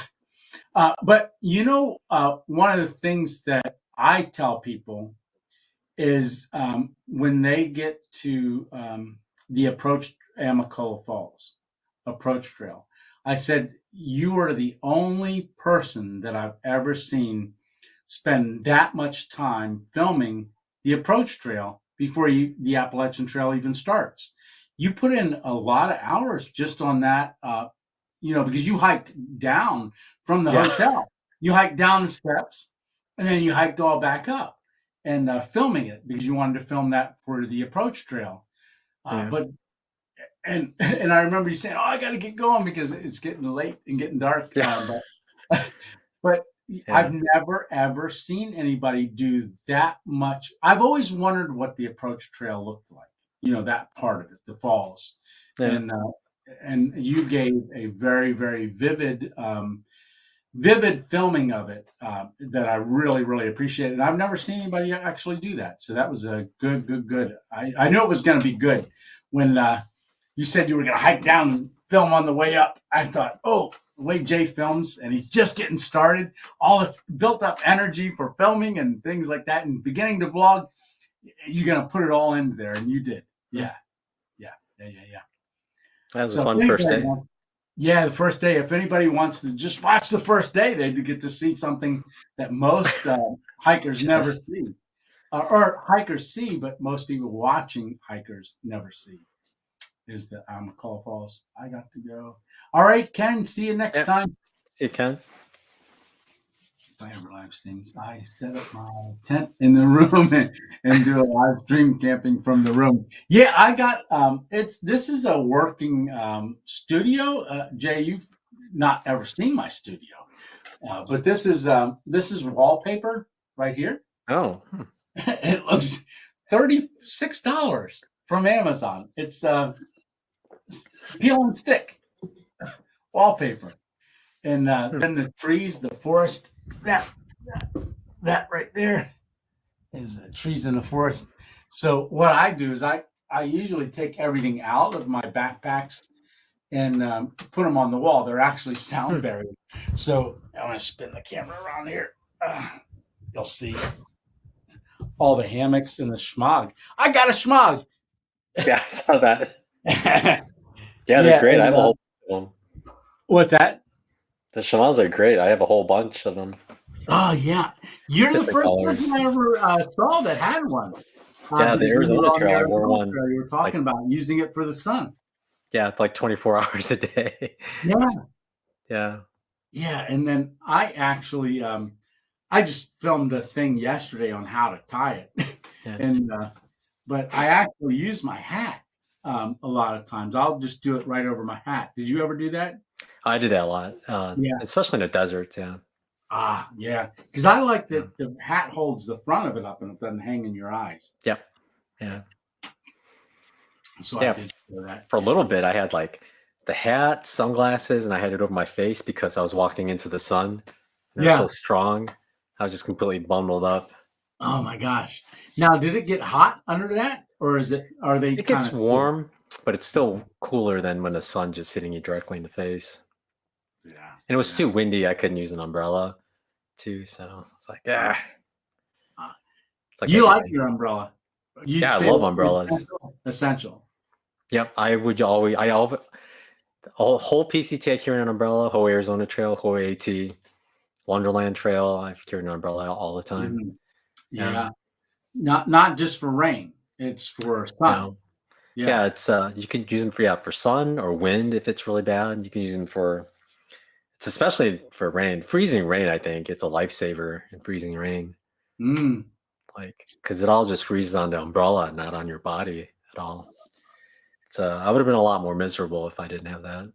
Yeah, I remember. Yeah, I remember on the AT there when there was the freezing rain, there was that one section where it was all ice. Everything was ice. Yeah. The trees it just looked like an ice wonderland. Yeah, it gets pretty crazy sometimes. Yeah, and I remember big chunks of ice on your umbrella that were still shaped like it. Yeah. Yeah. Yeah. Joey says, "Merry Christmas to you guys." Merry Christmas, Joey. Nitro, good night all. Working 7 hours. Yeah. Plus, can't wait to see Mail Monday. Yeah. Mail Monday is tomorrow night. Is Mail Monday. Like I said, I started doing Mail Monday, Jay. Somebody asked me, "Hey, what's your address?" So I have the PO box and I posted. And then I got a couple things on Mail Monday, and I thought, okay, I'll do a Mail Monday. So I did a Mail Monday, and I said, hey, we'll probably do one of these once every 3 weeks to a month. We'll do a Mail Monday. I have been overwhelmed and blessed. Really? So much. Every week for 10 straight weeks, we've had Mail Monday. Wow. Yeah. So we now have a Mail Monday. We also do the Thursday night camping, Sunday night live, and product reviews. I just throw up as they come in. We just throw up the product reviews. Is there any piece of gear that you would say that that you had with you that you couldn't have done without, excluding a tent and like the big three: the backpack, the tent, and sleeping pad? Besides the umbrella, I'd say like the first half, the chamois was really like the merino wool chamois I had. Yeah, it just had so much warmth during the day as well as at night. I had it on all the time, like day, night, all the time. Nice. Never took it off, except the shower, I guess. But yeah.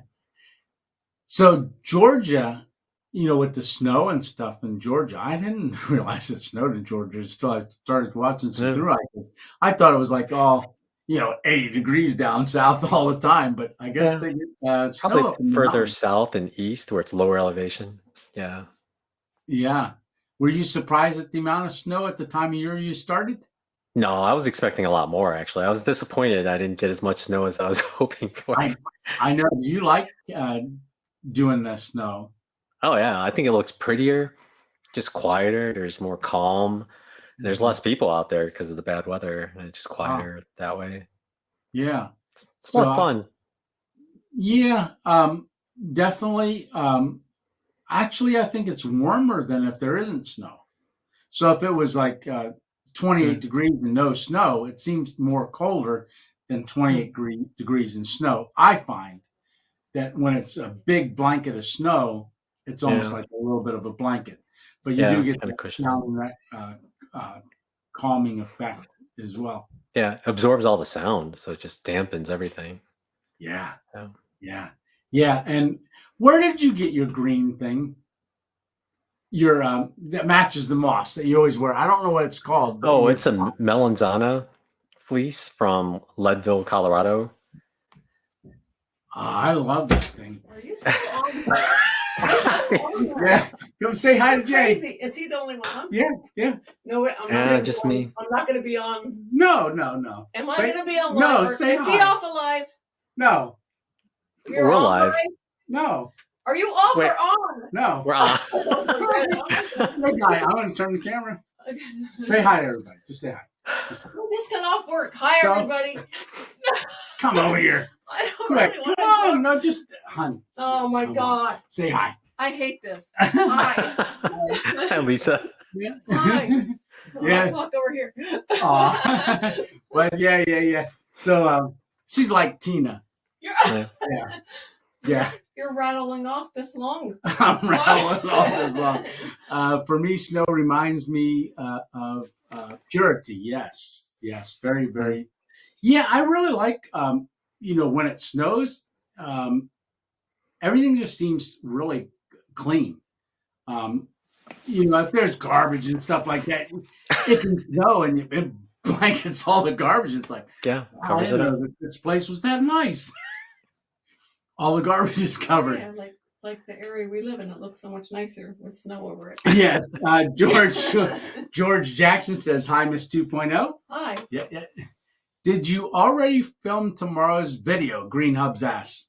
And yes, I always film Mail Mondays early because I tried filming it in the very beginning when I was first filming. I would film the same day. Okay. And when I would film it, I would worry about running into a problem or an issue and if I run into an issue and I can't get it up on Monday, well, then it's not Mail Monday anymore. So I always film once I get a certain amount of things to film for a Mail Monday, I will go ahead and begin to film it for Monday so that I can guarantee that I've got it up for 5 p.m. So, and it goes, Mail Monday, and it does the whole thing. But I recorded myself doing Mail Monday, and then I have it in my app, and then I just use it over and over and over again. I hearted it in my music. But Jay, you use Power Director too. I use that when I'm using my phone, like on trail, but off trail, I use my laptop to edit videos. Oh, do you really? Now, is that the Power Director on your laptop? No, I use something called DaVinci Resolve. Okay. It's like more professional grade editing program. You can do a lot more cool things. So if you ever think you want to do something, there's probably a way to do it. It's just a matter of learning how to do it. But I can pretty much do anything. So. Wow. Now, would you say quality of your editing is better on DaVinci Resolve or you can achieve almost the same quality with the phone? I think on a phone I'm quicker, but you can't get as advanced as on a laptop. Like you could fix all the colors way better. You could adjust a lot of things. You could do strange effects that you may want to do, call things out, animate things. You can also get like frame by frame edits because you can have so much more control than with the finger, like 0.1 second at a time type thing. And with audio too, you could see all the wave, like all the spikes. So it's easier to see the audio, and you can match up the videos to the audio, and everything's just a lot easier on a laptop. If you know how to Yeah. use it. Yes. And then sometimes the bad thing with me is like, I want to do this, and it'll take me hours to do something. Where on a phone, you just can't do it, so you just don't do it. So it takes me longer. Yeah. Yeah, I've only ever used the phone, and I used the Power Director, and that's all I've ever used. So I know Dave, the relaxation nurse, he had gotten said for me to do one of the other ones on the computer, but I didn't want to be tied to a computer, and also to learn it. There's a learning curve in learning that stuff, and I don't know if I didn't want to put the time in, or I didn't have the time to put in because I wanted to start producing. It's kind of what happened for me. And I did put one video out because I went over to his place and he helped me edit it. And it was a sunrise and put the music and a little bit of stuff. So, but yeah, no, for some reason, I don't know if I'll ever use anything like the DaVinci Resolve, or I don't know. There's a learning curve. That's definitely. Yeah, and I'm worried about, because I'm trying to do something every week, that since I know how to use that, and literally when I'm editing or filming and editing, like say I go out and do a camp, I'll film. If I get a break and I'm not doing anything, I'll go ahead and do my intro and some of the film. And then when I climb into the bunk, say, all right, lights out, I don't go to sleep. I stay up for another maybe half an hour and finish editing up to that point. And then if I get up in the middle of the night, which I always have to get up, use a tree in the middle of the night, and I'll film a little bit, like maybe the stars. I'll take a couple pictures, or I'll talk to the camera and say what time it is in the morning. And then I'll edit that, and then I'll go back to sleep. And then I always have my alarm set for like 5 o'clock in the morning, 6, depending on when the sun rises, to get up and then use the bathroom one more time if I have to, and then set up my camera for a time lapse. And then when I wake up in the morning, I just add the time lapse and then my coffee or breakfast or whatever I'm doing. And then by the time I hike out, and then I'll, if I'm not waiting to be picked up, I'll finish the editing and start uploading. And then by like 9 or 10 o'clock, I'm uploaded. I just got to come do a thumbnail. So it's very efficient for me. Yeah, that's true. To do it like that. Now, did you edit in your tent on trail? Not the first few months, just because it was too cold. And you would know, like I can't hold the phone too close to my face. I have to hold it like out here. Oh yeah. But then it lets all the cold air in, and that's just no fun. Yeah. So I think the younger people can hold it closer so they can stay a little warmer as they edit in their beds. But yeah, my eyes wouldn't do that. I got to be out here a little bit. Yeah. And I know you had asked me whenever in one of our conversations after I had the stroke, you had asked me this. You said, when it's cold out and my fingers aren't working right, because that's kind of what a stroke feels like. If you remember asking me that. Yeah. And I said, yeah, exactly. It's exactly what it feels like. And actually, when my hands get cold, they get actually harder to work now in this one arm than in this one. So, it is more difficult. Yeah, definitely difficult to do. It's actually easier to film on a VCR and edit to a new tape than digital. Old Kraken says. Yeah. Cheap stuff. It's Jay Wanders Out. Cheap stuff. Yes, Jay Wanders Out. Yes. I'll type a comment. There you go. Oh, you can do comments. That's right. I forgot you guys can also do that. There you go. Oh, Darlene actually do it. Yep. Yeah, I know there are a lot of even people that didn't know about your channel actually when I would talk about you and stuff, and we did the trail magic and things like that, they started following you all the way. And a lot of people and I would comment back and forth. Oh, did you see that episode? And sometimes I would be out camping, and they would say, "Jay came out with one," and I'm watching it now, and I'm like, I'm not. Yeah, don't tell me anything. And but yeah. There's not too many people that I would watch every day. Things like that. Yeah. Yours was one of them. You're very personable, and with the cinematography, really neat. And I remember the icicles that were hanging down that you filmed. There was moss on rocks. Oh, how about all the moss on the AT? Yeah, so much moss. Up out west, like Washington was maybe the only spot with moss, but here is all like it was everywhere. Yeah. And that's why I said about your shirt thing that you got from Colorado. You said because it was green, it matches the moss, and you mentioned that a lot of times. Jeep stuff. I'm guessing he's talking about Whisper in the Woods. Guessing. She had a good interview with you. Watched her travels. I forget her name. It's Chloe. Whispers. And I want to say Whisper. Yeah. Whisper in the Woods. She's 19, and she finished. She did the whole 18. Yeah.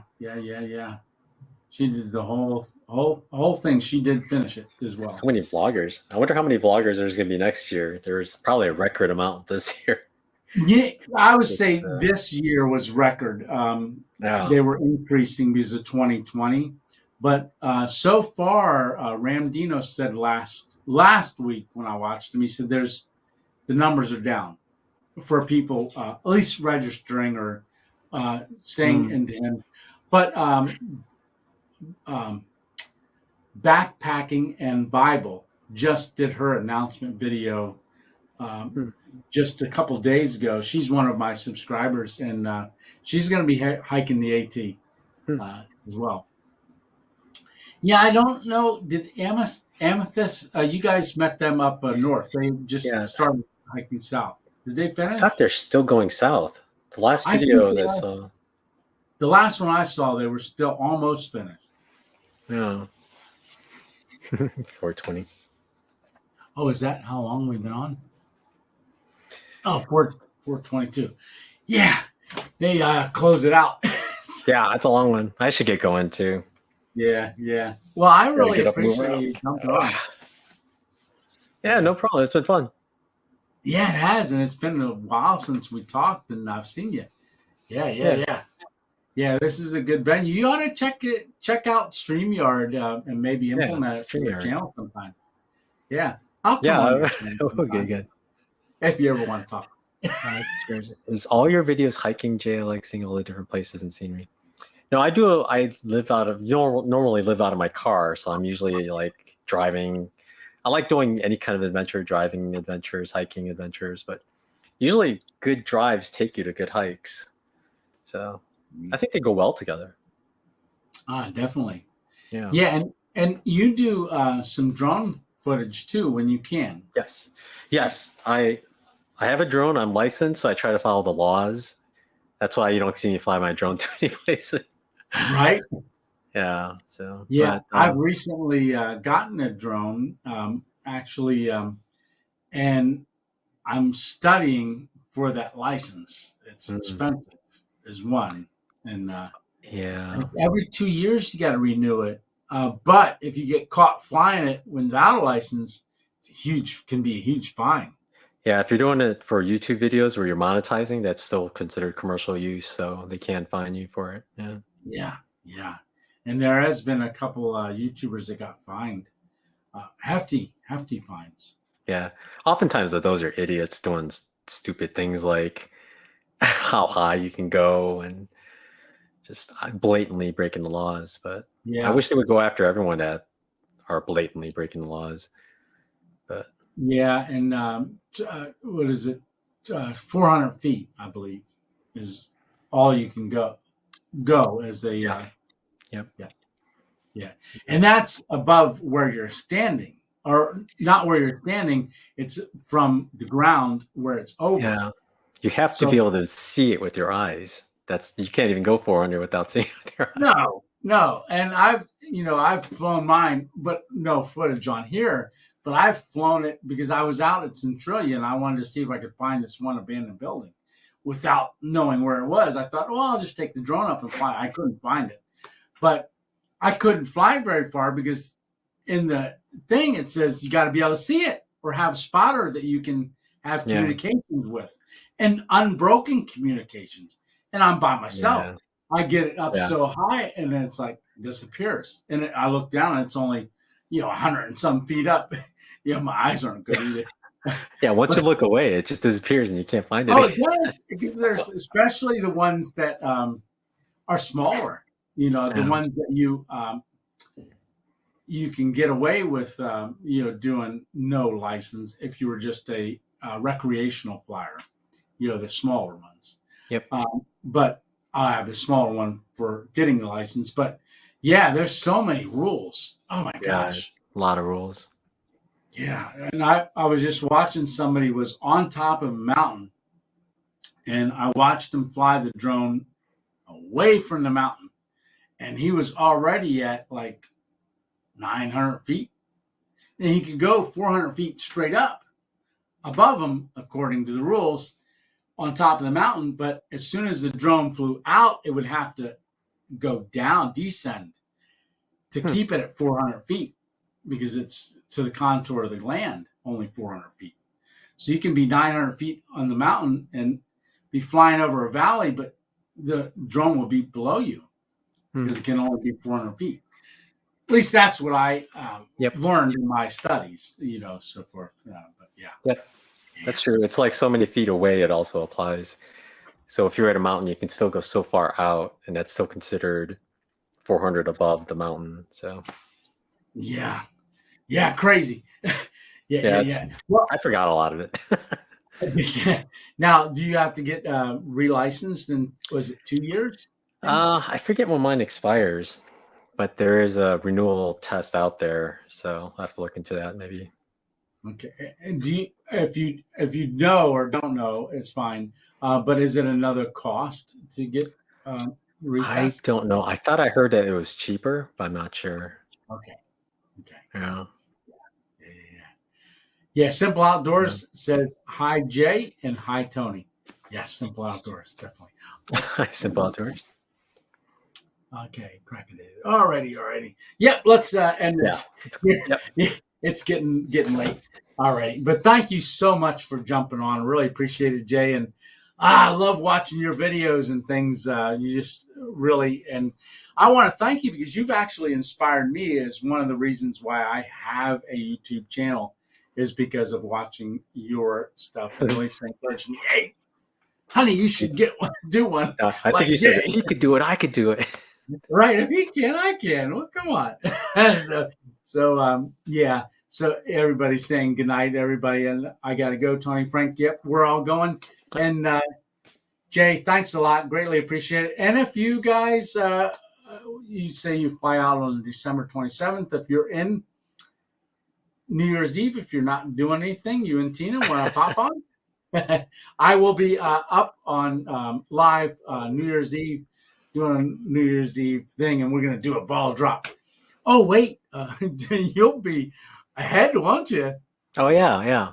I'll be 6 hours ahead of you.